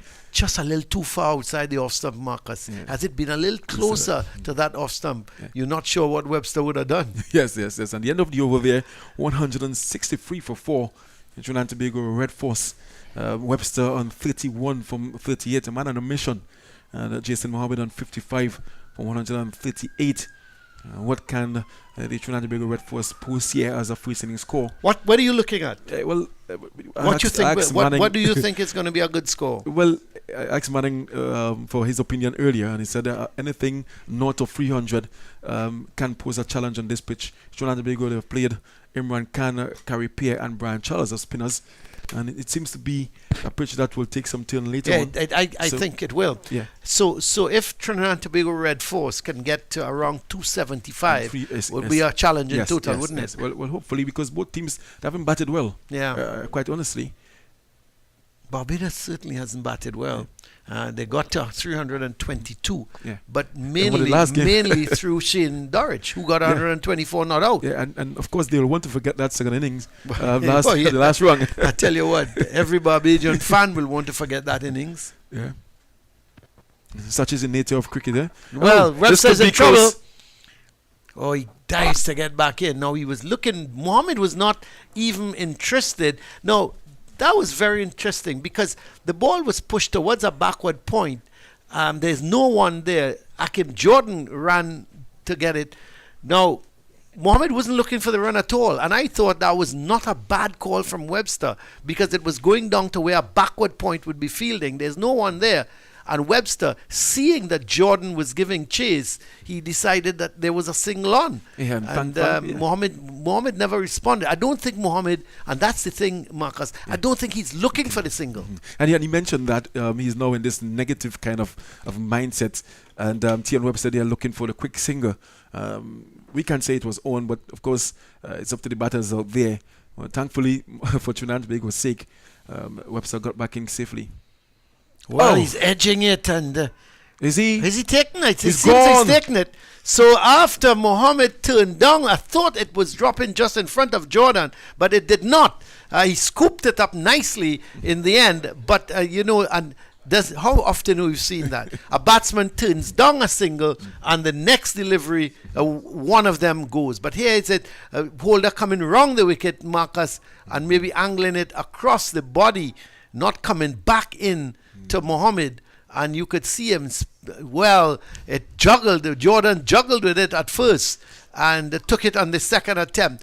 But Mohammed goes back to the pavilion for 55. Really, a well-played knock. But I just thought, coming to the end, he went too much into a little bit of a shell. Yeah, that's fantastic work there by James Holder. Of course, the previous over, having bowled over the wickets and penalised by T.N. Webster, he opted to go around the wicket and he kept that mood of delivery for Mohammed. And Mohammed there, as you mentioned, a bit in the negative side, went into his shell and that found the outside edge, and a smart catch there by the guy in first step there. I'm not too sure who was that person. Jordan. Good catch there. Jordan. Got it on the second grab. Yeah, he got it on the second grab. That's a really big breakthrough there for the Pride.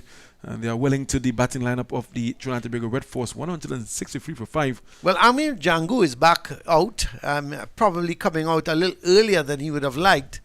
I would think he would have iced that elbow. He would have take whatever painkillers there is to be taken, and and he feels that he's fit enough to come back out. I thought they may have decided to send Imran Khan, who can hold his own with the bat, just to give Jangoo a further rest. But he's been sitting around maybe for the better part of 3.5 hours. Yeah, he's been cleared by the physio. Yeah. So, right, let's see how he goes, and he's still yet to get off the mark, having faced 26 deliveries. Well, he had a torrid time early on. You weren't here for that, yeah. But Akeem Jordan bowled exceedingly well. He was bowling around the wicket to Jangoo, and he was getting that ball to move in the air into him and then off the pitch away, and his line was immaculate. It was just on or around the off stump, and he presented a lot of problems to Jangoo.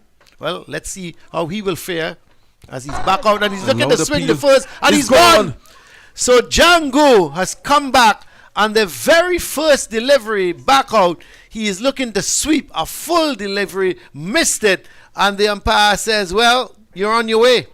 Full delivery there, and of course, that's you can't get anything plumber than that. And should we say that he spent too long in the pavilion there, Jangoo? But he's now on a hat trick here, Mr. Holder, Shane Holder, doing the job here for Captain Shane Dorwich. And the Trinidad and Tobago in further trouble, 163 for 6. A bad shot there by Amir Jangoo, having retiring earlier to that elbow injury, and a ball that he should have been stroking back up to the pitch, played across the line there, attempting a sweep, and he has gone leg before without scoring after facing 27 deliveries. The Barbados Pride, they are sensing blood here. Yeah, it's now 163 for 6, and how a wicket or two can change things. They were going along nicely at 163 for 4, which sounds so much better than 163 for 6. All of a sudden,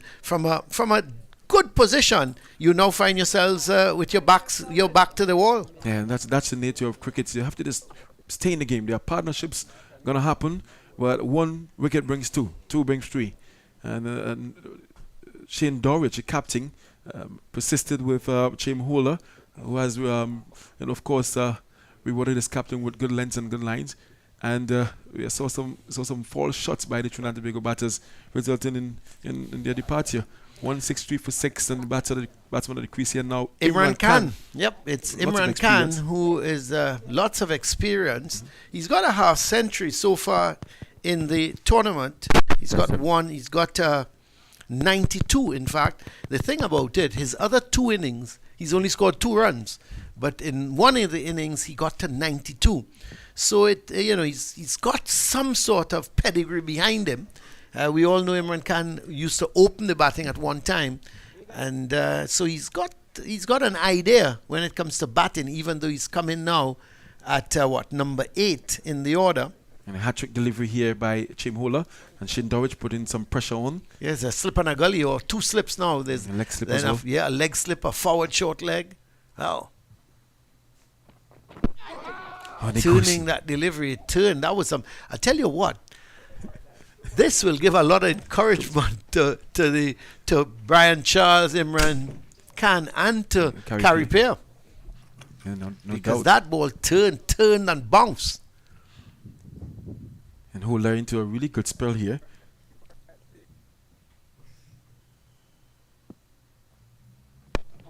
It's nicely stroked by Khan. He's just going to pick up a single because it was just pushed out to the left of the man at mid-off, and they pick up a single. So score goes up by 1 now. It's 164 for 6. Imran Khan off the mark. He's also pinched the strike, so he's going to be facing Warrican. And Webster still there on 31. An exciting over, an eventful over. The previous one there, Chimhola getting the wickets of Jason Mohammed. They set Jason Mohammed, and the returning Amir Jangoo, a leg before. It was a poor shot, wasn't it? Poor shot. I think he'll be disappointed in. Yeah, when he looks back in and that shot. sees that, and he should have been playing that ball back up along the pitch, maybe to the right of mid-on It's too full. with a straight drive, but he went straight across the line looking to play that sweep. He left the umpire with no choice there. Yeah. At one time, I thought it might have been going down the leg side, but when I looked at wicketkeeper Shane Dorridge, he never moved to go down the leg side to indicate that ball may have been travelling down the, outside the leg stump. It's just too full. And Warrican continues there from the media centre end. Warrican just picking up that 1 wicket of Gooley. So the spinners so far, they've accounted for 3 of the 6 wickets. And the quicker men, they've also accounted for 3 wickets. That has been the mode of operation by Captain Dorridge. He's rotated his bowler as well. And they have rewarded him with some good disciplined bowling.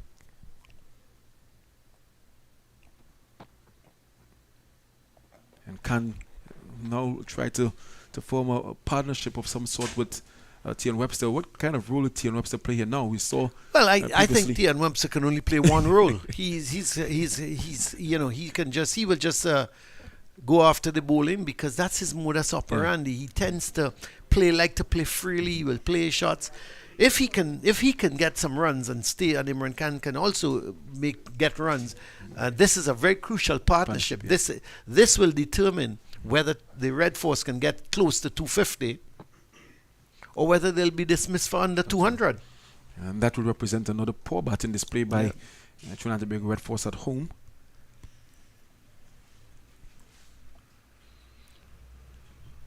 Warrican in his 18th over. Can right behind that one. A bit flatter by Warrican. Brings to an end that over. Red Force 164 for 6. Mohammed, the man leading the way with 55, dismissed there.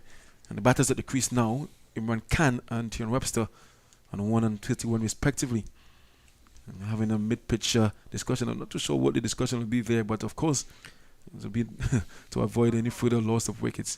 Well, I think what they obviously Imran Khan is saying to Tian Webster, play your natural game, but be watchful, play everything on merit, but still, we need to score runs. We need to get this score up to 200, and then we take it from there.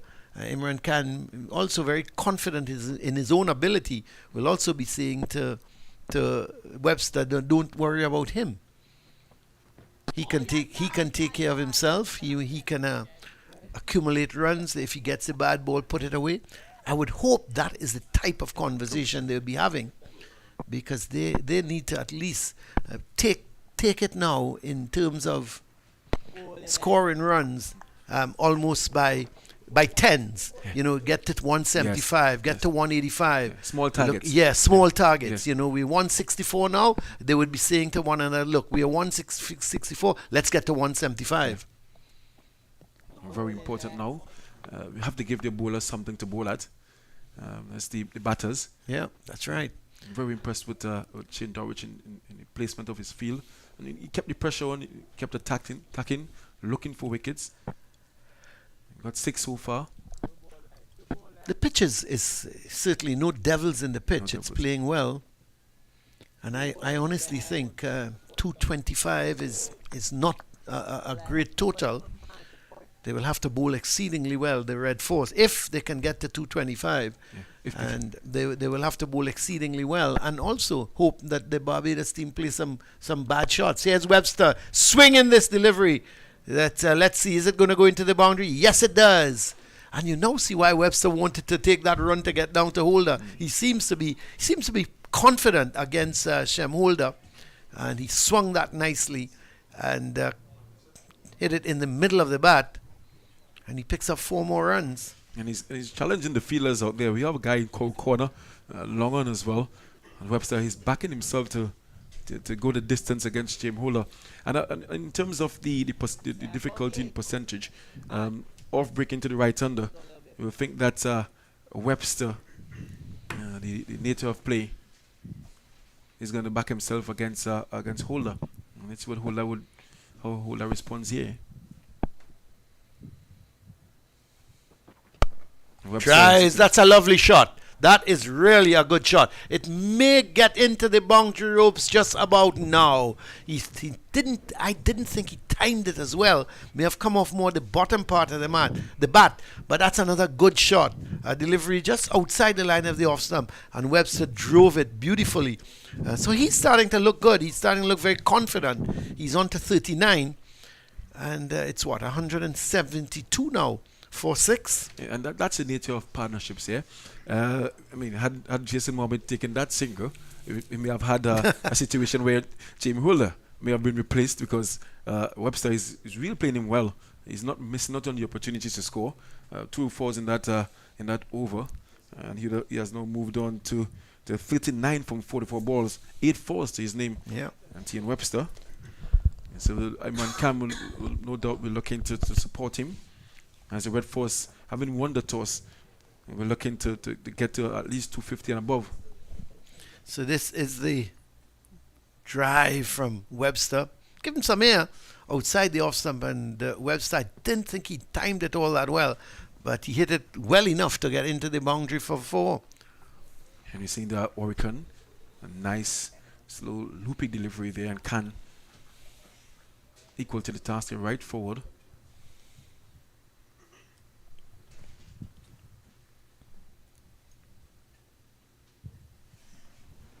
Another slow delivery there by Warwickon. He's tempting Imran Khan. But the middle of up, the score remains on 172 for 6. Australia winning the 3rd ODI today. Marcus against India. Australia batting first and getting to 269. And India only mustered 248. So you look at that Australian batting lineup. Yeah, I'm looking forward to. Everybody got a little. Nobody got higher than 47. Mitchell Marsh was the top scorer with 47, but everybody chipped in, getting starts. Head with 33, Warner 23. Then we had Carey with 38, 26 Abbott. So everybody chipped in. Yeah. So they got to 269. And for India, Kohli got top score of 54. But the man who picked up the wicket was the leg spinner, Adam Sampa. At the end of the over, 4 for 45. The end of the over from Warwickon. At the end of it, it's 172 for 6. Another maiden over, but I don't think Khan would be too worried about that. He played out that maiden. And it's going to be Holder. It's going to continue, and it's going to be bowling to Tion Webster. 61 overs already have been bowled in the day's play. And they've gotten through those overs very quickly, haven't yes. they? The spinners in operation. 172 for 6. And Webster on 39. And he's not afraid to play the big shots. Chairman Holder been given some protection on the cover point boundary. A long on, a cold corner, and a guy behind square on the boundary. Webster cutting, but he's only going to get a single because there's protection now out in the deep. Warrican has actually gone right out at that deep square cover position, so just a single in it for Webster. He's into the 40s now and brings Imran Khan, who's been very circumspect since he's gone out there. He's just has a single from 14 deliveries, so he's obviously been given instructions to stay with Webster. Yeah, there's no need to attempt anything out of the ordinary. You have a partner who's scoring the runs.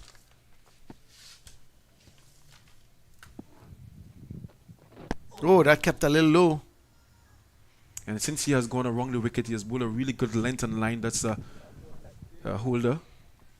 He's troubled the batters.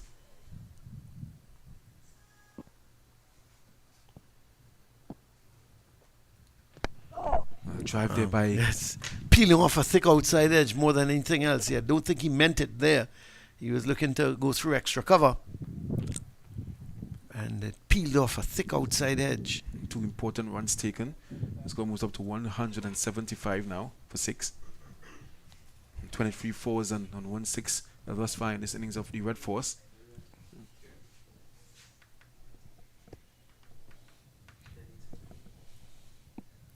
Holder 2 for 53.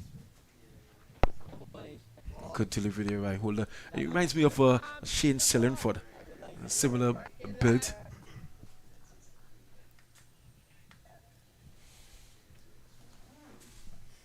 Cannon free from 18 balls. Right behind that one again and brings to an end that over. And the score remains on 175 for 6. The Trinidad and Tobago Red Force are winning the toss this morning. And opting to bat. They've lost Amir Jangoo, Vikash Mohan, Darren Bravo, Jason Mohammed, Jangoo, Joshua De Silva. And the batters currently Tion Webster and Imran Khan. What's going to be the final score? I think this current partnership, this current pair, need to take the score over 200 runs if they have to get close to that 250 mark. They've laid 3 spinners in this one, so they expect that the pitch will have some turn later on. So Warrican with just a slip, backward point cover, short extra cover, and then there's a short mid off, a long on mid wicket, and there's a deep mid wicket. Nobody behind square on the leg side. So it's telling me, Marcus, that Warrican is going to just toss it up to Webster and say, well, hit me if you want, but there's a long off and there's a long on in place. He's about 3/4 way back to the boundary, not right on the edge. And he's And teasing him. I don't like to see those things. I think it's either you're back on the rope or you're in. You can't be sort of in no man's land. And McAllister there, to me, he's in no man's land. But as I say that, Marcus, Webster's probably going to hit it straight down his throat. Commentators curse, they call it. Yeah, he's not buying at this time. But he's not buying He's so not far. buying. He's not buying. One gets a feeling if a Warrican will throw this one up a little further. Quicker delivery, and he's thinking of the single, but you could see Warrican just sliding it through and aiming it, getting it, coming back at Webster. And we Some see, adjustments. I think they're taking off the shout mid off. They're moving him out, and where are they going to put him? Is it going to put him forward short leg? Let's have a look. Seems to be going to forward short leg. Yes. Yeah, I like the mind games here, though. Very interesting. I don't know what he saw, what Dorrit saw, that suddenly you need a forward short leg. maybe to stop him from just prodding forward. And I think the idea is to just in the event that he defends and an opportunity comes out, the short leg is there to take it. Give him some air again, and that had a little turn in it as it was given some air. So the end of over number 63 now. So just 27 overs left in the day's play, as it's the Red Force 175 for 6. Webster's on 40. Imran Khan is on 3, and this partnership very important, because after this it's just the bowlers to come, and Barbados would very well feel if they can pick up this wicket quickly, the Red Force can be dismissed somewhere in the vicinity of 200, which will be a good day's work. So Marcus, I'm going to leave you in the company of Joel Manning to carry on with the broadcast. Yes, and of course this partnership have gathered 12 runs, Imran Khan and Webster. And the off-spinner, Holder, will continue. Score 175 for 6. Imran Khan on strike.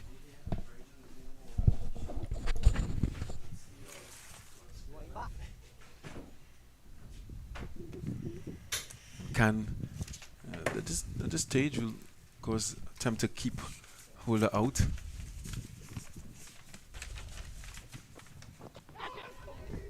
That was down the leg side. Is going to run very close to the boundary. They get one. And looking for a third. And Webster sent back by Khan. Not interested in that third run. Let me see what will be signaled there. And as runs. So worked fine there by Imran Khan. 2 runs taken. 177 now for 6. And Holder working away here this afternoon at the Queen's Park Oval. And figures of 2 for 53 thus far from his 12 overs into his 13th over, sorry.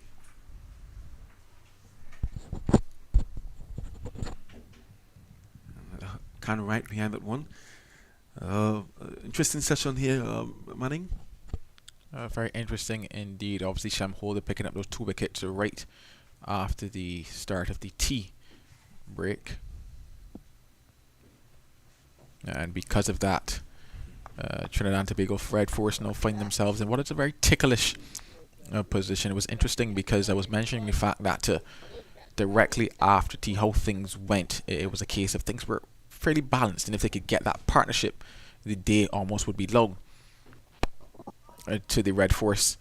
Instead, Barbados Pride are somewhat in the ascendancy at the moment and looking to probably take that additional one all of a sudden, as Colin would have mentioned, into the bowlers, and the prospect of maybe batting before the end of today's play. Well, that is there for them. Single taken down too long on there by Khan and moved the score along to 178. And no doubt having lost the toss this morning and been asked to bowl first. And the Pride, very disciplined, the bowlers. Shane Dorwich rotated his bowlers and rewarded him with some good lengths and good lines.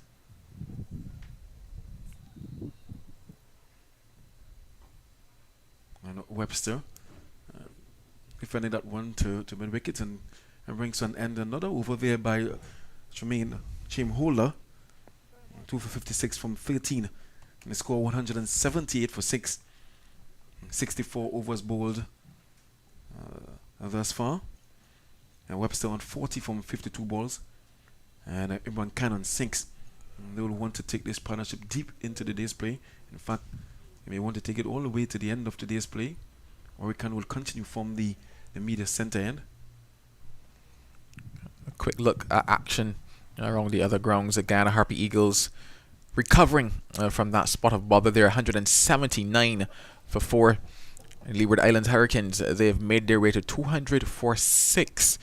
So some recoveries happening in the other matches. Obviously, you know that match between Leewards and Windwards, 2nd and 3rd on the table, a very crucial one. And of course, Ghana Harpy Eagles will be hoping that they can extend their lead at the top. So all to play for in this 4th round. We have matches here at the in Trinidad, Barbados Cricket Academy and Queen's Park Oval, and of course in Guyana.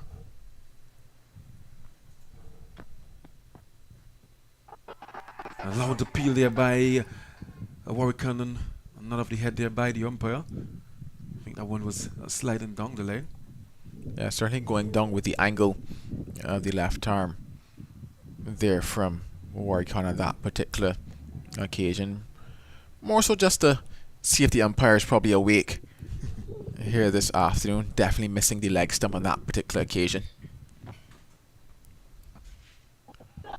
Kind of.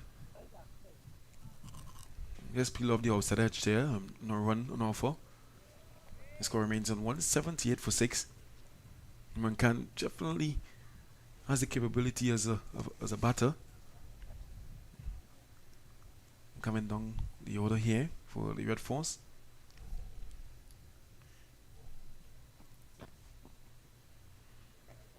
Right behind that one. He would have opened some years ago for Trinidad and Tobago Red Force. One of the more experienced players in the team. Warwican is going to come over the wicket now. 178 for 6. Warwican 1 for 34 into his 21st over.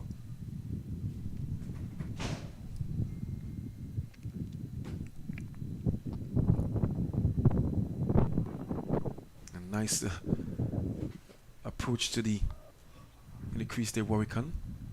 Minimal energy used up there. He definitely one can bowl a marathon spells.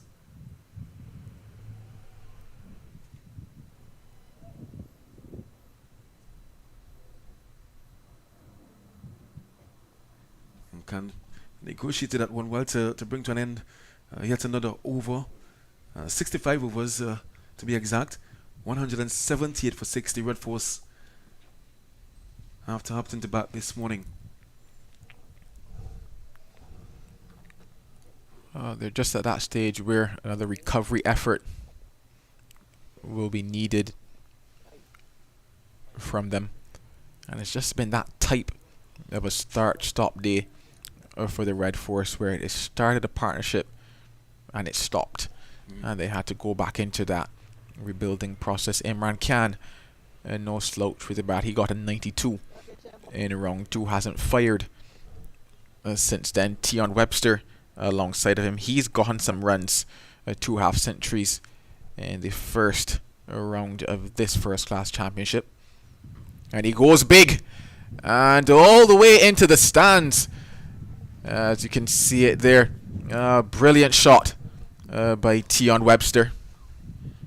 Yeah, Webster, once you give that ball air and he can get on the hit, trust me, he's gonna dip from the hip and try his very best to get that ball over the boundary. That's a really good shot there. He challenged the fielder out there at corner.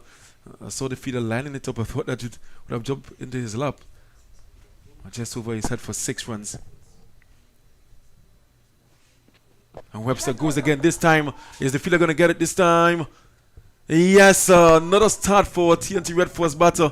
And Webster, very adventurous, having smacked the previous delivery for 6. He attempted another big shot. In fact, he forced the issue there. And the bowler gets the last laugh.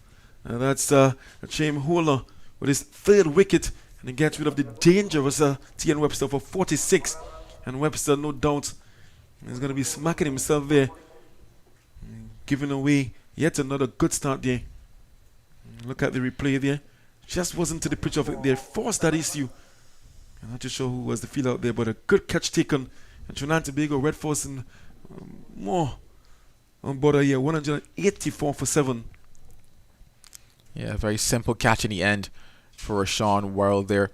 A shot that he did not need to play, especially on the back of sweeping Shem Holder for 6 over deep mid-wicket, opting to go with the aggressive positive route again, but to his downfall. And Tion Webster, he has to go for 46 with TNT Red Force. 184 for 7 now. And your batsman, a Carrie Pierre, left-handed Carrie Pierre. He joins Imran Khan. And this is a 4-day match, and you get the impression that some of the batters playing this match like a 50 over or even a T20. And there's no need for that attempt there by T.N. Webster. Considering the situation of the match here for the Red Force. And having hit a holder for a 6 in the previous delivery. And holder pulled his length back a bit and probably slowed it up and forced that error by T.N. Webster. 184 for 7. And the Red Force in danger. I've been bowled out for under 200, having won the toss and opting to bat first.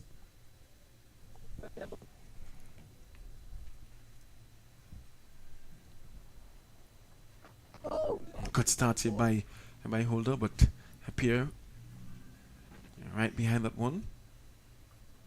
And that partnership of Webster and Khan was 21.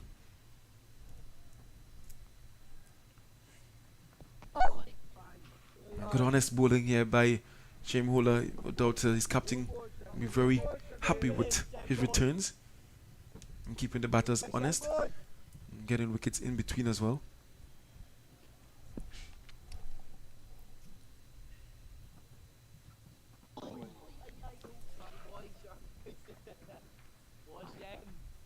Hold at 3 for 62 into his 14th over.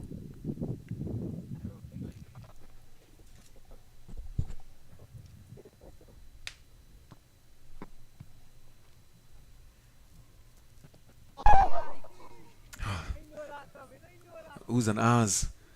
That seemed to be very close, and that's the end of the over. Successful over here for Chirian Holder, over in which he got the dangerous T.N. Webster. And the score 184 for 7.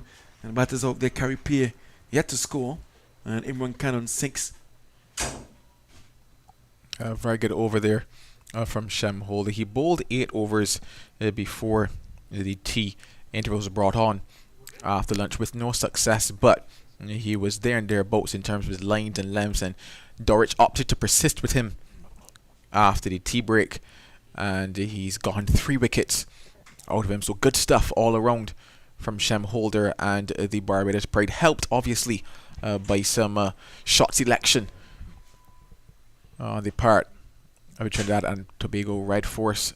Jamel Warrican to continue now. And of course Holder now up to 12 wickets.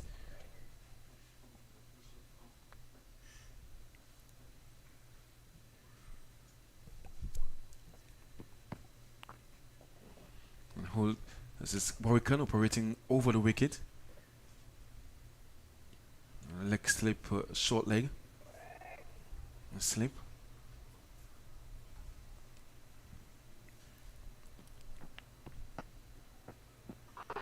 That's a loud appeal, but I think that one pitched outside leg. And that's of course the danger. The disadvantage of coming over the wicket as a left-arm spinner. You gotta pitch it in line.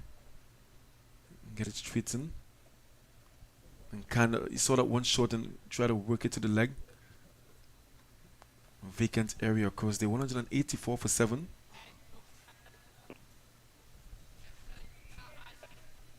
Back around the wicket now, Warrican.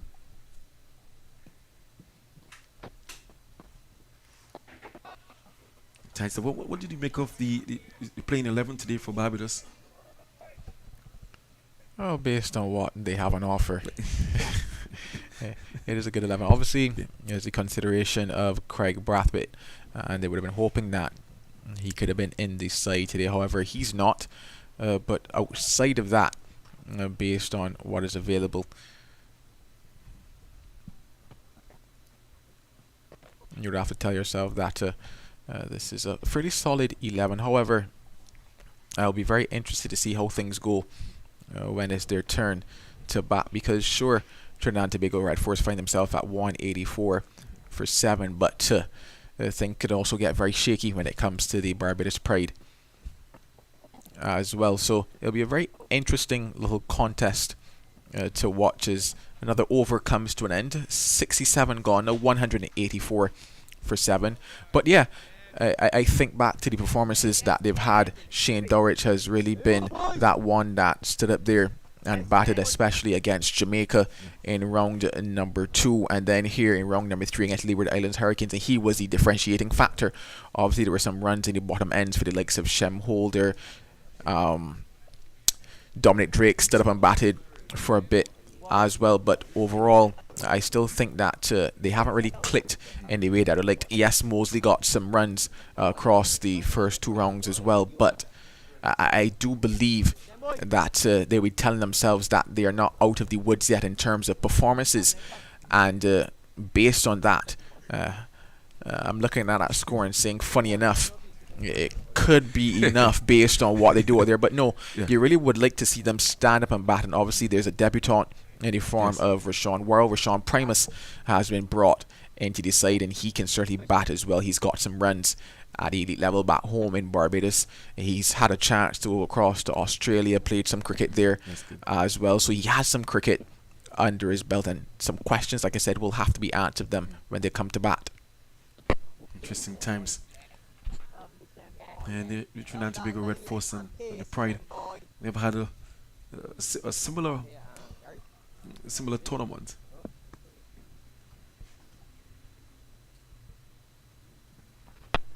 That was a sharp chance there.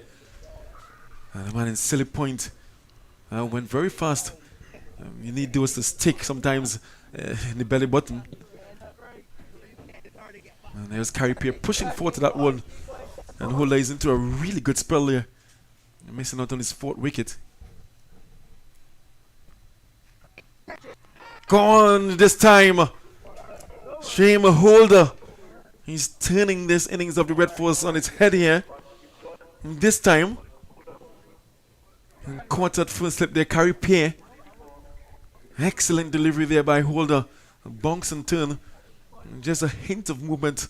And there's Carey Peer pushing forward and taking the edge. And Trinidad and Tobago have lost their 8th wicket. And 4 of those all to Holder. And look at it again there. And Carey Peer pushing forward, a really good delivery there. And off spinner's delight. They're getting the batsman prodding forward and taking that edge. And Carey Peer goes without scoring. And Trinidad and Tobago in serious danger of not getting to that 200 mark.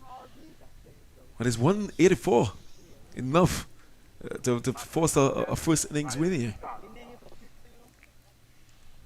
I don't think is enough, but once again, obviously, don't really judge a surface until both sides have had a chance to bat on it.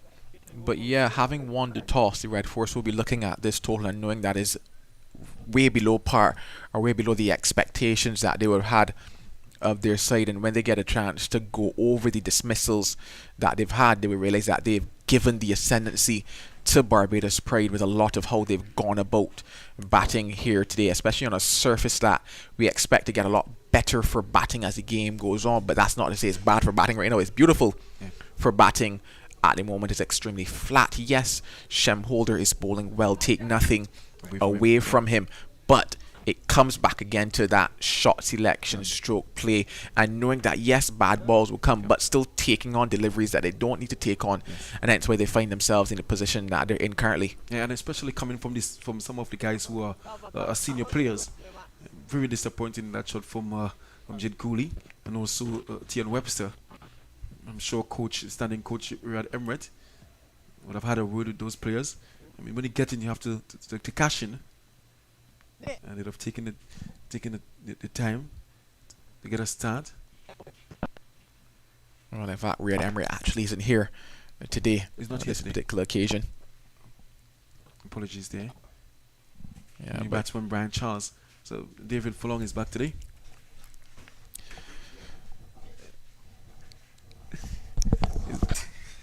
Okay.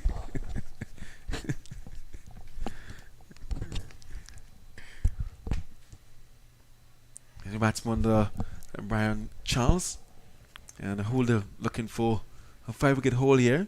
I think it will be well deserved. He's bowled well. 4 for 62 inches, 15th over. He's kept the batters in check. And Brian Charles will be licking his lip as well, fellow off spinner. And that's the end of the over, the end of 6 or 7 overs. And Trinidad and Tobago Red Force 184 for 8. And batters at the crease this time. At this time, Brian Charles and Imran Khan. And 2 the spinners, and no doubt we'll be looking at performances of Warwick Khan and Holder. And we'll be looking and when they get the opportunity to bowl on this trip. Yeah, the spinners for the Red Force will be saying that there is something in this surface for them when they have a chance to bowl. The way things are shaping up, they might have a chance to bowl this evening, because obviously Barbados Pride in the phase that they're in right now will be hoping to wrap up this innings as quickly as possible. Well, we can continue from the media center end, and no doubt that should be the plan of the Pride. 8 wickets down.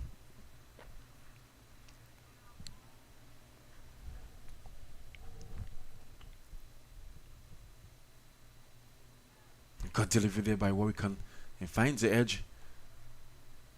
But a single taken to Khan. And takes the score now to 185 for 8. And brings a new batter, Brian Charles, into strike. And Warwick Khan will be looking to pick the bat of Charles. And get into the wickets as well. One for 35 from 22.2 overs. And Captain Shane Dorridge has employed 2 slips here now. Slow loopy delivery, no ball again. And I make that his third no ball. As Warwick Khan. This score moves on to 187.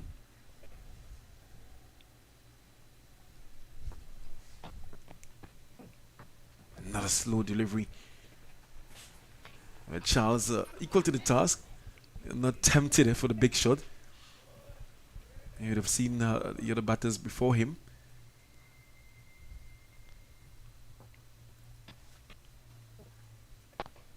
This time he drives. Is he gonna get beats the field out cover there? 1 run taken. And they're gonna get 2 easily. A good drive this time. Well controlled. This score moves up to 189.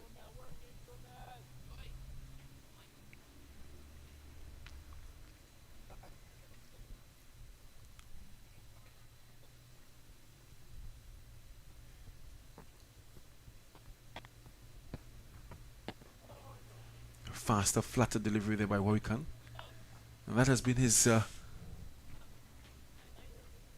mode of operation today.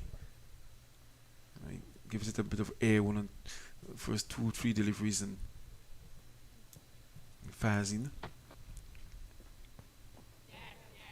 Giving some air again and brings to an end yet another over. Over number 69. And 21 overs remaining in today's play. Trinidad and Tobago Red Force 188 for 8. And Brian Charles on 2. And Imran Khan on 7. Shem Holder having an opportunity to pick up his first 5-wicket haul at the first class level. Something that every bowler who prides themselves on being a wicket taker would love to have. He would like to get 1 in that 5WW column. And he certainly has the time and the chance to do it. He's bowled well, as I mentioned. You know, the overs before lunch, or rather the overs before tea, he wasn't successful, but he bowled well, he bowled controlled. Came back after tea and has caused the downfall. This particular occasion, though, Imran Khan just working it around for a single, and it brings Brian Charles into strike. And there's about 10 minutes or 5 minutes to fall in Trinidad and Tobago.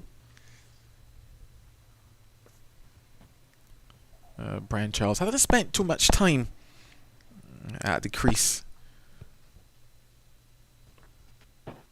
in this first class championship. Scores of 5, 4 not out, not and 1.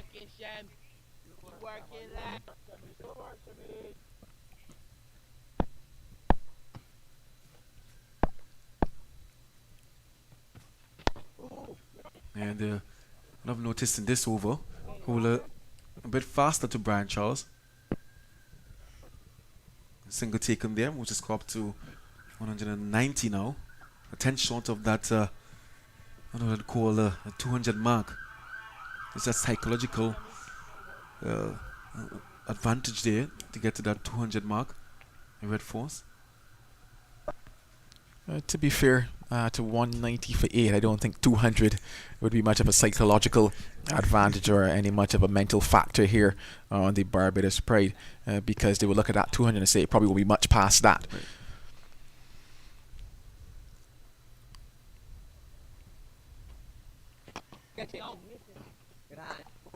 Kind of shaped up really nicely behind that one.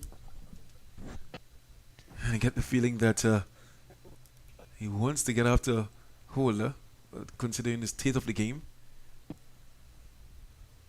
Loud appeal, not out. And Howler's getting ready to celebrate his first 5-wicket haul there. 190 for 8. One legal delivery remaining in this over.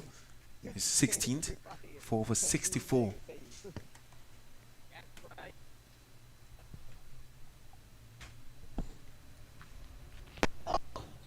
That's a 4 shot there by Imran Khan. Will he take it and take that single and completes these 70th over? 191 over 8. The Red Force winning the toss this morning and batting. And what looked to be a really good batting strip here at the Queen's Park Oval. And Warwick will continue from the members' end. And Charles, mid-pitch discussion.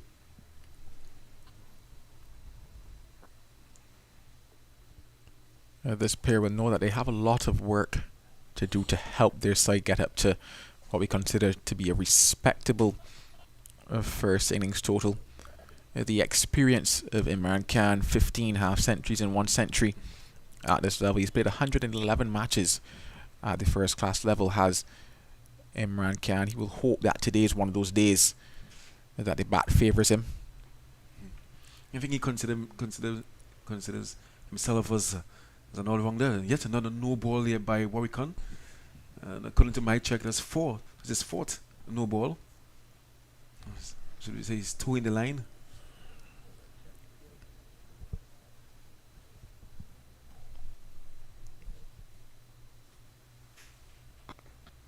Good drive there, fielded by the man in cover.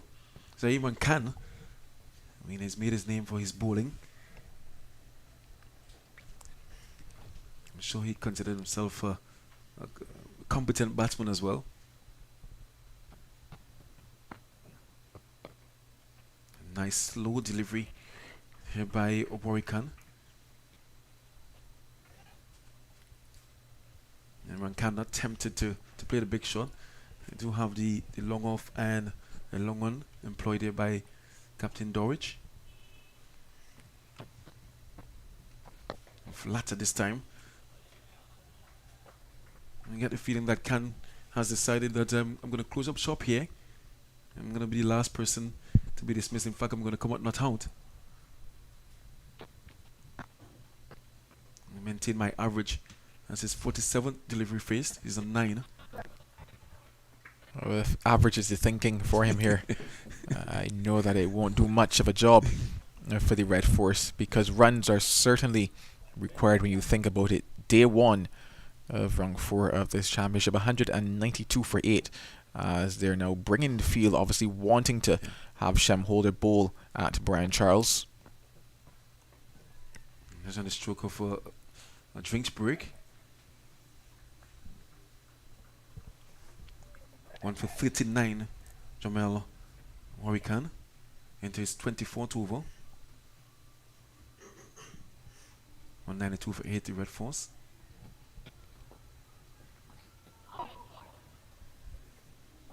inside edge there. And brings an end over number 71. Red Force 192 for 8 as the players they break for what Mr. Culling will say refreshments. Some fruits and water and Gatorade in between there, just to rethink the strategy here, the Red Force, and what would they want to achieve. Is it that we're going to try to get to the end of play? And we're going to take a short break, and we're going to return the other half of this drinks break.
So the players are refreshed, and it's time to get going again here on day one at Queen's Park Oval. 71 overs have been bowled. That tells me that we're 8 overs away from the new ball in this match. However, with how things are going for the Barbados Pride, Shem Holder and Warwick Khan at the moment, I might have to tell myself that they aren't thinking too much about the prospects of taking that new ball, but instead wrapping up things with this older ball, which is doing something for them after the tea interval. 4 wickets falling after tea, all to the bowling of the off spinner Shem Holder. So he's into what has been a very beautiful spell at the moment, looking for that first 5-wicket haul at the first class level. Yeah, and no doubt these two teams would have come into this wrong, and looking to rebuild and to do better than they did in the previous run. And Trinidad and Tobago being defeated by table toppers, the Happy Eagles, by 143 runs. And we saw an exciting game between Leeward Islands and Barbados Pride. And here they are today, looking to jostle the advantage, an advantage to the Pride thus far. So Shem Holder to get going after the break, and he's really been good, once again, in terms of lines and lengths, and it was very interesting, the discussion that will go on in terms of the spin factor for this game. I would have mentioned the fact that in the previous game on the surface just to the right of this one that we're on, spin really came into the game probably coming on to the end of day 2. And we're seeing that now on day 1, and I guess maybe when you look at it, the surface is just a tad drier than what would have been played on. There's a lot less grass on the surface as well. You saw that in terms of the footmarks for the bowlers. They're becoming a bit undone. Yeah, I think what worked well for Chance there, out of the reach of the guy in leg slip. But I think what would have worked well for the Pride bowlers, they've kept maintaining a good discipline length and a good discipline line, and they'd have forced the Red Force batters into several indifferent shots. And the batters of the Red Force, and you look at the T.N. Websters, the Sid Cooley, they're known for their attacking instincts, and I didn't think that they read the game situation well. Well, a sharp chance there to Jordan at leg slip, but falls just shy of him on that particular occasion. Yeah, so the pride and credit to the captain Dorwich for the rotation of his bowlers.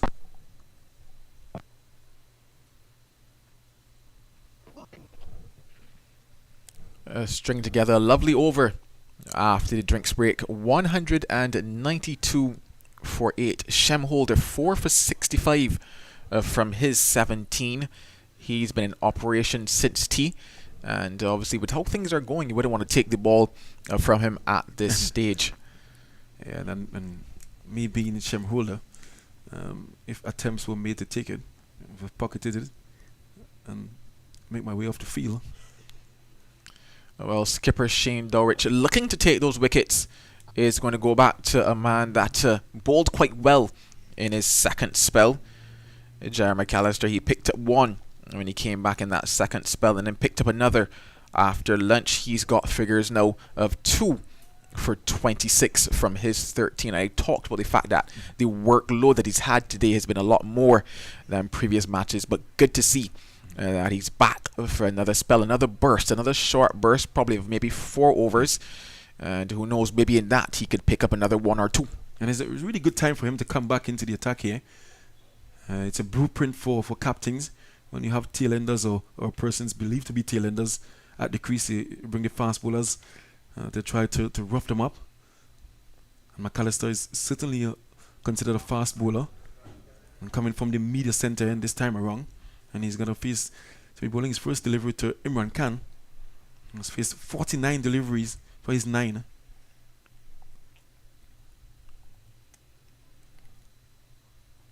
So McAllister into his 4th spell. And a chance for a run out, but at the wrong end. And Brian Charles, well, he survives that one. Kevin Wickham saying, I couldn't hear, guys. I couldn't hear which end to throw at. Yeah, it happens ever so often. Sometimes you get it right. Brian Charles, I love the intent of Brian Charles. And look to rotate the strike.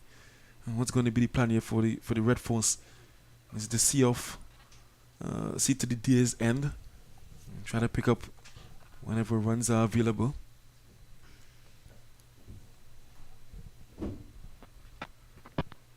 And then, I mean, in this situation, everyone can be the senior of the 2 batters out there. I'm sure that he will want to face the majority of the deliveries as we come to the end of let's see. Could we call it an exciting day's play? I wouldn't necessarily use the word exciting. We'll say interesting. Interesting, given all that we have seen unfold here today. Obviously, if you are hailing for Barbados, it would be a wonderful day for you. Rising delivery, well negotiated. They thought of another single there. Running. Yeah. And yes. And the batters, they have to decide who are the bowlers, or which bowler they will want to target to get some runs. Because all well and good that you can occupy the crease, having the rotation of strike and still trying to score and get over 200 and scoreboard pressure. You know, they're saying that they see runs on the board is runs scored.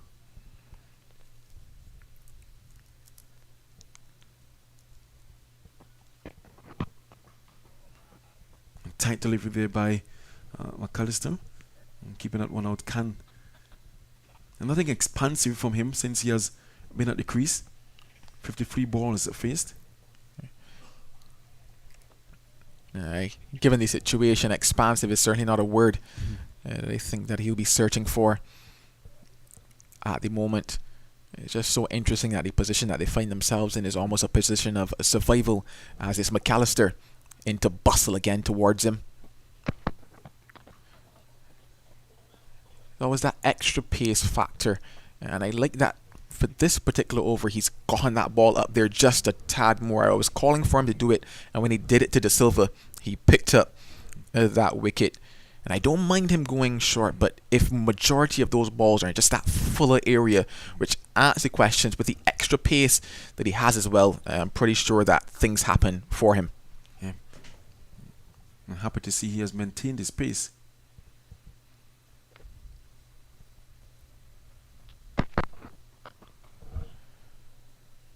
So negotiate that McAllister over quite easily. A maiden in the end. 192 for 8. And as we wind down this day's play, and the Red Force having won the toss this morning, I'm sure that the management team would have thought that at this stage we may have seen another 100 from Darren Bravo, and the Trinidad and Tobago just on the wrong and that 250 mark, but it has been a really good display by the bowlers of the Pride. As we take another quick look at action around the grounds over in Guyana, recovering 206 for 6 now, and Leeward Islands Hurricanes there 229 for 6. So both sides are doing a bit of a recovery effort. And speaking about recovery, a bit of recovery here to the surface, or to that bowling foot mark at the end of the Brian Lara Pavilion.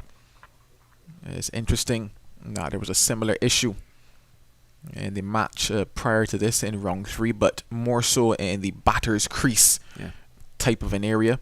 And we're just hoping that any repairs that are done to that will hold it, because it's not a good sign to see, especially on day 1 of a match. Shem Holder, though, he is going to continue, and the signs that he has seen are all promising. Picked up 4 wickets so far into his 18th over.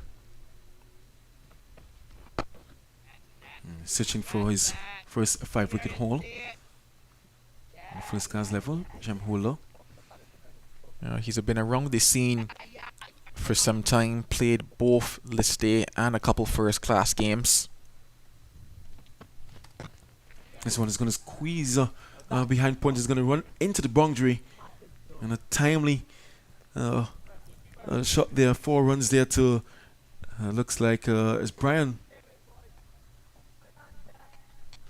That's Imran Khan. Ball just on the off. Someone squeezed away behind point for 4 runs. There was actually Brian Charles on that particular occasion that found the gap, that vacant gap just backward of point. A lot of space in that offside with Jerry McAllister at cover and Jonathan Drakes at a wideish mid-off. So anything that's given some air and some room, there's runs on offer. Gets a lot straighter again, and I think that is where he would like to be a little more often than not, especially given the feel that he has in terms of the man at short leg, the leg slip, the man at a short mid-wicket in Zachary McCaskey. Goes there again, but can't get past Jamel Warrican at slip. And sometimes when you get to these situations where you have like 2 wickets remaining, sometimes as a bowler you get excited and you miss the plot, or you lose the plot. He's bowling a really good spell. There's a bit of a limp. I'm not too sure if the foothold would have affected him there. But he got some success going around the wicket, and this time he's over the wicket. I think he's going to change his mode of delivery here now. He's going to come around, and he got Jason Mohammed, Innings leading run scorer with 55 thus far.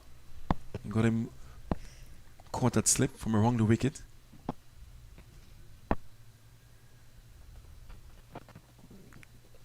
Bang on target once again. And that's the end of the over number 74. And the Red Force 176 for 8. Shem Holder really putting in the hard yards and bowling well here today, and because of it, he's been very successful. Jerry McAllister, however, has been asked to be that one to come back and break this little partnership. Obviously, you know that when it comes to picking up 9-10 jack, as they would say, you get those annoying runs, those annoying partnerships that take time out of the game, wear down your bowlers just a bit more. And it's nice to see the intent shown here by Shane Dowrich in terms of getting Jerry McAllister back into the attack, try to blow them away, and then get a chance to probably just bat maybe 5 or so overs by the end of this play. Okay.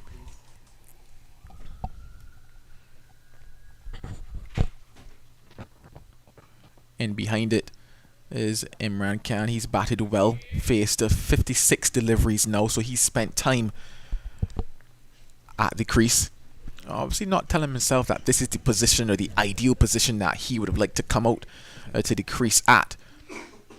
But given how things have gone here today, he's going to have a job to do with the bat as well. Obviously they're going to be looking to him when he comes with the ball a little bit later, but right about now, he's going to have to stay out there for the red force. Cuts it well, and that one is going to find its way into the boundary. So short and width on offer from Jerry McAllister, and pounced on by Imran Khan.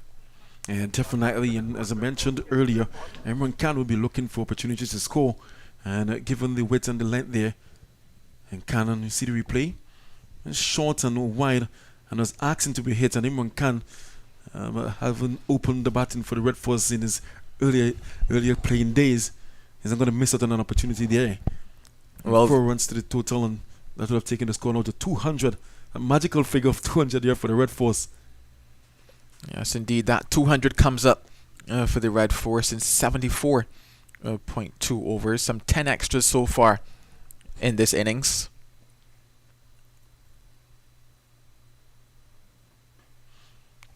And it's interesting times here. With just 40 minutes up to 5 p.m. in Trinidad and Tobago, and 15 overs remaining in the day's play. The Pride, they will want to get these remaining 2 wickets, but I don't think they may want to bat this afternoon. And you know how it goes with this half an hour, 20 minutes, and the opening batters, oftentimes you want to come and start fresh instead of facing a cherry and a fast bowler energized for 2 or 3 overs. They will want to get the wickets, but I don't think they will want to bat this afternoon. Oh, they opted to strengthen that slip cordon now. Kevin Wickham goes into second slip, so 2 gullies, 2 slips. And an easy catch for Shane Dowrich. So Jerry McAllister was brought back to get the wicket, and he does just that. Brian Charles has to go. And down now is wicket number 9 for Trinidad and Tobago Red Force. And that's what they get when you have a fast bowler bowling to a tail ender. You rough them up. You use your pace and use that short delivery as your weapon. And there was Brian Charles attempting that hook shot, ill-advised, and it was caught by Captain Dowrich, keeper. And there is a fall shot there by Brian Charles. It was short to the body, and he got no room to free his arms, and it resulted in him being caught there by the wicket keeper. And he goes 9 wickets down here for the Red Force, 201 for 9. Yeah, that delivery getting on to Brian Charles a lot quicker than he expected on that particular occasion, and that is the additional pace. That's what the additional pace offers you from Jerry McAllister, and hence why it was good that Shane Dowrich opted to bring him back to wrap up the tail. Yeah, and of course it's all well and good that he brought him back, but he was on the money with that delivery. Very fast and to the body. Brian Charles not too short, not too tall, sorry, as a batter. And the ball rushed onto him. Not too sure if it's was gloved or just high up the bat. Yeah, the final man to the crease is Anderson Phillip, but Jerry McAllister just getting it up around that badge is where you talk about off the splice of the bat, and a relatively easy catch in the end for Shane Dowrich. Certainly rushing Brian Charles there, in no position to play that particular shot. His eyes were not even looking at delivery. His head was down when he was playing that shot, as well. So he certainly would not have been in control of wherever that ball opted to go. Well directed bouncer there by McAllister. 3 wickets to his name. So Anderson Phillip is going to be the final batter for Trinidad and Tobago Red Force. 201 for 9. And he gets behind that one. Anderson Phillip probably telling himself that he would rather not be facing Jar McAllister. It's also interesting the matchups that you have when pace bowlers facing pace bowler. And you say, you know, you wish that each other would have that understanding. Come full at me, you know, because I will come full at you when you have your chance to bat as well. Not in this game at all. You know, you see an opportunity as a fast bowler to get a wicket to your name. Anderson Phillip returning to the team.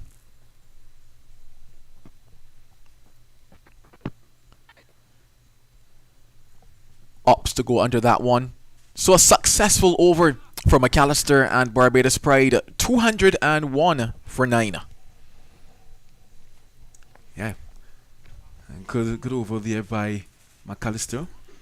201 for 9. What's going to be their final total? I think any additional runs there will be welcomed by the Red Force.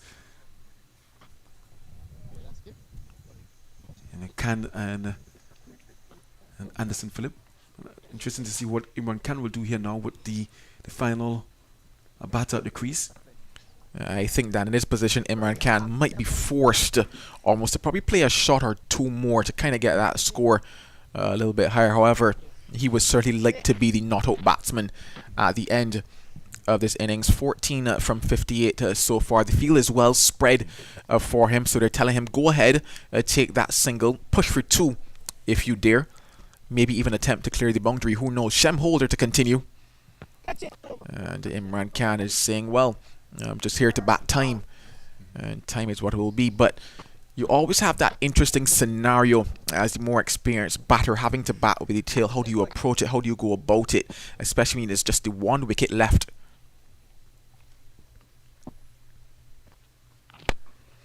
Well, he opts to go over what is a wideish mid-off area. It will not go into the boundary. Pulled back inside just about now. But we're seeing that intent from Imran Khan. The ball was given some air and he opted to go with it. And he says, that's the questions, you know, how does he go about this batting period right now? And I think it's a right approach. Once given the opportunity, the mid-off is up. Tries to go again. And this time he departs. So that is a 5-wicket haul for Shem Holder. His first at the first class level. And oh boy, must he feel good about that. The Pride will also feel good because they have wrapped up the innings at Trinidad and Tobago Red Force. They've been bowled out for 203. And having won the toss and opting to bat first, I don't think that is where they would like to be. No, most definitely.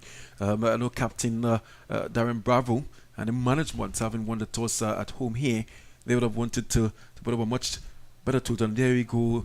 Imran Khan looking for another big, expansive drive there, and only found the outside edge and taken there by Jamal Warrican, giving a Shame Holder well-deserved 5-wicket haul, 5 for 71. And Trinidad and Tobago innings wrapped up there. And it's going to be an interesting final 30 minutes this afternoon. The Trinidad and Tobago fast bowlers or the bowlers itself will want to get into the batting of the Barbados Pride batsmen. So just to go over that innings, Trinidad and Tobago Red Force early this morning at 9:30 a.m. Well, the coin came down in the favour of a skipper Darren Bravo, and he opted to bat first. Since then, it's not necessarily gone their way as they've lost wickets at regular intervals across today. Things started off with a pair of Amir Jangoo and Vikash Mohan. Amir Jangoo having to retire hurt on not at one point, and that was in over number 8. Since then, though, things have certainly not gone the Red Force way. Vikash Mohan, he got 19. Darren Bravo, he went for 7. He was actually the first wicket to fall to Rashawn Primus. Jason Mohammed, he got another half century at the first class level but couldn't carry on. He got 55. Jangoo, he got 11. Joshua De Silva, 32. Tion Webster looked good for his 46 but then gave it away. Imran Khan, he was the final batter to be dismissed on 16. Kerry Pierre, he went without trouble in scores. Brian Charles went for 7. And the not-out batsman was Anderson Phillip. A quick look now at the bowling card for the Barbados Pride. They'll certainly be happy with how things went for them here today. Akeem Jordan, he bowled 14 overs, none for 45. He bowled quite well though, you would have to say, especially in that morning spell. Jerry McAllister, well, he was the one that started things for them in terms of a little bit of a slide. He picked up 3 for 31, 1 wicket to Rashawn Primus, that important wicket of Darren Bravo, Jamal Warwick, and he picked up 1 as well. And then Shem Holder, he was the pick of the bowlers here today. He picked up 5 for 71, Shem Holder. So honours and the ball going to Shem Holder today. Honours as well on day 1 thus far going to Barbados Pride. They have 204 if they're going to get first innings lead here in this particular encounter. And well, it's going to be an interesting end to day 1 that we have here. We're going to take a very quick break, but when we come back, action on day 1 of round number 4 of the West Indies Championship. Trinidad and Tobago Red Force, they're taking on the Barbados Pride.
Welcome back to the Queen's Park Oval. If you're just joining us, Trinidad and Tobago Red Force have been bowled out in their first innings for 203. Shem Holder, he was the chief destroyer. He picked up 5, his first 5-wicket haul at the first class level. So well done to the young man. But now a different challenge now for the Barbados Pride, having wrapped up that innings. Make it about 14 overs possibly left in the day's plays for the openers of Zachary McCaskey and Shane Mosley. Alongside me is Marcus Daniel. Marcus, how would you sum up the Trinidad and Tobago Red Force innings? Yeah, and of course, winning the toss and opting to bat this morning, one expected the Red Force batters in this fourth rung, having not batted well in the previous rungs, to put together a really good score and challenge the Barbados Pride batters when they had their turn at the crease. But what we saw this morning, outside of some good bowling from Hakeem Jordan and Mr. Hola, who got 5 wickets, we saw a lot of batters getting in and getting out. Very disappointed in the dismissals of Woolley and Webster, and they have themselves to blame for not getting a score that I think the captain and the management would have been really comfortable with. And in the end, they got to 203. And the Barbados batters currently at the crease, they will want to get a better start, and if they get a start, they want to carry on and cash in and not do the same as the Red Force batters did. Well, it will be spin to start in the form of Brian Charles. He's going to pick up things from the Brian Lara Pavilion end, and he'll be bowling to Zachary McCaskey. Come on, Charlie. Nice time to batter.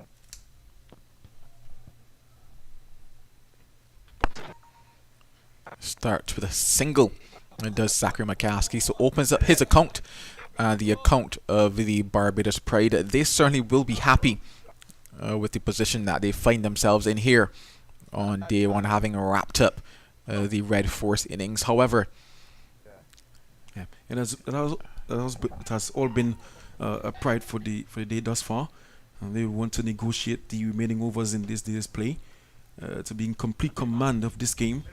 The Red Force, they will want to force themselves back into this match, and to do that, they have to get wickets. I'm sure that they will want to take at least 2 or 3 batters with them at the end of the day's play. They need to be on the money. And Mosley coming to strike for his first delivery.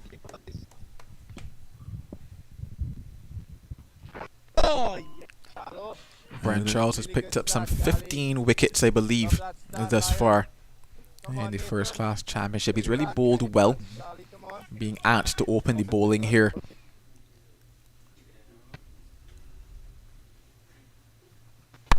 And gone are the days we are accustomed to seeing fast bowlers with a cherry in hand. I'm not too sure if it's the nature of the pitch or the nature of the batters. I think probably nature of the batters. You might have to say Mosley is somebody who likes to get after the ball, likes to play his shots. Gets back, and as soon as I talk about shots, works that one into the offside, and it's just going to be stopped inside of the boundary rope. And now, so they get to 3 runs. So Mosley now opens up his account with a nice looking shot through the offside, pierces the gap.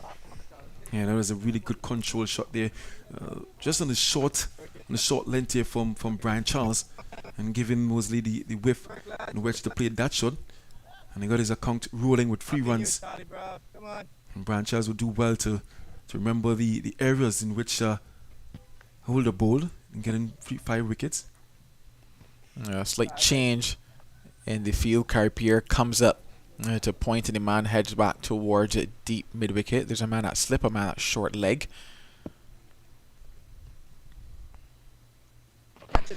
Works that one into the leg side quite easily.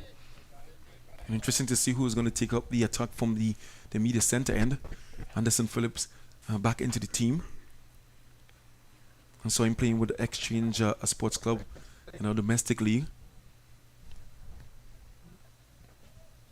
He's out of West Indies duties due to injury.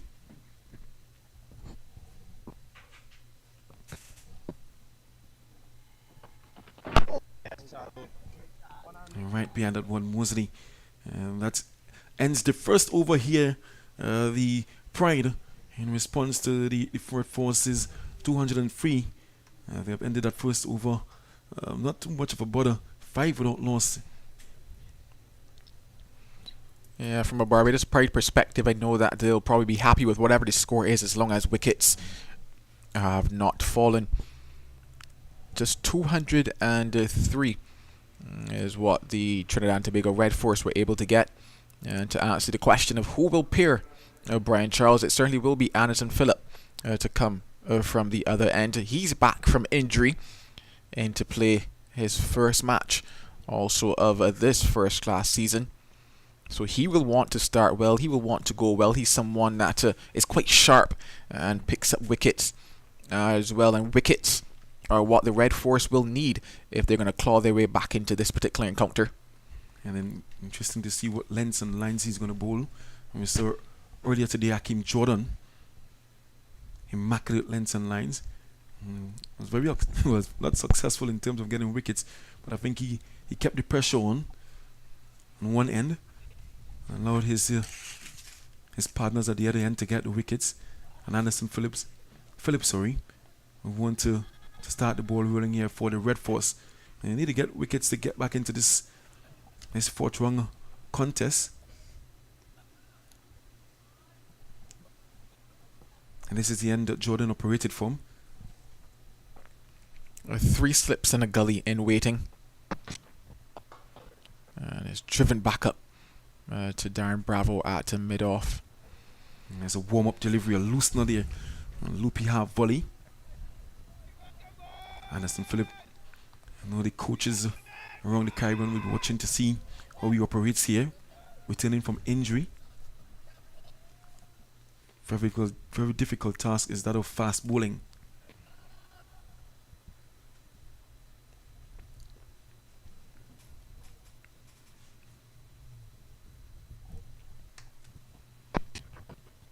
Anderson Phillip is someone that you've seen around the scenes for some time, in and out of quite a few sides, and he will certainly be looking at this as a major opportunity. Just remind people of his skill set. Missing out in this attack for the Red Force. And Jaden Seals also recovering from injury. And Shannon Gabriel with the West Indies team in South Africa.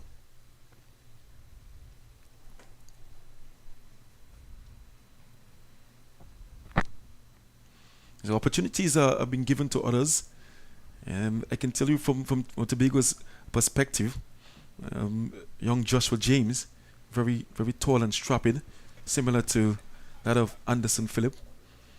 He scored 100 in the domestic circuit last weekend against the likes of Selena Ryan and John Ross Jagasaw, 116 of 141 balls.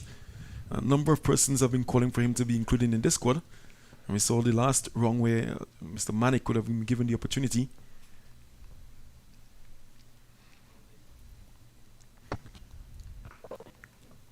Turns that one into the leg side. They think about a second and scamper it now. So good running, good positive cricket by the Barbados Pride to get things started. Anderson Phillip, well, he's played a 21st class game so far, picked up 71 wickets.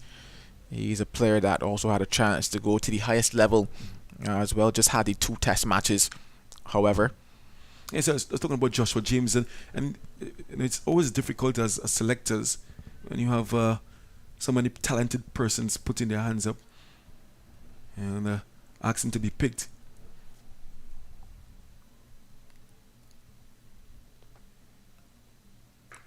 Oh, beautiful from Zachary McCaskey. Stand and pose stuff here from him.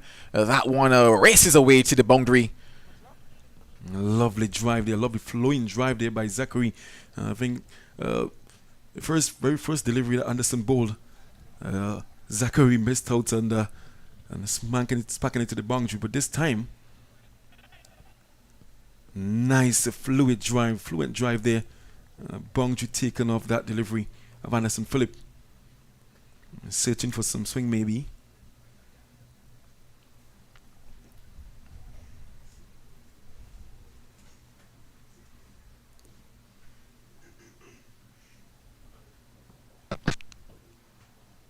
just goes a bit wider of that off stump to end things. So 6 runs in the over, 11 without loss.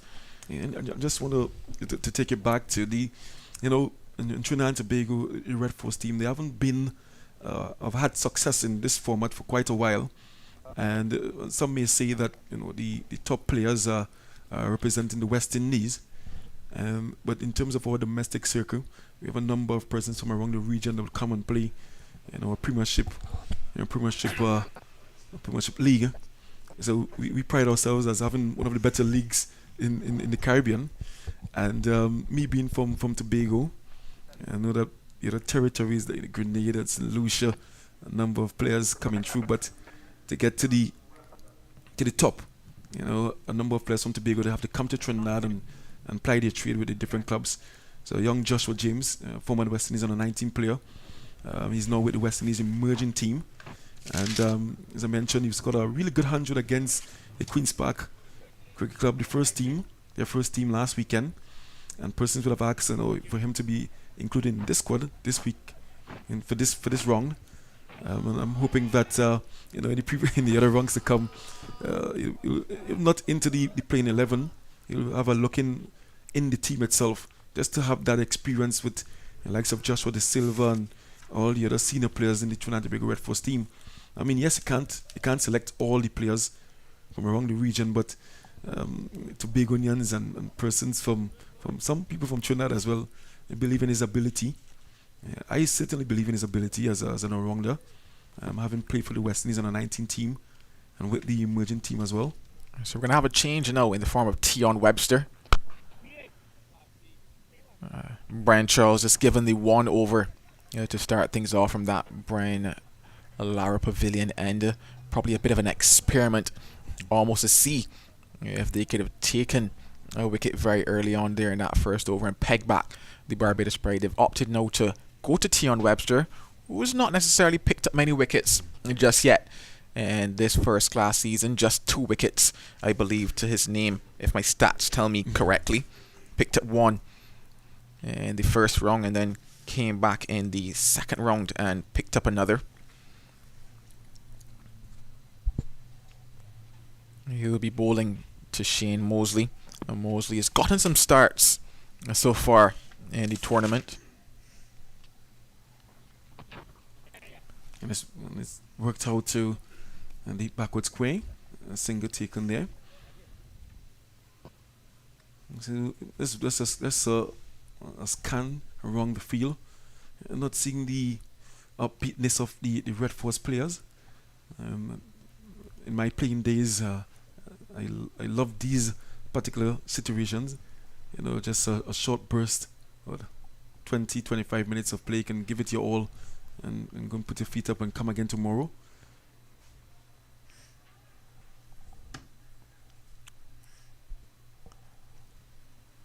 It will be Zachary McCaskey now facing up to Tion Webster.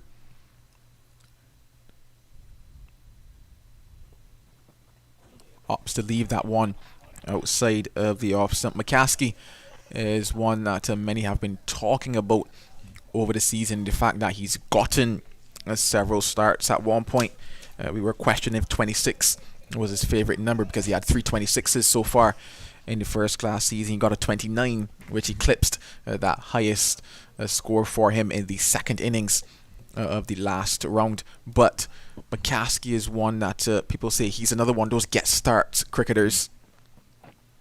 And no doubt with the likes of Craig Brathwaite not around, these batters will want to ensure that the opportunity given to them, they make the best of it. Yeah, opportunity given indeed, because just 2 nights ago, Craig Brathwaite was announced in the Barbados Pride side to come across here to Trinidad, and then just yesterday there was a quick change which saw the introduction of the debutant, Rashawn Worrell. So this pair probably looking and saying, well, they have another chance to go on, because I don't tell myself that Brathwaite will be back for the last round either.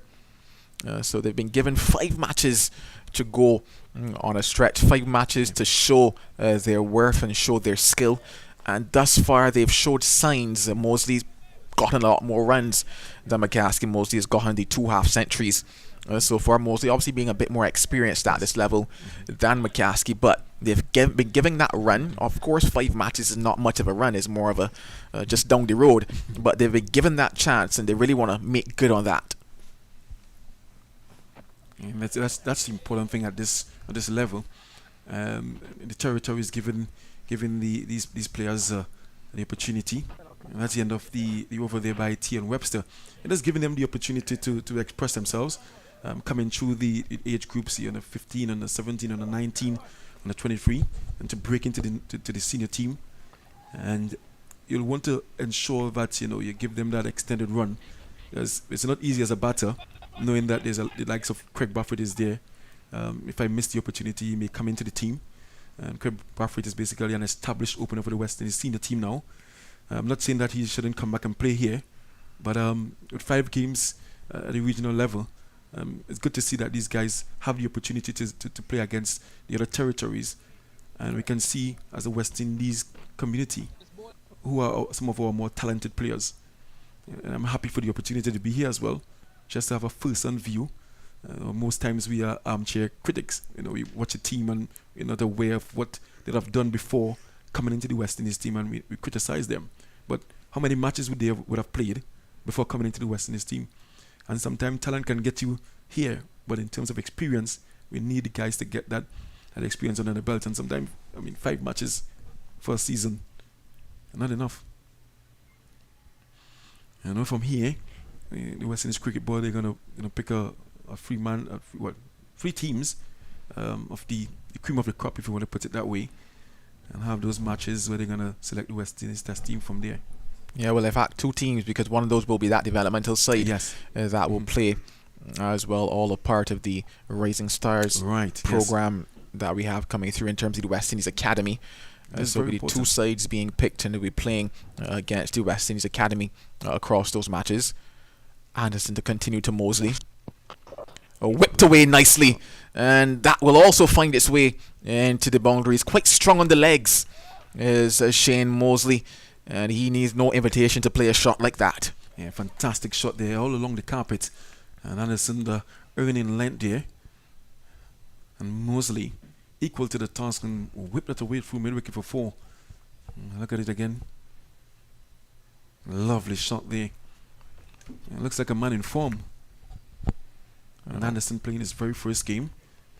Still getting back to what we know of him. What was nice to see about that particular delivery was the balance on offer from Shane Mosley, and not just that, he didn't attempt to overhit the delivery on that particular occasion. Quite often, or not quite often, but sometimes Mosley can err on the side of going for that power in comparison to the timing that he had just now. Another lovely drive, and it seems that he is batting with his sunglasses on. Yeah, we've certainly come to know that about Shane Mosley now for some time. I remember seeing Chris Gill at one point batting in his sunglasses. It's a Brian Lara as well with it.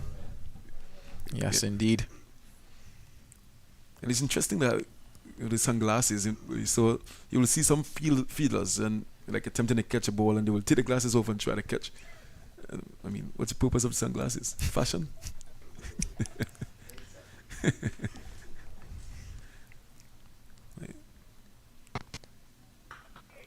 Another drive from Mosley, but can't get it past Bravo at mid-off. And you just see what I was talking about a little earlier in terms of Mosley liking to feel the ball on the bat, liking to play those shots, and he looks good once he's spent some time at the crease. He looks good, but then something happens. I think back to his dismissal to Rakeem Cornwall in the first innings versus the Leeward Islands Hurricanes, and he was looking good and just opted to play a loose drive. I just want to see him hold it together. Well, this time he finds that gap on the offside, and will it have the legs to get into the boundary? Yes, it does. Hits the rope just about now. So he's been dealing in boundaries in this over, Shane Mosley, his second of the over. Yeah, with 203 on the board, I don't think the Trinidad and Tobago Red Force will be enjoying this. Anderson Phillip earning length yet again, and as Mosley, he's not going to miss out on those at all. And that's his his second boundary in the over. And Anderson is going to come around the wicket this time. And playing his first game this season, returning from injury. And I'm just not getting the energy from the Red Force players. As we near the close of this first day's play. And the Pride would have eased to 20 without loss. Yeah, a couple changes now in the field with Anderson opting to go around the wicket. The man at point goes back onto the boundary, and another man comes towards a mid-wicket position.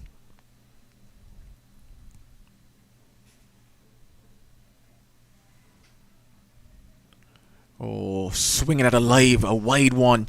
There is Mosley to end off the fourth over, 20 without loss.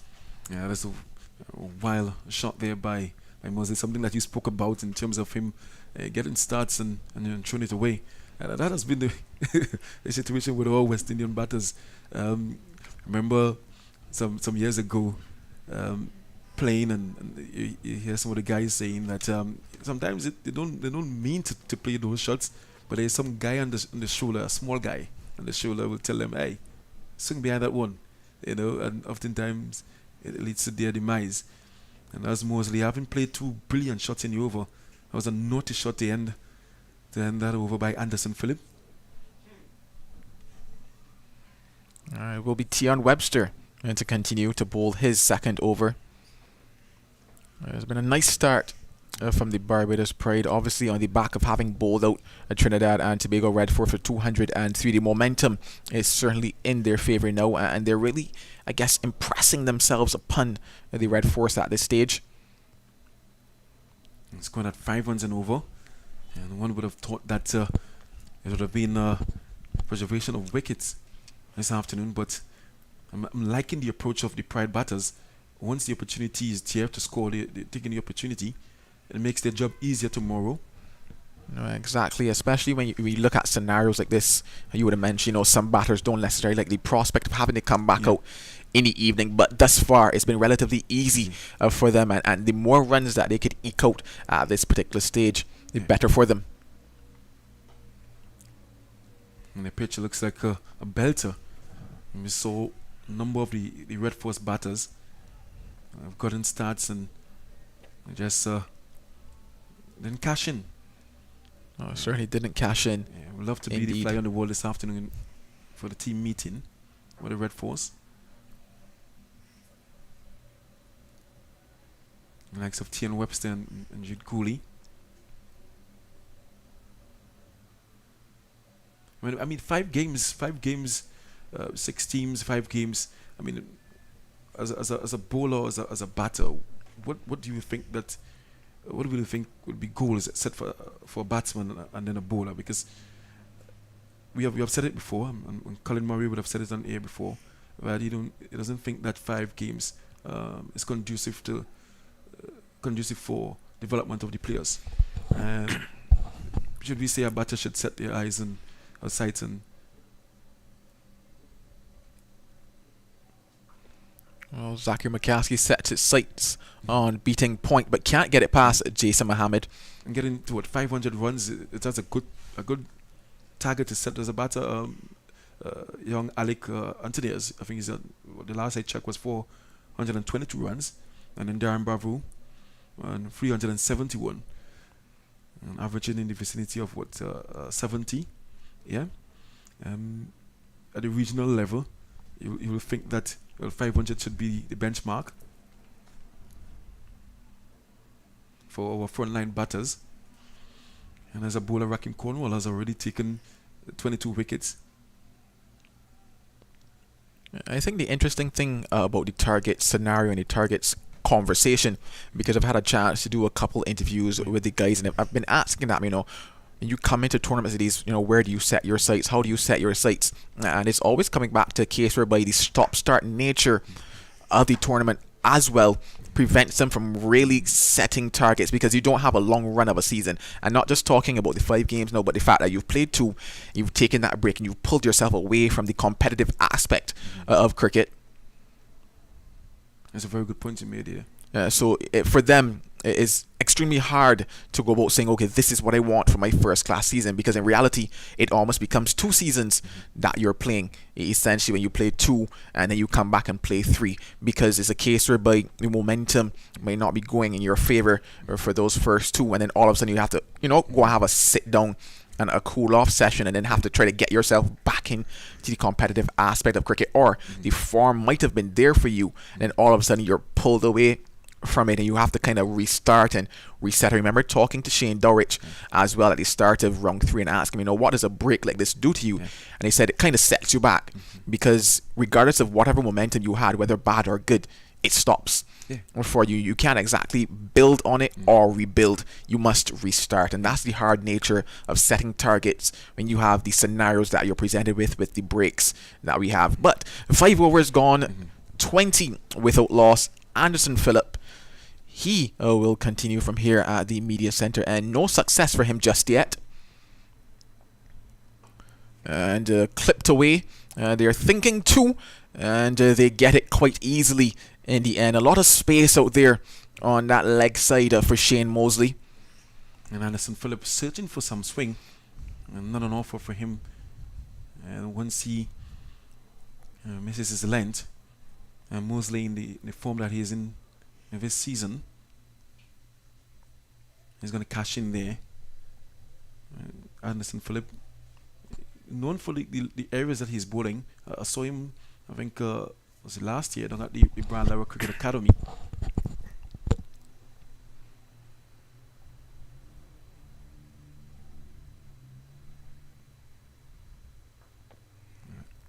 A much better length there.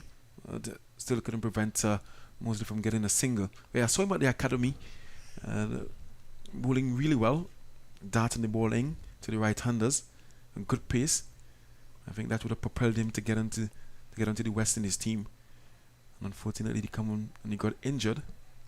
Happy to see him back on the park.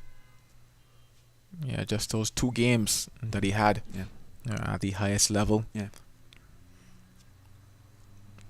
But here now, and his 21st first class match. That injury keep him out for some time.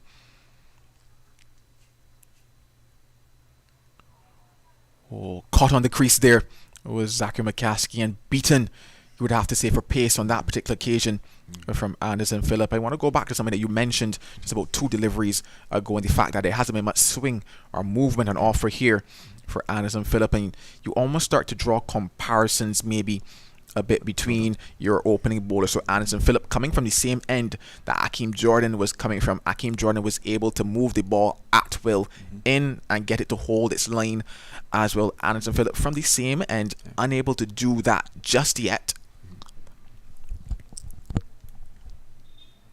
And that has a lot to do with what would you say? I mean, I know you're not a coach or an expert in that particular field, but in terms of swing and seam, you may hear the experts say the grip or the height you come from and all these different things. I mean, what would you equate to the difference in the bowlers here?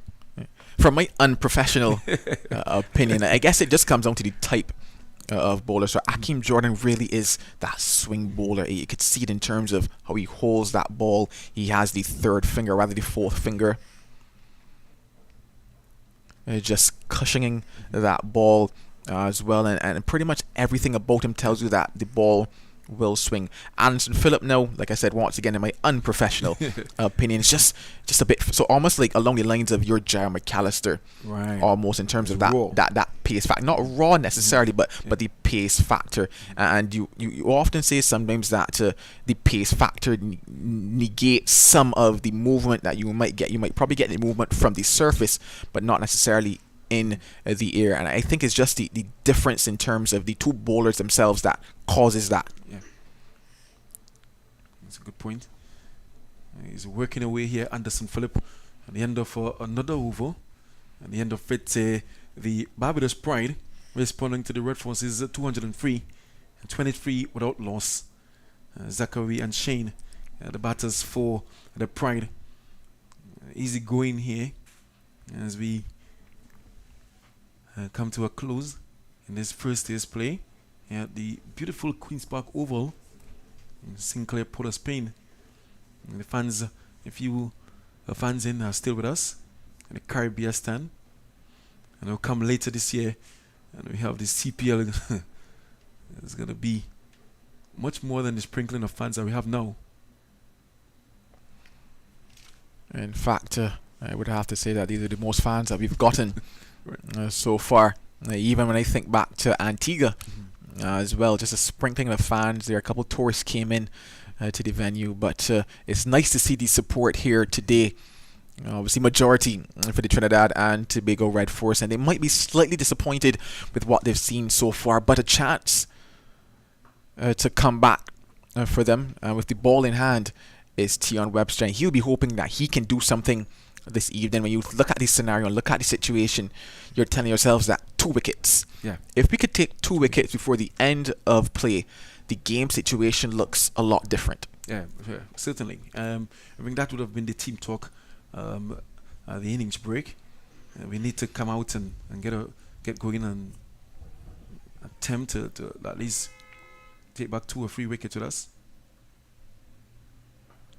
Oh, this one is clipped nicely into the leg side. Some work for Imran Khan to do coming around from fine leg.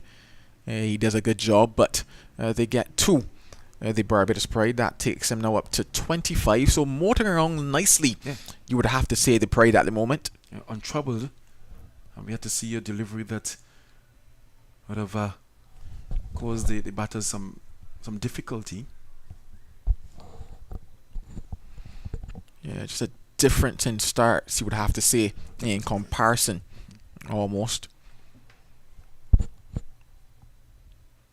McAllister from that Brian Lara Pavilion end, he got things a bit wayward in his first spell, but then Akeem Jordan from this end that we're commentating from, he was definitely bang on the mark, bang on the money. He had things looking quite interesting in the morning session. He went wicketless, however, but then you just had to tell yourself that with the induction of Warwick, Primus came in, picked up the wicket early. Things just looked a bit different almost in the morning session. Yes, there was some waywardness, but there were still deliveries that you said, yes, this looks like it.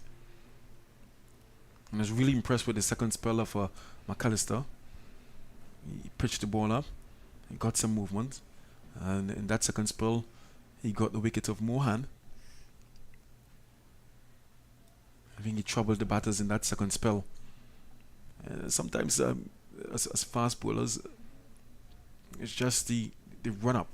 Sometimes it's not as smooth as you may want it to be. The ball doesn't come out as you want it to come out.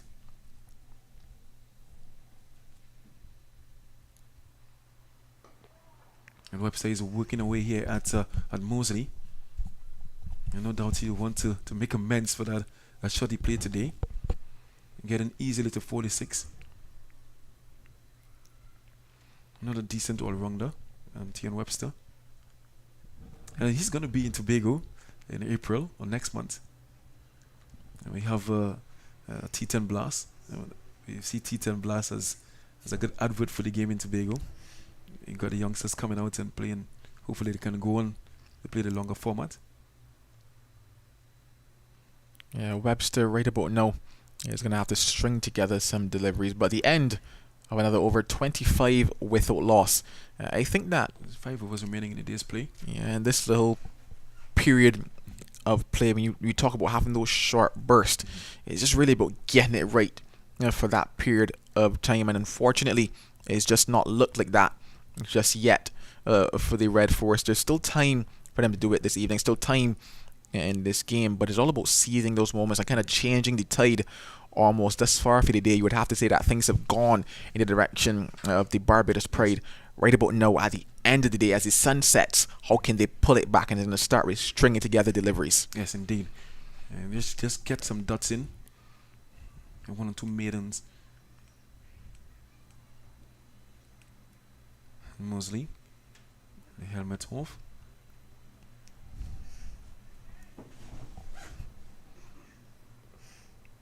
Yeah, Zachary McCaskey pulling out there on that particular occasion. But yeah, sticking to a plan. What is the plan of attack for this evening? I don't think that we can definitively say what that plan of attack has been for them, given what we've seen. So the question is, what is that plan of attack? What are we deciding that this is what we're going to stick to this evening? Whether or not it works or not, this is what we're going to bowl.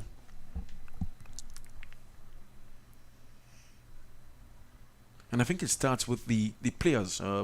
In terms of your energy, you come out and you're very chirpy, and you're bubbling and bouncing around, and that energy will transfer to the bowlers as well. And I haven't seen it. And if you look at the disposition of the players out there right now, I think they are just waiting for the day's play to come to an end. You know, no one is saying, "Hey, let's go, Anderson. Let's get a wicket here."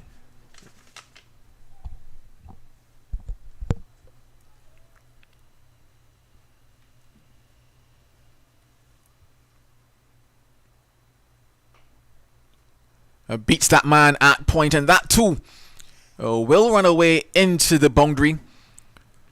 So another 4 runs off the bat of Zachary McCaskey. That takes him now up to, I make him 12. And yet another full delivery there by Anderson. And Zachary right to the pitch of that one and beat the guy in backward point. And the runs are flowing here for the Pride. 29 without loss. And they've already eaten into the score of 203. Posted by the Red Force.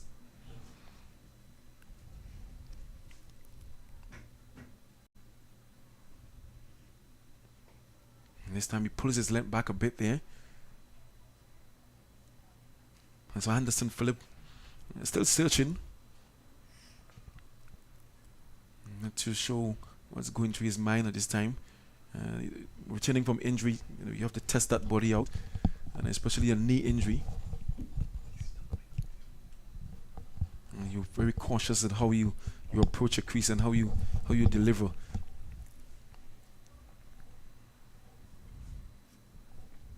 Very abrasive surfaces around the world.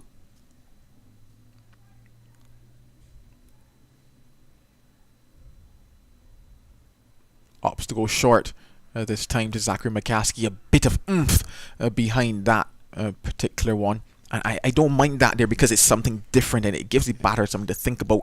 You know, with the pace of Anderson, we realize that there's not much swing on offer for him. There's not much movement on offer as well in terms of talking about what might be a plan that they could stick to for the next 5 overs. Maybe that short ball ploy could be it, because with a batter like Zachary McCaskey, more often than not, if it gets up probably around that shoulder height, chest height type of a scenario, he will be looking to have a pull at it. That could be their option for taking a wicket this evening. I have a coach who always says fast bowlers must bowl fast. And if you are a fast bowler and you can trouble the batters with those short deliveries, why not use it? But it must be a plan, it must be a part of the bigger plan. So if you intend to go short, you probably get the short leg in. But as I said, I get the feeling that the Trinidad and Tobago team is hoping to see off this day's play and then go and analyze the situation and come back tomorrow.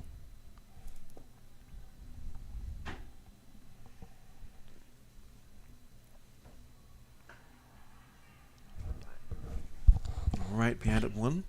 The end of the 8th over in this response from the Barbados Pride. At the end of it, they are 29 without loss. An additional 4 overs remaining in the day's play.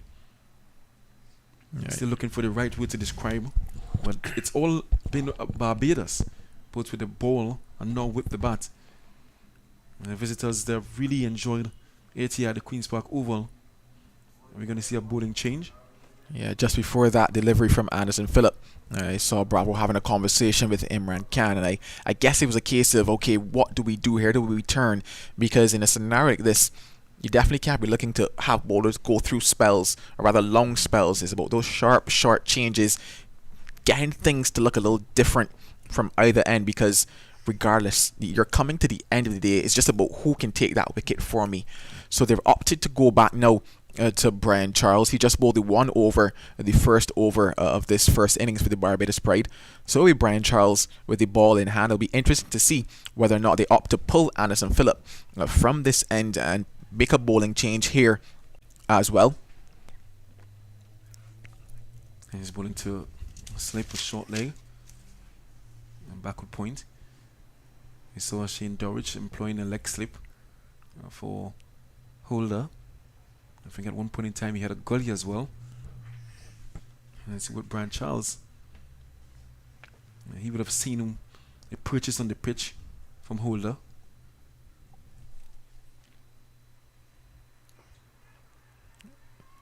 Shane Mosley just pushing that one back along the ground. And that's easy for the batter. You want to get the ball into the surface and let the surface do the job.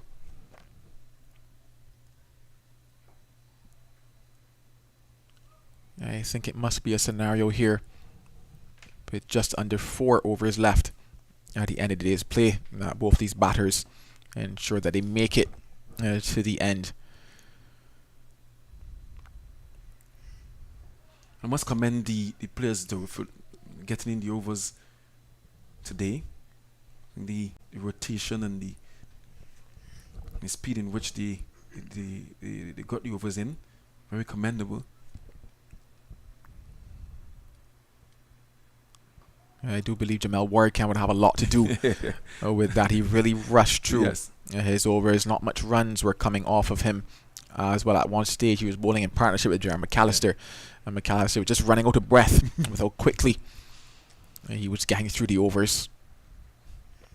And you never want to be a fast bowler bowling with a spinner, especially a spinner like Jamel Warrican.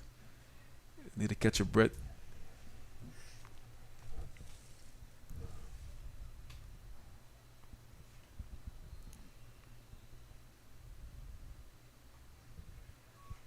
A maiden over for Brian Charles. 3 overs now left in day 1 of round 4 of the West Indies Championship. Barbados Pride 29 without loss. Yes, a further 18 legal deliveries remaining this day's play. Day's play dominated by the Pride, and they will be very happy with how they have rebounded in this match.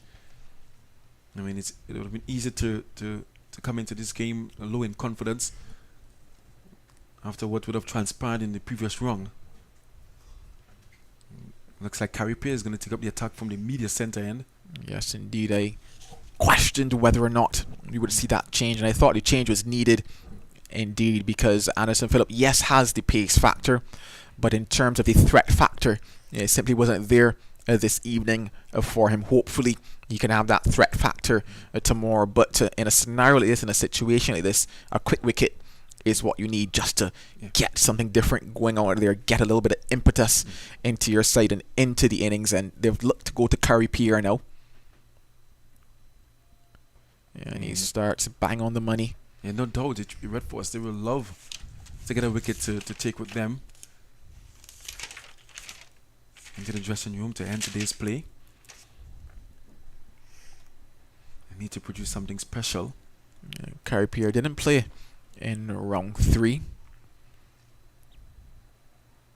and he's picked up, I believe, 5 wickets so far in this first class championship. 1 wicket in either innings of round number 1, and he picked up 3 wickets in the first innings of round number 2.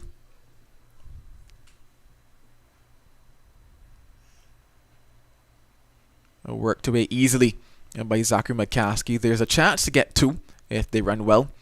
This pair has done that this evening. They've really run well when they've put the ball into the gaps. It's been very positive running by them. Yeah, and I think anyone watching this right now, any youngster watching, when you're faced with this kind of scenario, this is the kind of intent you want to see.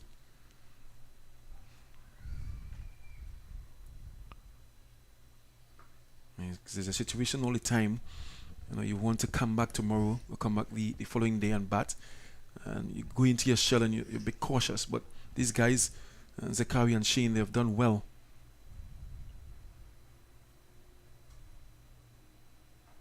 And And that's what they have done. They have put away the loose deliveries and not just try to stay and see of the day's play. Once the opportunity presented itself to get runs, they have taken it. They've gotten 32 without loss. Yeah, this pair have, for the most part, batted well together. Haven't necessarily put up the totals consistently that they would like to as a pair, but individually either of them has stuck around at some point and gotten runs.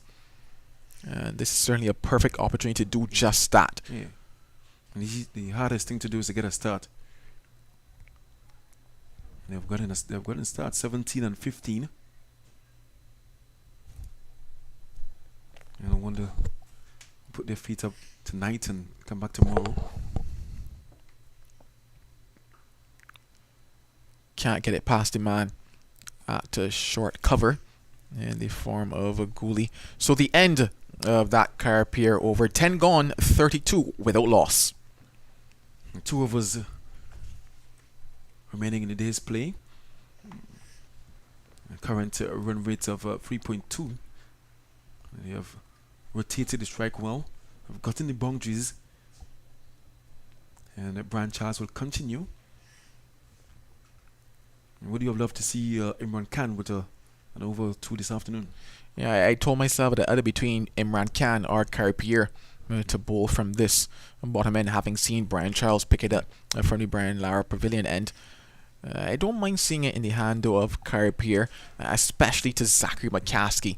You always look at those matchups, and I figured it would have been a very nice matchup. Yes, Imran Khan would have been in terms of taking the ball the same direction, but I just felt like Pierre would have been a good option to McCaskey. Oh, this time, it looks to be put down at short leg, so somewhat of a sharp chance on that occasion. And those you need those to stick here. Let me see the replay here. It worked away there. No, in fact, just going down.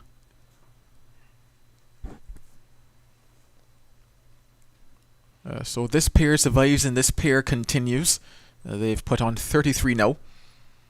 But more importantly, Barbados Pride have not lost a wicket, and especially after having lost the toss and being asked to bowl, this is the type of position that you would love to be at the end of the day. We call it the driver's seat, is where they currently sit. Yeah, they came in switched on, the Pride.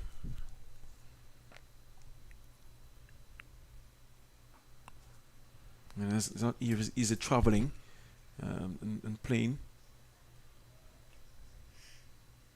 Well, funny enough, you say travelling and playing, but the Queen's Park Oval might actually become their home ground, given that they're playing 3 matches here at the Queen's Park Oval on a trot. So, in the grand scheme of things, this is actually home for them on this particular occasion.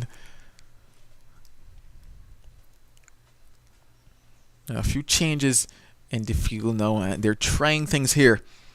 Are the Red Force reinforcing that leg side field?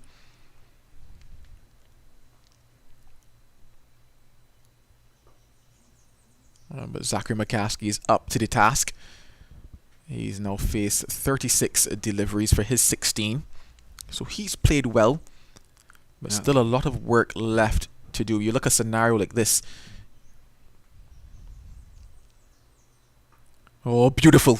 That is absolutely gorgeous from the bat of Zachary McCaskey. Pits the gap in that vacant offside field, and he collects another boundary. I think that deserved what it got here. There's a loopy delivery there outside the off stump by Brian Charles, and there was young Zachary. Nice flowing drive. He looks really good on the front foot, Zachary. And out to the vacant cover area. And so they are cashing on the boundaries. And they move the score up to 38. Zachary now up to 20. Brian Charles now opting to change the angle somewhat, opting to go around the wicket now to McCaskey.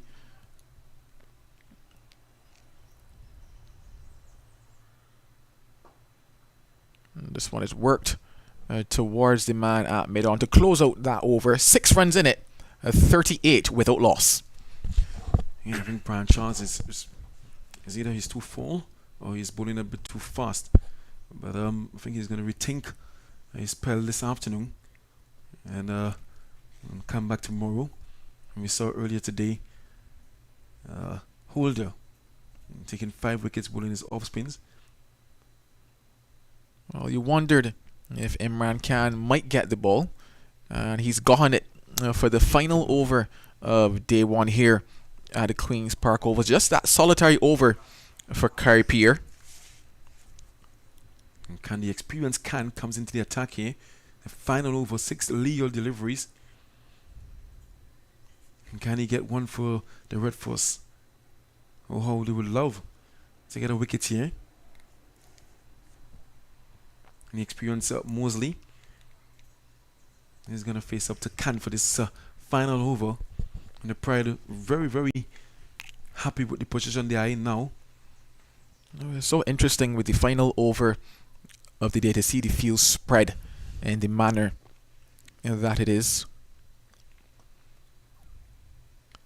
And I say that from the perspective of looking to take wickets. It's been relatively easy for the Barbados Pride at the moment, and even just for those 6 balls, applying as much pressure as you possibly can. You might have to give up a 2 here, a 3 there, but with the prospect of the chance that these batters will want to survive to the end of the day. If you could just force a false shot, force them to doubt their defence at some point in time, just for these 6 deliveries, I think that is the approach that they should have taken here. And I have to agree with you there. And given this situation with the score of 203, and I have to bowl the Pride out to get back into this contest. And bowl them out for not too many runs. And it looks like a situation where they are going through the motion. It could be a situation where there are some tired and weary legs out there. You say tired and weary, but not much work has been done. Yeah, a lot of them have been sitting inside for some time in this innings, so a lot of fresh legs are out there, but certainly you have not necessarily seen the intensity as you have mentioned in this latter half of the day from the Red Force.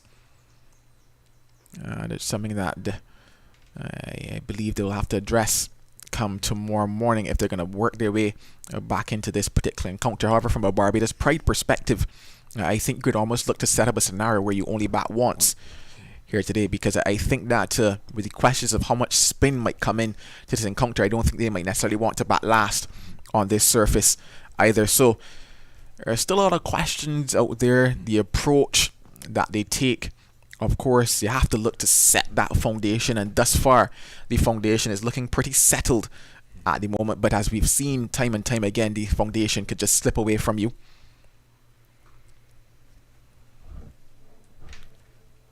And that will be the end of play on day 1 here at the Queen's Park Oval. Barbados Pride, they head in unscathed at the end of it. 40 without loss is what they have reached in the 12 overs available at the end of the day's play. And you would have to say at the end of day 1, honours go to the Barbados Pride, Marcus. And just indeed, winning the toss this morning and batting the Red Force, no doubt they would have wanted more than 203 runs, but credit must go to the Pride. The bowlers, they stuck to the task. I mean, 1 and 2 bad shots by the batters from the Red Force would have led to their downfall, but not taking anything away from the bowlers of the Pride. And then commendation on the first 5 wicket haul from Holder and Chaim Holder, 5 for 71, and then the opening pair of Zachary and what's his second name there? McCaskey. Yes, the opening pair would have negotiated what the Red Force bowlers would have thrown at them this afternoon, and they would have gone inside thoroughly in control of this 4th affair, the Red Force versus the Barbados Pride. Interesting day's play tomorrow, and as you mentioned, the Pride no doubt will be wanting to bat once in this game and set up a really big total and then come at the Red Force once again. So McCaskey ended on 21. He faced 42 balls, and Shane Mosley on 19. and 5 bowlers utilized by Darren Bravo this afternoon: Brian Charles, Anderson Phillip, T.N. Webster, Karipe, and Imran Khan. So things certainly shaping up for another interesting day tomorrow, day 2 of round number 4 of the West Indies Championship. We want to say thank you to all of our viewers out there for tuning in and watching us. And until tomorrow, God's willing, goodbye and good evening.